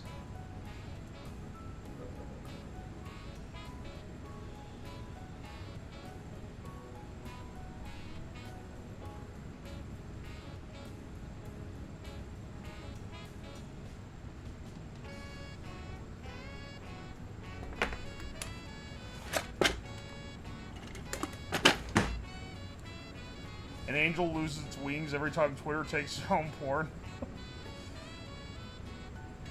I'm not saying I approve of that use of the site necessarily. I'm not quite gooner-pilled enough for that, but I can't deny that that is like the reason a lot of people use the website. Twitter knows what porn I like. Blue Sky showed me furry butt sex without me searching anything. Welcome in, first-time chatter. What are you doing, you slugoid? I'm making a Nixie tube sub counter. Why you call me a slugoid?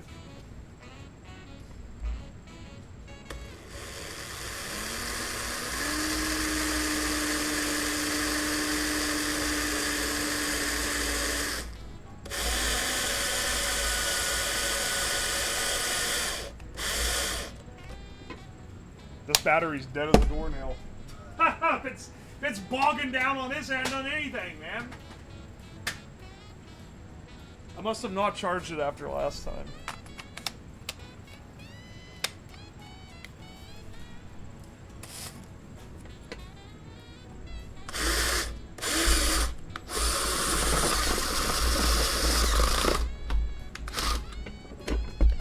That one's supposed to happen.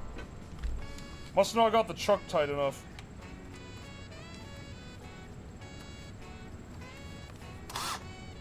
Oh. I now understand how I didn't get the chuck tight enough.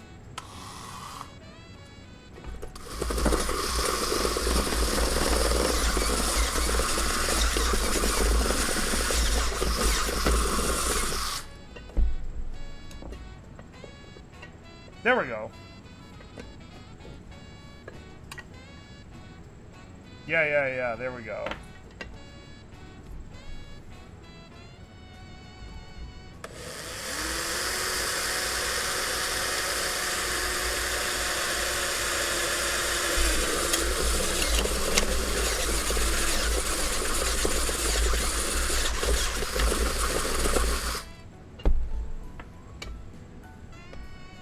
It does need the next size up.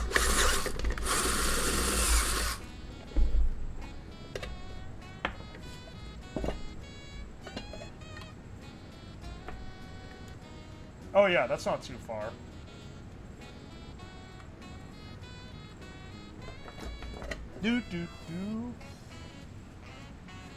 I fear that shit's gonna shatter. The plastic? It's a very flexible plastic. It should be fine. I think it's gonna shatter.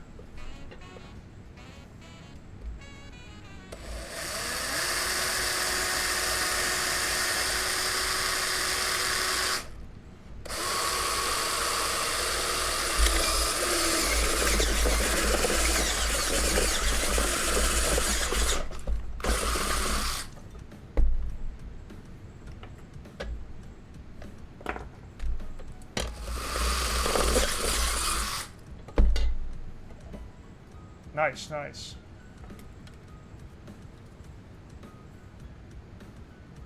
Yeah.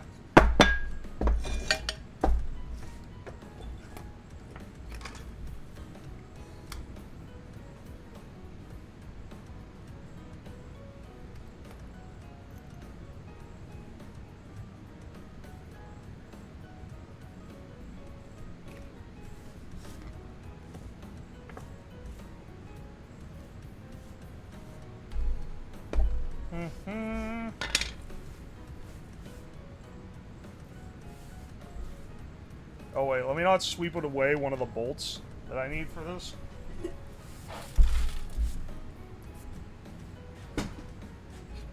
Yeah, so this should now fit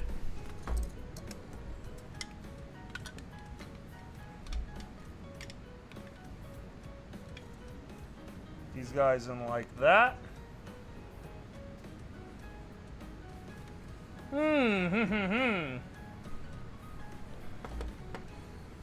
Can't wait to see how the workbench looks in another year.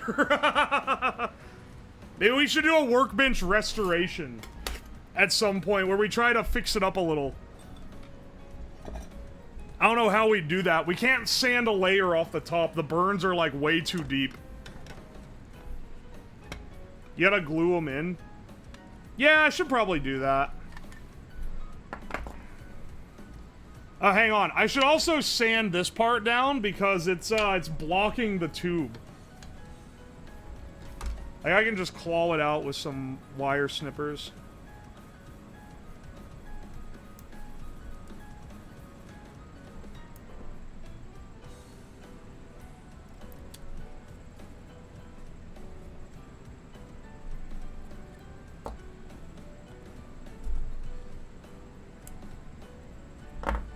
Yeah, there we go.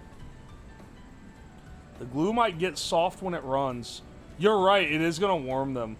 Where is it? Where is it? Okay. It's part of a new thing I'm setting up. That's gonna have the old terminal that we made last time. And then this is gonna be under it. So it's in like one camera shot.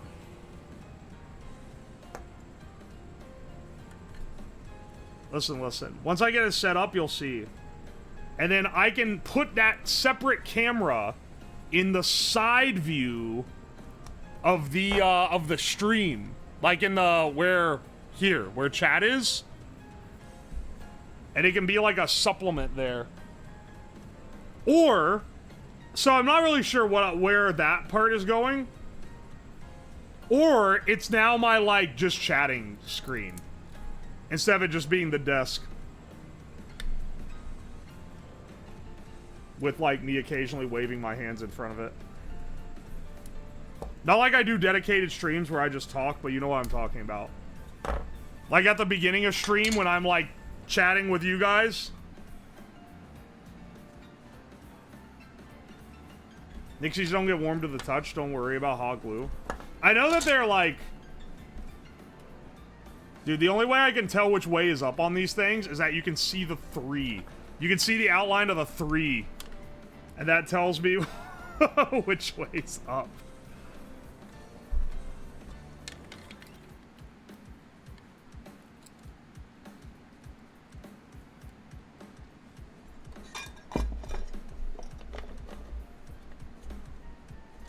That's pretty solid, honestly.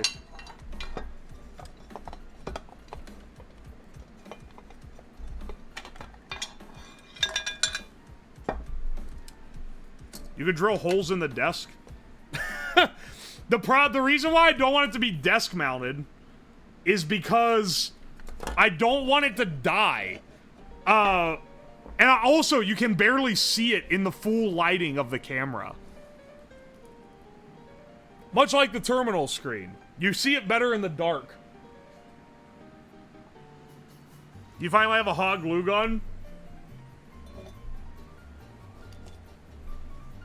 Maybe. Give me 1 second. We gotta get these guys, arranged correctly. I guess we'll just do it one at a time. Doesn't exactly take a ton of precision here.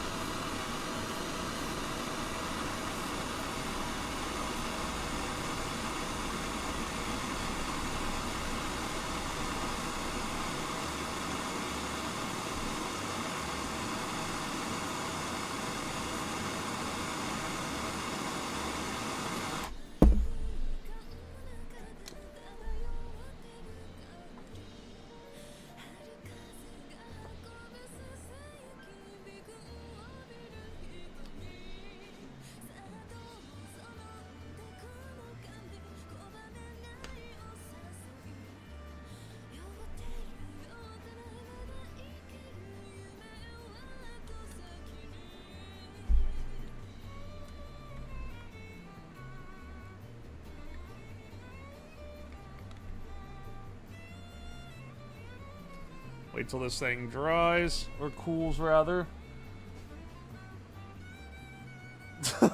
Looked away, why the blowtorch? I don't own a glue gun. I used to, but it broke because I accidentally overvolted it. So now I use the torch. Look, people always give me shit for the torch. It works effectively. It's kind of better than a glue gun. And I swear that isn't just cope.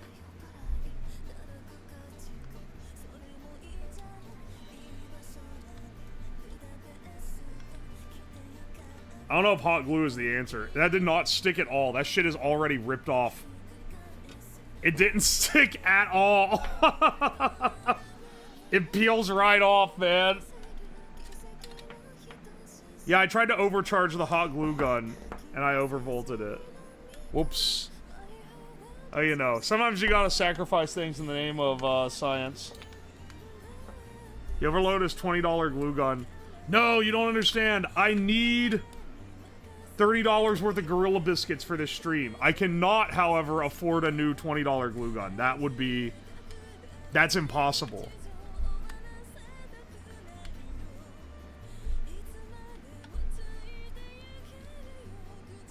Next year, the desk will be a Rorschach test. Honestly, the tubes are probably going to be held in place by the fact that they're, like, spring-loaded in on wires. These wires are, like, stiff enough to hold them in place. So, maybe I can just do that. Maybe I can entirely count on that.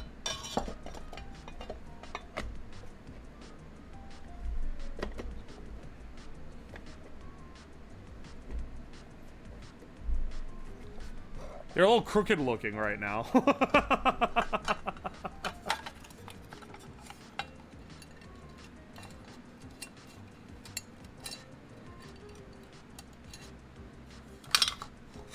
I need to stop tilting it backwards, though, because it keeps falling out! Maybe a little duct tape to hold them in place would help. As long as the PCB is secure. Yeah, that's what I'm saying.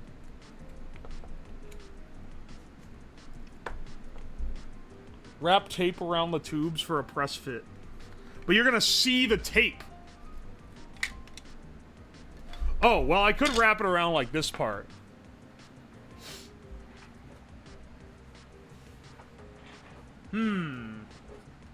Melt the tube plastic? This isn't plastic. This is like Bakelite or something. They didn't make plastic like they do now back when they made these.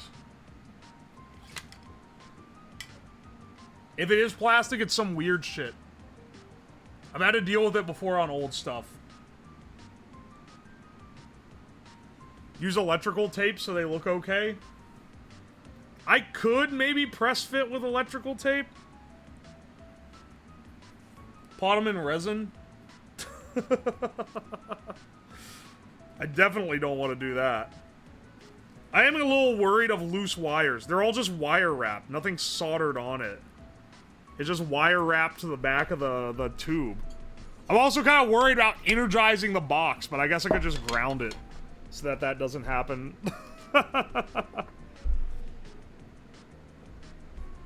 I could just not be a menace. That would be an option. Alright, blue is gonna be high voltage. Because I remembered we need voltage lines coming off this board that I haven't put on here yet. How do you know how to do all this shit?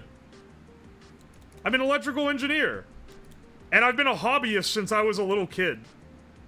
So, some of this is like skills I learned in school from doing this as a trade, and then some are hobbyist skills.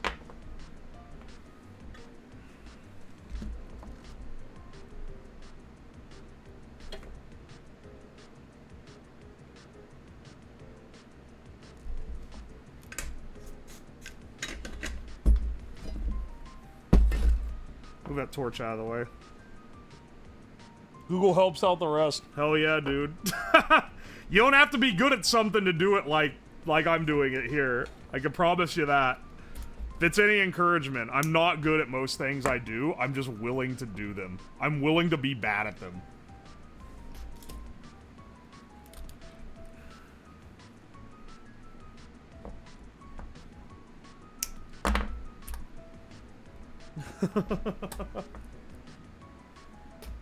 That is encouraging.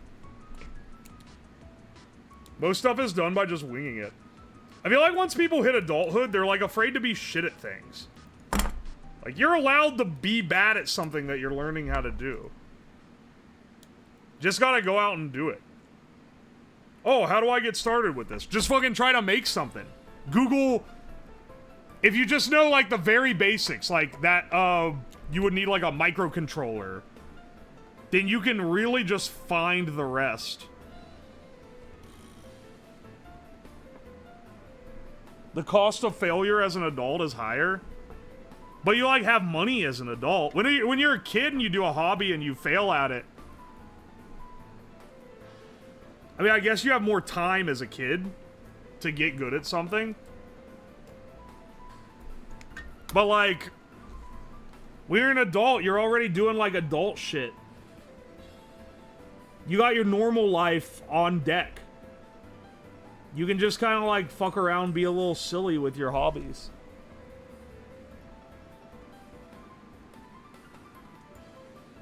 BRB, gotta try to rewire my entire house to 240 volt for extra power.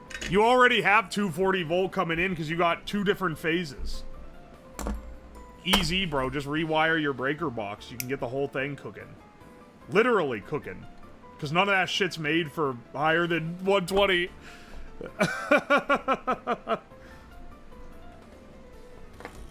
And you're gonna light your shit up.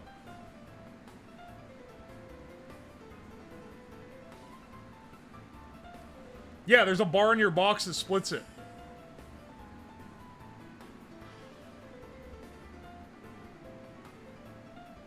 Oi, oi, oi. Arduino starter kit English official. I'm not clicking the Amazon link, but that probably is a good starter kit. It's kind of hard to get a bad one, as long as you're willing to look up tutorials. The main difference between good and bad ones is whether or not they have tutorials with them to tell you how to do anything.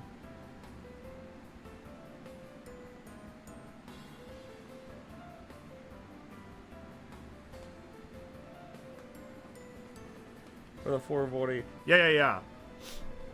I only, I saw a proof of it being split phase because one time I had a wire that a tree branch fell on and it took out half the power in my house because it knocked one phase out.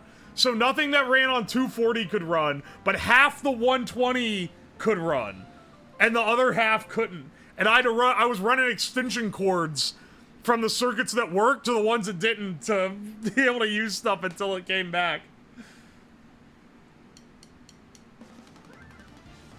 YouTube recommended the 500 sig video. Now I'm here instead of working. Hell yeah, Patch Paladin. Welcome in.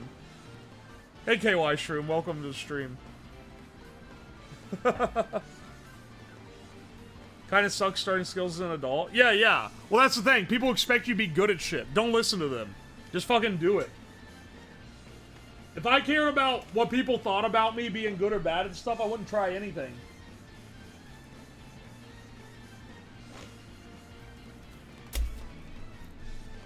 Is the line? Yeah, there is. Every time I touch the ungrounded desk, it glitches the camera and causes this line to appear.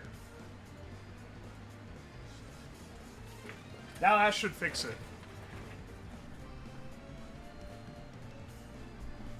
Don't worry about it. Alright, hang on. What was I doing? Oh, yeah. Gay wire. Finally. Gay wires.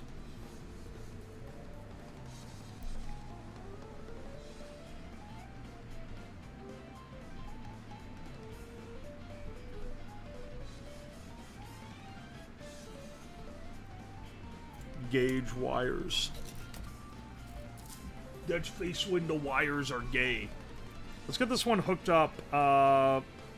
Let's make sure it's hooked up in such a way that it goes ABCD, ABCD, instead of the actual fuck-ass order of these things.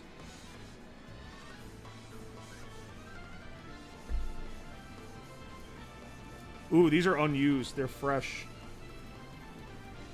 They have like an actual firm hold on the wire. These cheap-ass wires are often not like that.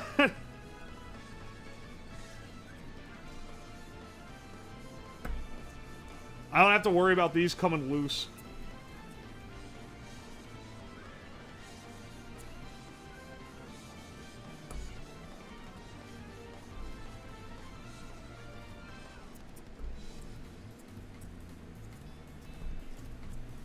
Imagine if I plug it in and it smokes, dude. It's Jover. If I plug this in and it smokes, it's actually like... It's actually never been more over, dude.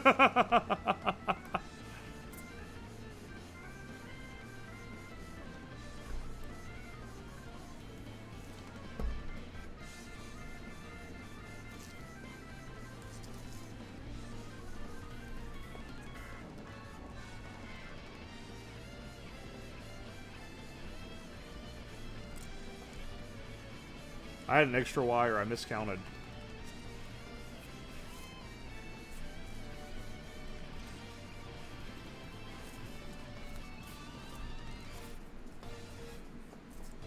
I've gone about crimping my own DuPont connectors because of how shit the Amazon ones have started to feel. Dude, I'm not getting on board with you on this. That's a massive pain in the ass. I understand the grind set. I can't deal with that one, brother, man.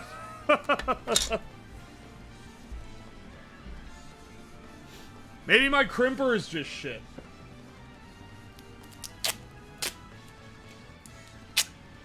My IT course used smoking PC as an example of connecting a ribbon cable wrong. Hey man, it happens. I literally already smoked a chip. That's why I'm like, that's why I said it's over. I'm using 3 of the 6 and I've already destroyed one by mistake. If I smoke another one, it's done, man.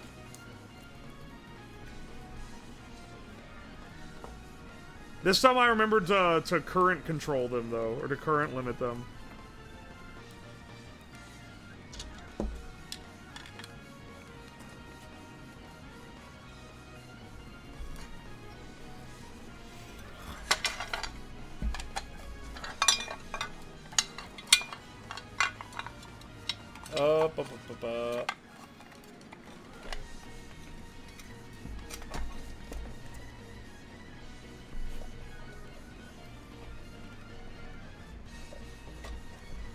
Alright, here we go.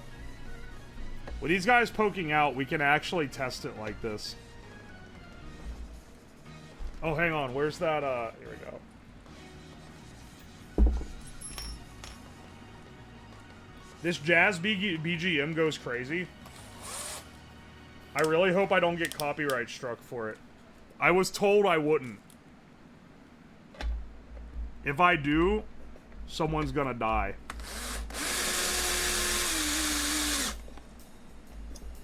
If I do, then Evil's about to die tonight. Love your YouTube channel. Oh, thanks, man. Glad you're able to catch the live. This is the main event.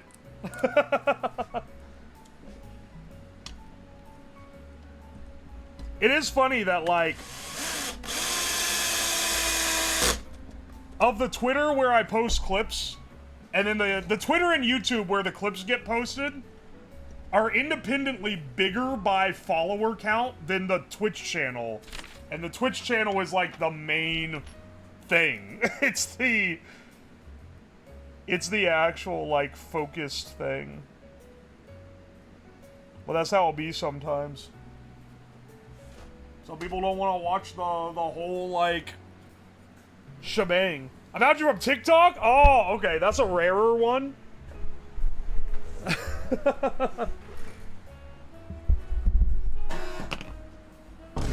I hardly use Twitch. Well, I'm glad you're able to make it here.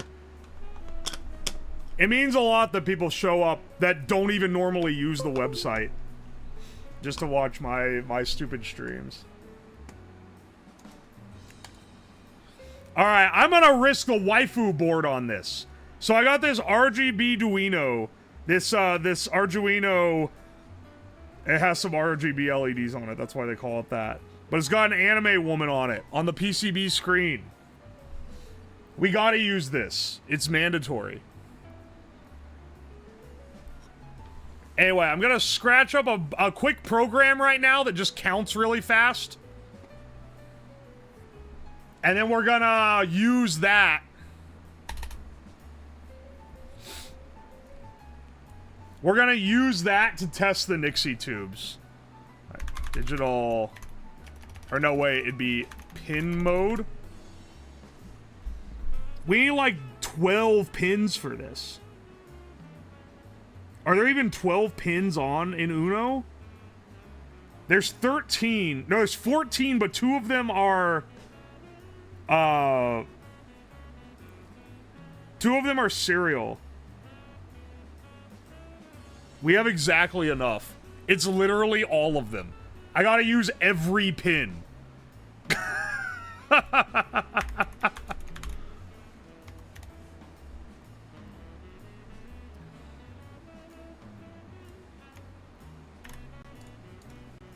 3, 4, 5, 6, 7, 8, 9, 10, 11, 12, 13. Hang on, wait. We have pirate software enjoyers in here now. I can show my code screen. You might want to look at this one, though. This is a little ugly.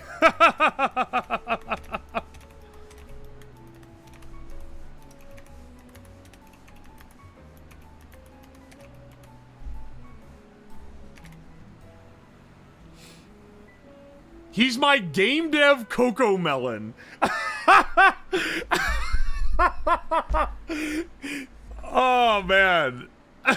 calling him the game dev Coco Melon. Do you not have a shift register on hand? I do have some shift registers. They're the 7400 series. Serial into parallel out. Here's the thing though, I don't wanna... We're 4 hours, 45 minutes in. I don't really wanna solder a whole ass other board. You know? Yeah, the 595. I don't want to solder a whole ass other board with the shift register. I need 2 of them, so they gotta be daisy chained, like, and then I gotta pull out the driver that I like. Nah. We're gonna do it this way instead. I'd rather fix it in hardware than this. This is why I'm an analog guy. This is why they should put my ass in the assembler mines. I ain't cut out for this.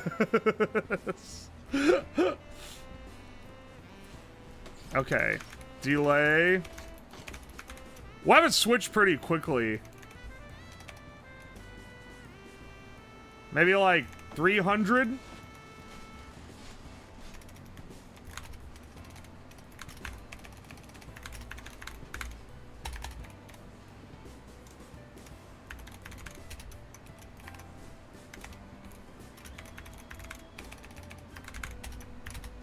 We're just getting a basic counter set up. I can't stop fumbling the keyboard here. Otherwise we do,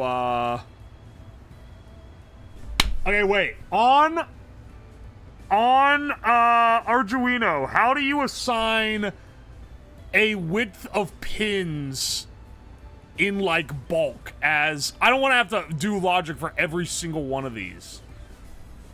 How do you assign, like, pins 2 to 5 as a binary output? Can you write to that as a register? Commas? No. I mean, like... No, not for loop. I mean, like, as a register. No, you can't do that? Oh, this is where... Yeah, a bit field assign... Oh, man. Not digital write, motherfucker. Okay, hang on.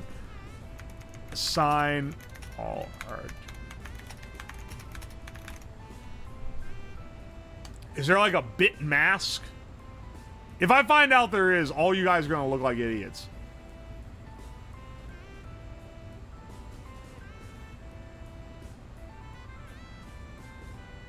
Oh no. Oh no. There might not be.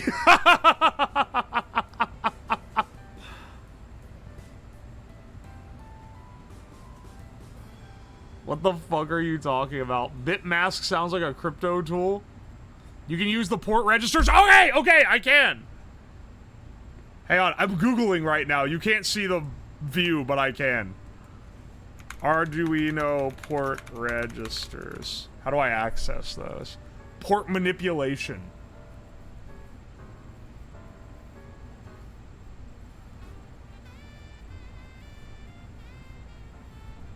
Okay. Wait.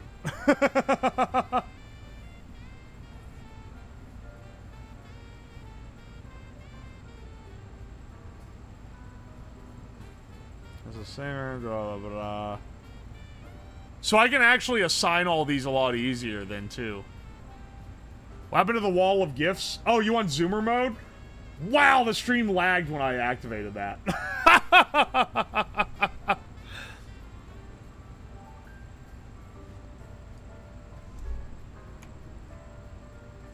Legacy documentation. Can I use this directly?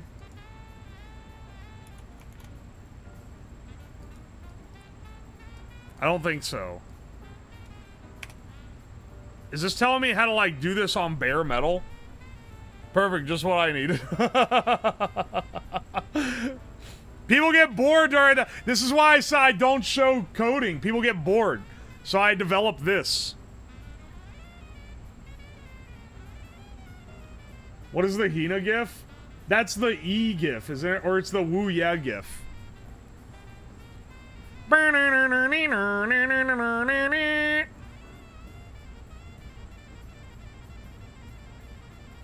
Port B equals this.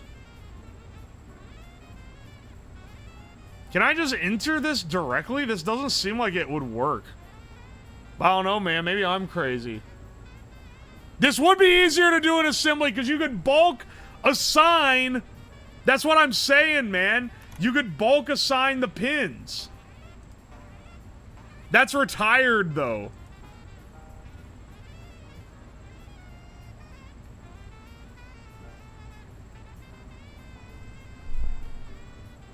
Oh no, it looks like I still can.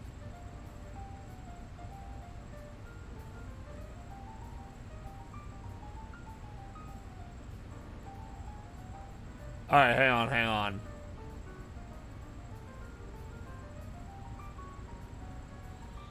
What is that, if statement? Use counter mod 100?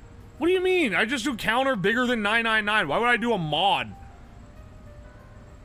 Here's a, you know how I can tell you're a fucking full stack motherfucker and not a microcontroller kind of guy? This expression, hang on one second. I gotta do a learning moment here.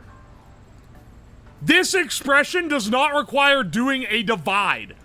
A modulus would require a divide. Divides take so many more clock cycles than a simple comparison like this.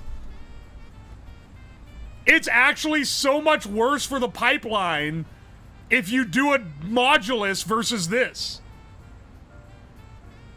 I'm telling you, man.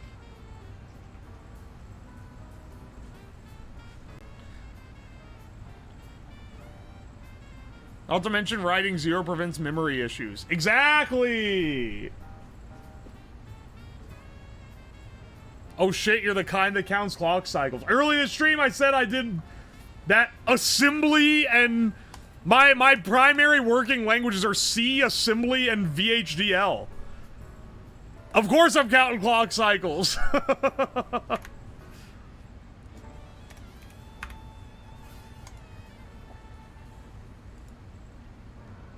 Alright, this should have us.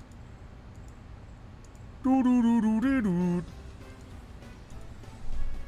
looking up the port manipulation, man. Therefore, its mode to output pin will do this. In order to control the digital state, use port. Iri. That's what I'm referencing? Yeah, that's what I'm looking at too. You know what?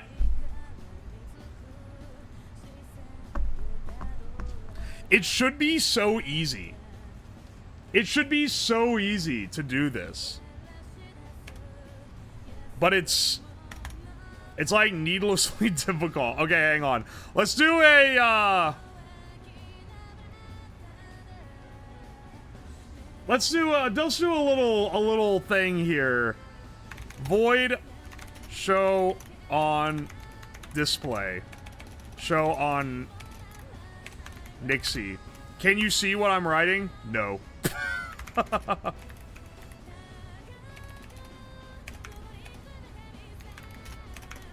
Pin A, pin B, pin C, pin D. We're gonna have to do some bullshit because here's the problem is that if I ever change... Actually, what 18 mega even is this? It's the 330 or the 328p. Try not to fry the Nixon tubes. I'll try not to. You know what else is needlessly difficult? Trying to identify each and every GIF. There's none that are disappearing. They're all there. If you can pick out all of them though, it's impressive. Gotta go back to coding and spin. Good lord. Hang on, wait. Is A the... I gotta check my doc here. A is the least significant bit. Okay. Okay, so... And then int value. If... And then I guess we'll just do... Digital write pin A least significant bit.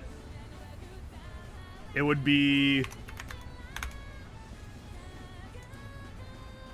This will be uint 8.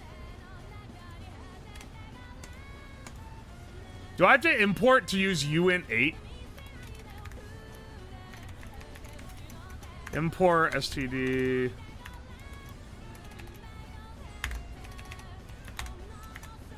int, standard int, I think? Alright. I can't remember. It's been... Ooh. Foot job what? Don't worry about it. Just look at the Wumpus. All the GIFs are out of sync with each other. People always think this is like a pre-rendered video. It is not. The int.h. Yeah. Alright, because I need this to be a guaranteed 8-bit value. I mean, I could use char. Char is an 8-bit value on the Arduino. It's not always. There's something C standard. Ah, whatever. This ain't work, okay?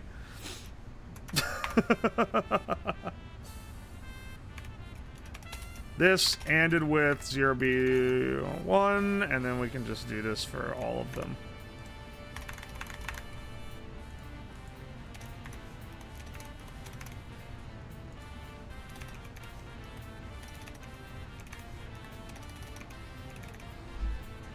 Alright, see this? This is literally how you do this.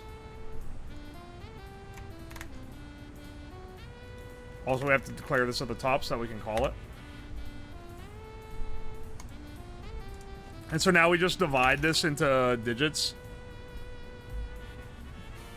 Calculate the change you give someone a seizure with Pippa? Nah, it's too small. They get a seizure from all the other shit. The top video showing the GIFs in motion doesn't show all the GIFs. That's because shit's been added since then. See? Back when I used light mode, I also had an ASCII art of the Madoka Magica characters making out. But I since cleared that one.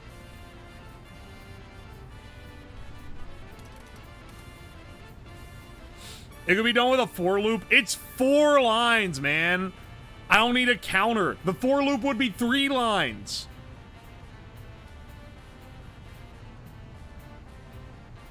Oy, oy. The good old days of IRC. Dr. Myron, what if I told you you're using IRC right now? It's still here among us. Among us! The IRC is still here among us. Remove the junk? No, it's fine.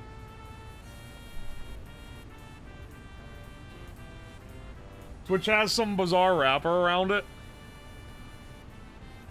It doesn't. I access it. The reason I'm able to read Twitch chat is because I can read it as an IRC stream.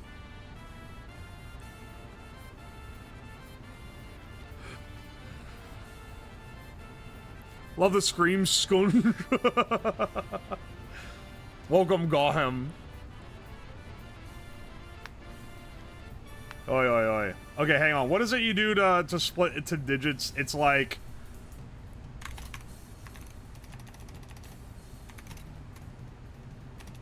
It's like, if you...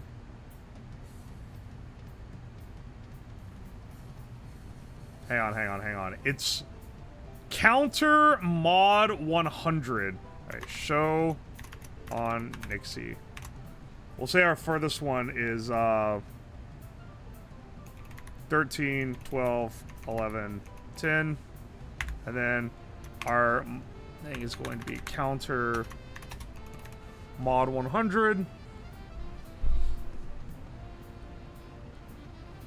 I want to check the docs again.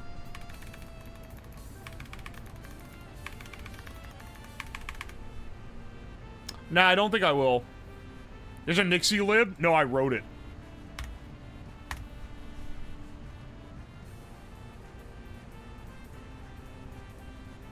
Oh no, it's mod. I did just say mod is bad, but this is the easiest way to do this. Mod by 100? Dividing this by 100 will get us the remainder in hundreds.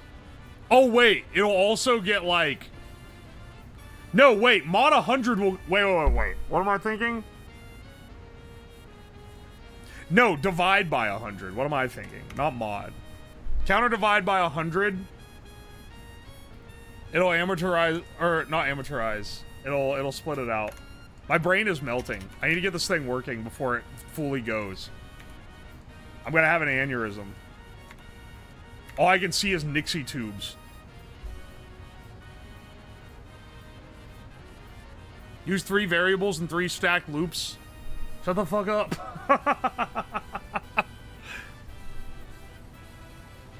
I could count each digit individually, which would be funny, but no, we need the number like this, because this is how it's gonna work, like, overall.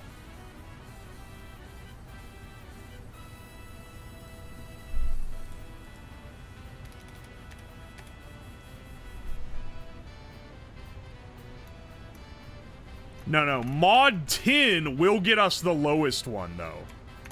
Alright, so here's how it is. Divide by 100 gets us the hundredths place digits. Why is this? I've done this before. Why is this, like, melting my brain trying to conceptualize it right now? Mod 10 will get us the ones place. How do we get the tens place?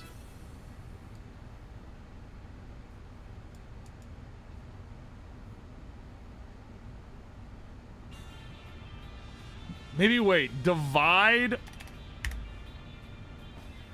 mod 100?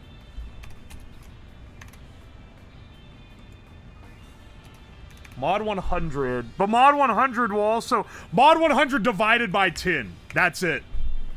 That's what it would be. It's counter divided by 10 mod 10. Oh, never mind, I had it twisted.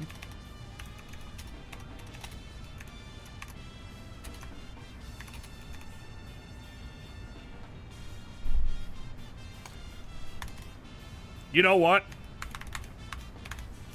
I'm gonna print these to make sure it's actually splitting it the way that you guys say it is. Otherwise, I'm gonna have the most confusing shit to debug. I can't talk and think of this at the same time. It's killing me right now. So fuck it, let's just try it.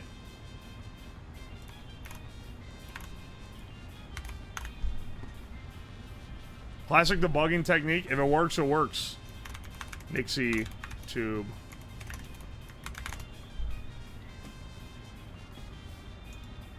He's talking to Tron. I'm in the mines right now, dude.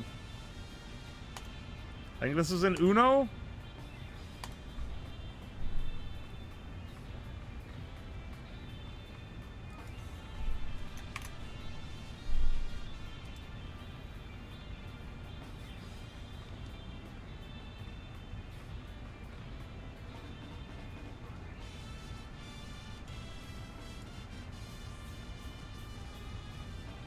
I did not configure the serial.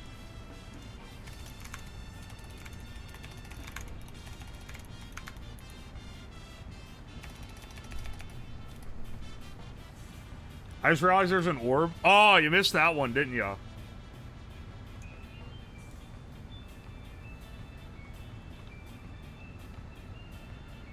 If it's not red, you are not dead. If it compiles and burns up the chips. You know what? Fuck, man. Let's send it.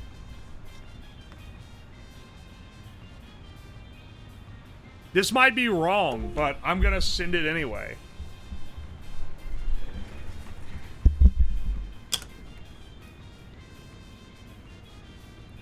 And then, turn this off, switch back to webcam view.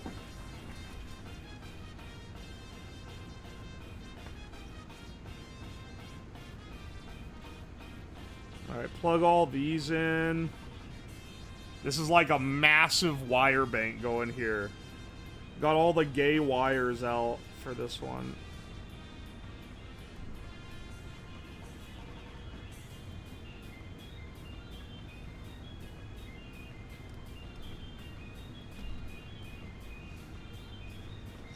Alright, rainbow wires here.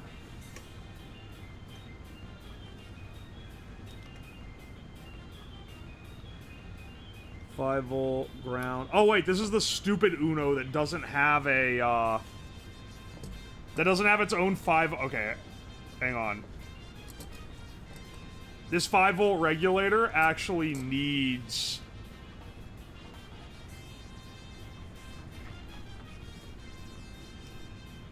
me to connect this thing to it. This is a mess. We're gonna have to cram all this shit in the same box here in a second.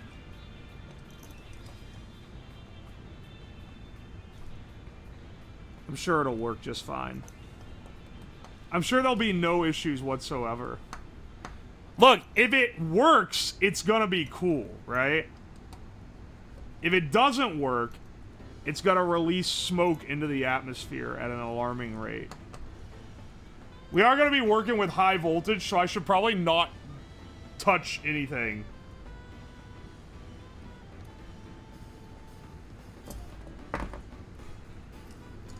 Alright, then here's our high voltage.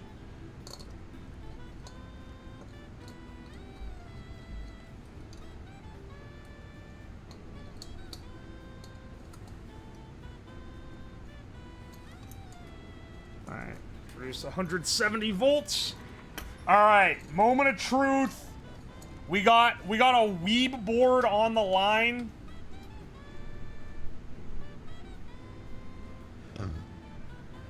Okay, it's focused on that instead of other stuff, that's fine.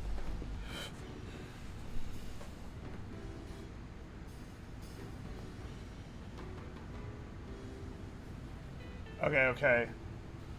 Let's see. Fingers crossed, guys. This is, I need the prage in the chat. We could lose all our expensive chips and our waifu board here. A Gamba? I don't want to get into mincy definitions of what works means. Gamba? Okay, hang on, I will. You got 30 seconds. The Gamba is not whether it functions, it's whether it destroys itself. Will it smoke?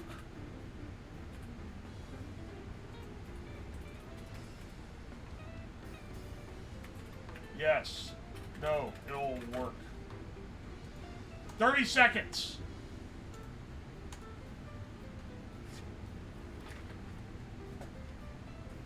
It has to smoke. It has to be... What the fuck is it trying to sabotage my shot here? It has to smoke for you to win the gamba if you vote for smoke. It has to be physically damaged. There has to be something fucky that happens where it burns up.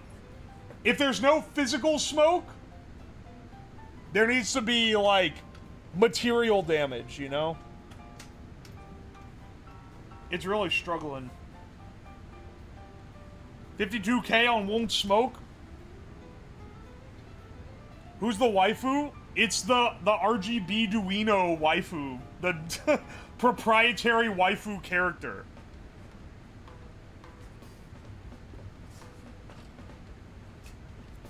Alright, ready? 3, 2, 1. Yes! Yes!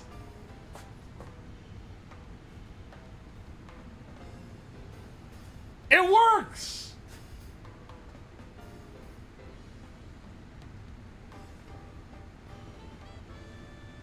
Now, the digits are a little bit out of order. But, you know.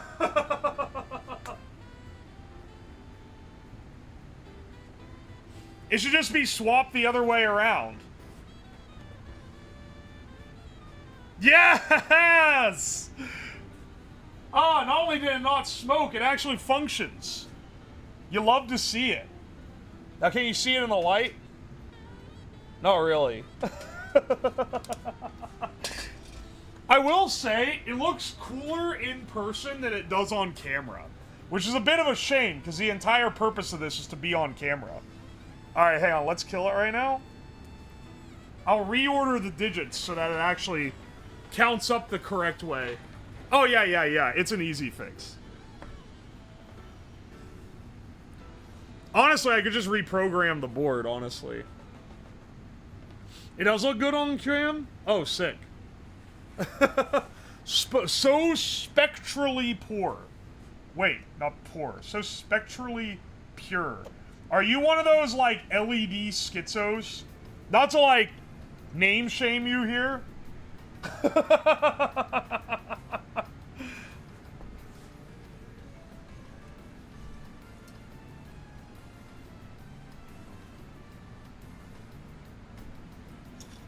But anytime someone starts talking about the purity of the spectrum of, like, an analog component, they're gonna complain about, they're gonna schizo out about LEDs, they probably have strong opinions on seed oils, and they may or may not think that the government is, like, run by lizard men. I don't know why. It's probably like, I'm just telling you, man, it's every time. It's like it triggers in my brain. That's not me, okay.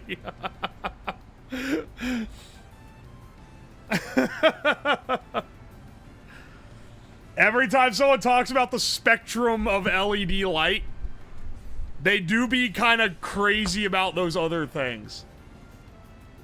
Where'd the seed oil thing come from? I don't know. It's like, it's funny because it's a thing that's not that unreasonable. It's like, oh, seed oils are like kind of bad for you. And it's like, yeah, that's reasonable. It'd be normal in health context. But every person I know who is like, oh yeah, I stopped eating seed oils because it's bad for you, they also think like, they believe crazy shit. They're like, the LEDs, the flickering of the LEDs is smoking your brain, and the coolant released by the AC is it's destroying your bones. It's making you more brittle. I eat nothing but bull testicles and like kale. Like, if there's crazy shit, they always got some crazy shit if they follow that one health thing, even though it on its own is not unreasonable. It always is like, it's like an indicator that they hold crazy other opinions. It's a gateway conspiracy. Yeah. It's just, it's funny that it is, I guess.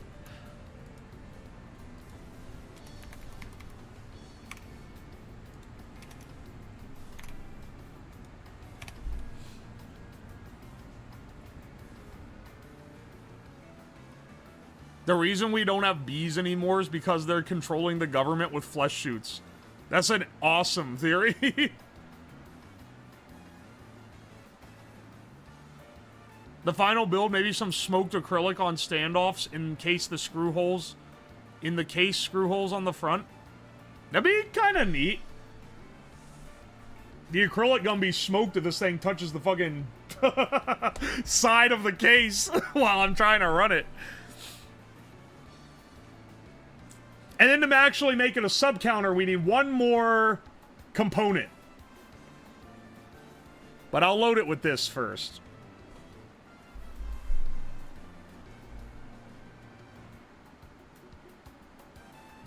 You're not allowed to be a conspiracy theorist?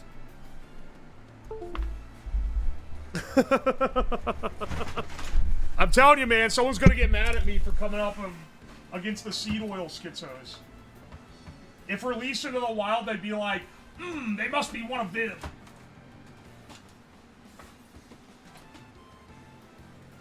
I just pulled the entire mixer board off the desk. Did that damage anything? I hope not. If my audio suddenly starts sounding like ass, you know why.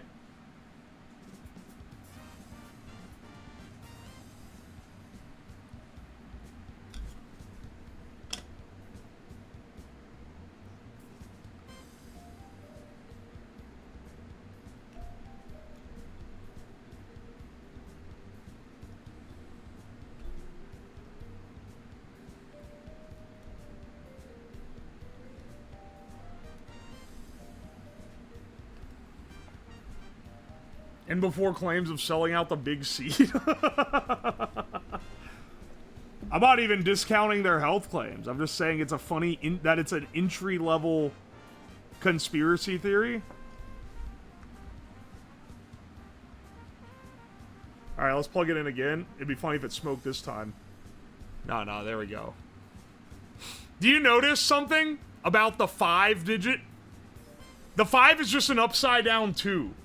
They did not, they didn't make a separate 5. They just flipped the 2 upside down. And that was how they designed them. Soviet technology, baby. Good shit.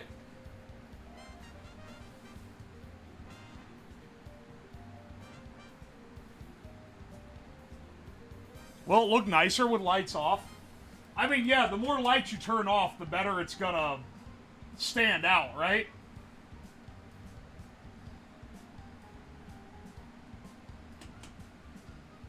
This is with full lights on. You can barely tell what it's doing. You need at least the overhead light off to like see anything, unfortunately. I'm gonna be a little risky and I'm gonna turn the voltage up.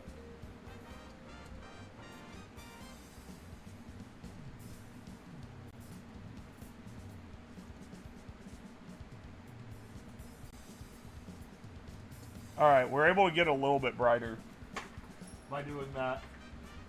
Does that help when I do this, though? I mean, they're more visible, but you still can't fucking see what's going on. Nixie tubes are cool. Hell yeah, they are. You want to watch with them. Nixie tube watches get expensive because the little tiny tubes are really pricey. You can see dancing around. Maybe you can tell on the camera the depth of the tube because each number is on its own separate layer. Forsen, why are you using VTuber avatar? I'm sorry, Forsen? Put some respect on my name. Come on, son. Welcome in, Dead Open.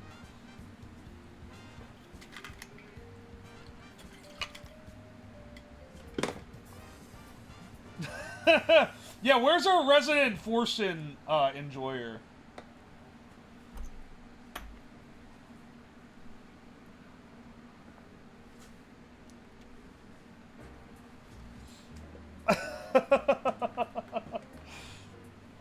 I see the levels now. Yeah. You can tell the depth. And if you see them from the side profile, it's a little easier, but that's kind of hard to get on camera. Let me see if I can actually get this thing. Can we cram everything in here without it breaking? That's the real question. That'd be a real feat, as if we managed to pull that off. Been lurking for a few hours? Oh, welcome.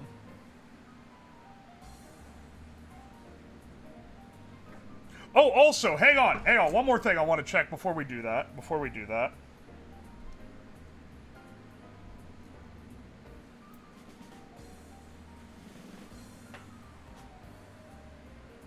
Okay. We're working pretty well here. What happens if I drop the input voltage to the thing? Does this drop the output? Looks like maybe a little bit.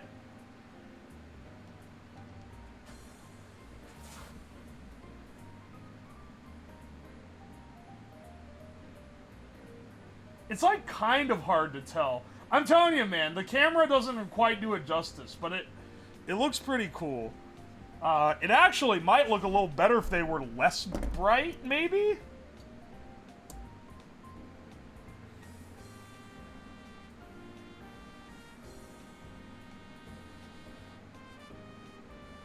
I don't know. It's kind of hard to tell.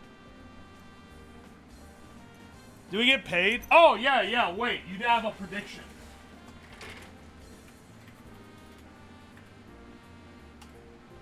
Choose outcome, it'll work.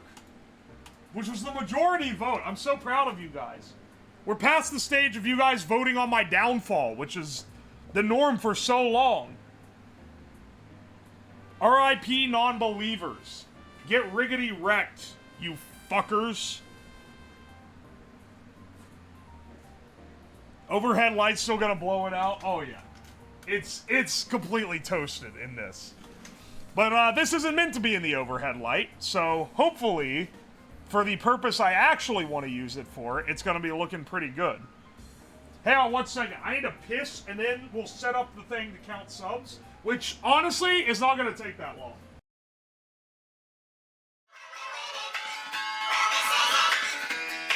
I get knocked down.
Baby.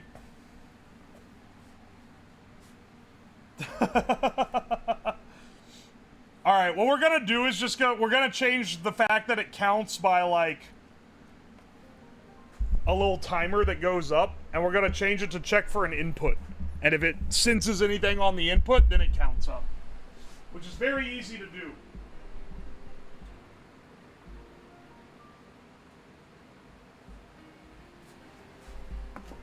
Can you use an analog pin as a digital input, or is that, like, not possible? I don't know much about the Arduino info. Ah! Holy shit! It just keeps going! Wow! I wish you did that when the counter was on. Holy shit, dude. Keaton KTW, thank you so much for the gift subs. I appreciate it. 20 gift subs. Wow, so generous. Thank you so much, dude. All right. The counter looks sharp. Is the horn louder? The horn isn't louder. You're simply hearing more of it. You can use an analog as a digital? Okay, sick.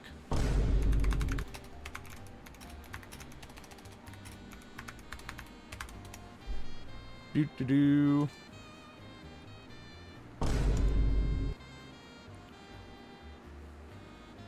Oh, yeah. I can totally use them here. No follower notification? You know what? I'll make it a follower notif.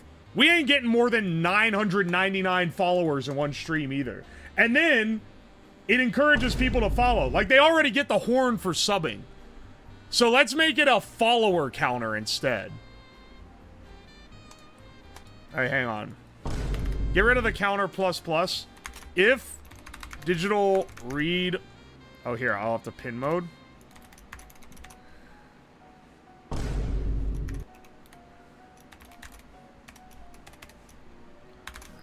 A1 input. Digital read A1. Equals high. Follower does sound more fun, I think. Counter plus. Delay.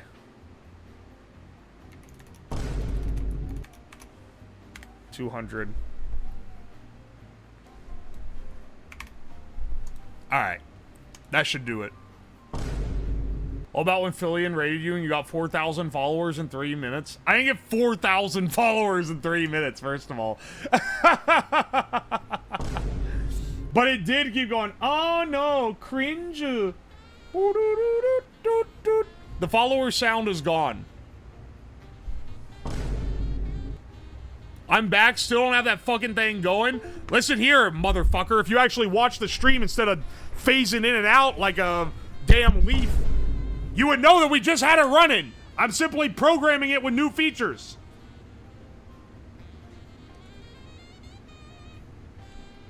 And once the thing works, I don't be keeping it on deck the whole time.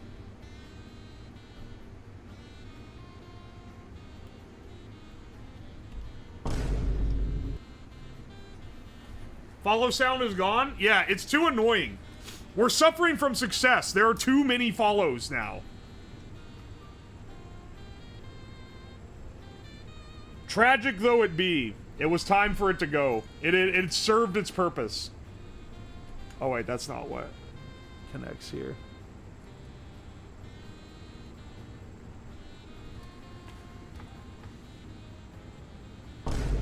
Alright.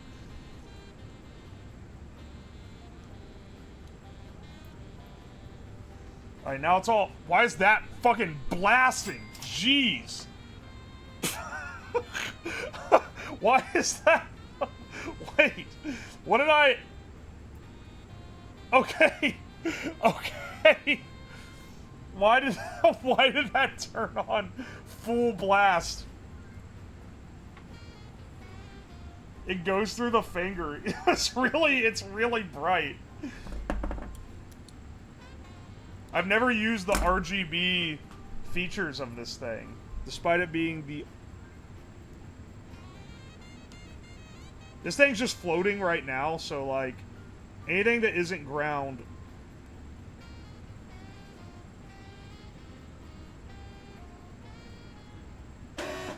Like, okay. It's counting on that pin. That's what we needed to know. Now we do one more thing. One more little thing. Do I even have another one of these? Am I running out of ESP8266s? Because that's crazy if true. I have like 1 million of those things. One second. Let me snag one from something. Maybe I am running.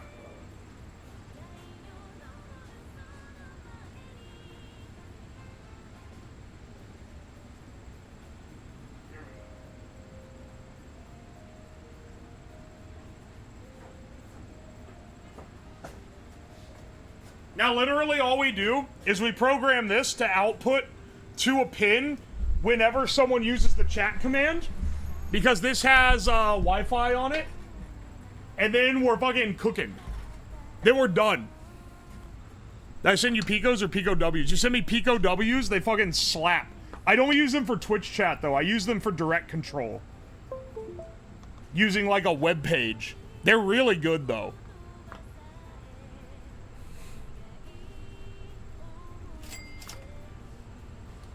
Bot active. I just want a hype train emote. You're the only one that's ever said that. Thank you for the bits, Froppy, though. I appreciate you. Let me, this shouldn't take long. New sketch? No, not from scratch. Open project. Or something similar. Cyberdeck Master. Sure. Actually, not even that. We're gonna use, like, Twitch chat FNAF from the 5 Nights at FNAF stream. Save as Twitch chat follower. And I'll make the command like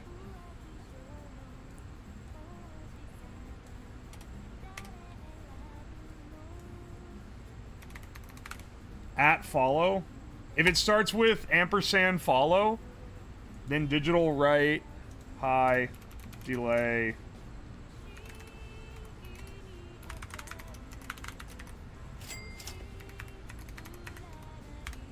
Alright.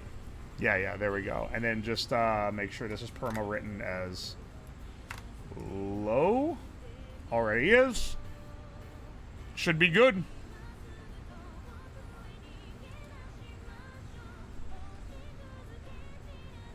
Is Nerd working this time? Yes, I am. But the Nerf gun, on the other hand, is not working, and I don't know why. Oh, wait, I know why. Oh, wait, never mind. I don't know why.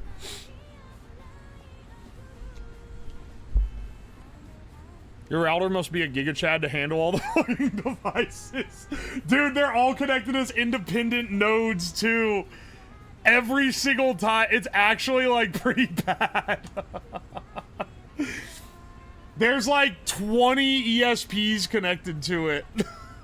Or like that are logged as have been connected to it. COM16 permission status. What the fuck? I have to close all these other ones? I haven't had that problem before.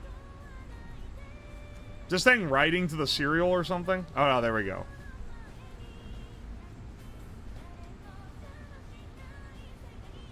Third time in a row it doesn't work for me? That does suck. You've gotten unlucky. If it's that, then so many. I know it's an optical illusion, but it's killing me. What is the optical illusion? Even the IoT shit? True. When individual nodes reduce the draw overall in case of issues. It's good for development because I can make everything independent. A lot of people that do stuff, they have to have something run on their computer that tells it to, like, do it. And that causes problems because, I mean, when you run then you have to, like, keep that software updated. Oh, no, there's an API change. Now it's all fucked up. And it's like, it's so annoying. But I have the freedom of just sending it. Which is really nice. I can just set up a thing that works.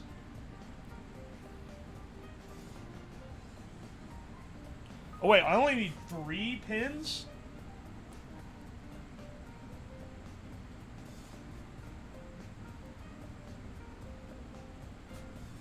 I only need power and one singular input. So let's do this number.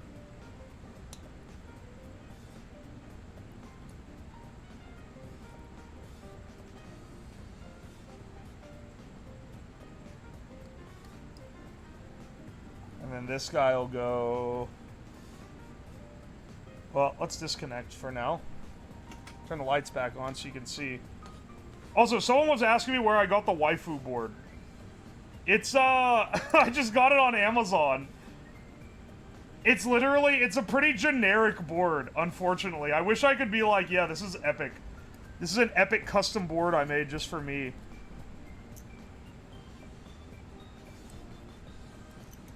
But no. They are like PCBWay and JLC PCB have full color silk screens available now as part of their package, which is pretty sick because that means I can get PCBs made that have anime people on them, which is kind of cool. All right. This should work.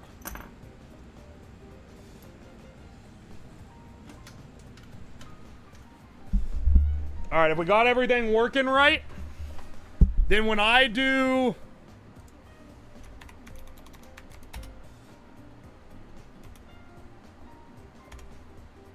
Hey! There we go!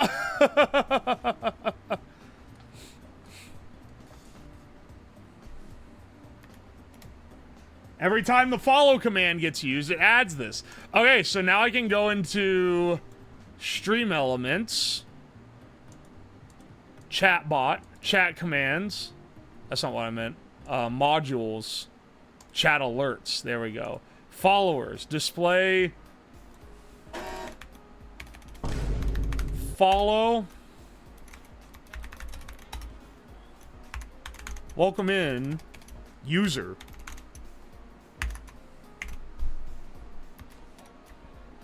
Yeah, this will cause some chat spamming, unfortunately.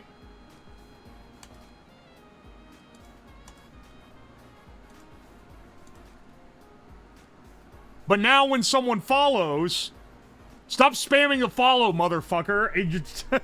You're abusing the command. Hang on. I forgot I have to do the important part here, which is moderation. Not automated rule sets. Block terms and phrases. Ampersand follow.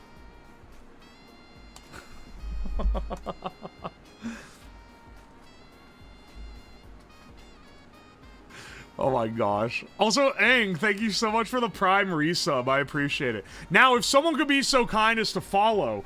Oh! Look at that! Now, if you follow, the little timer goes up. Check that out. Thank you, Godmode Dio and Keaton KTW.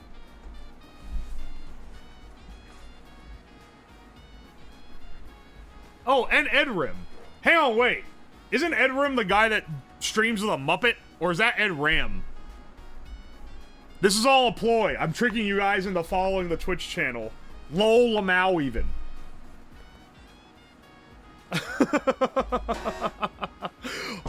Oxyclee, thank you so much for the T3 resub for 10 months. Holy shit. Also, speaking of Oxy, because you're the one that got me this guy, the Flipper Zero. I apologize, this thing doesn't really come out on stream much. I can't screen capture from the game card because whatever it does to make HDMI just doesn't fucking work right. Like, it doesn't get captured by the card. But I did use this when figuring out,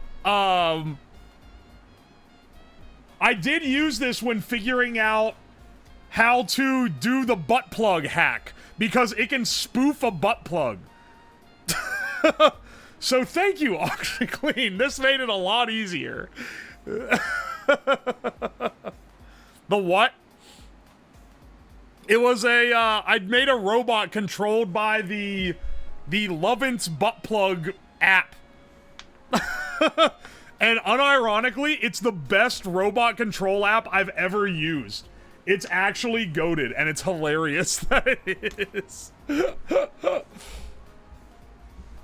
Because that means if I do, like, battle bots, streamer v streamer battle bots, the best controller I can give them is a fucking butt vibrator controller. Alright, hang on. We are running it's really late. Holy shit. Okay.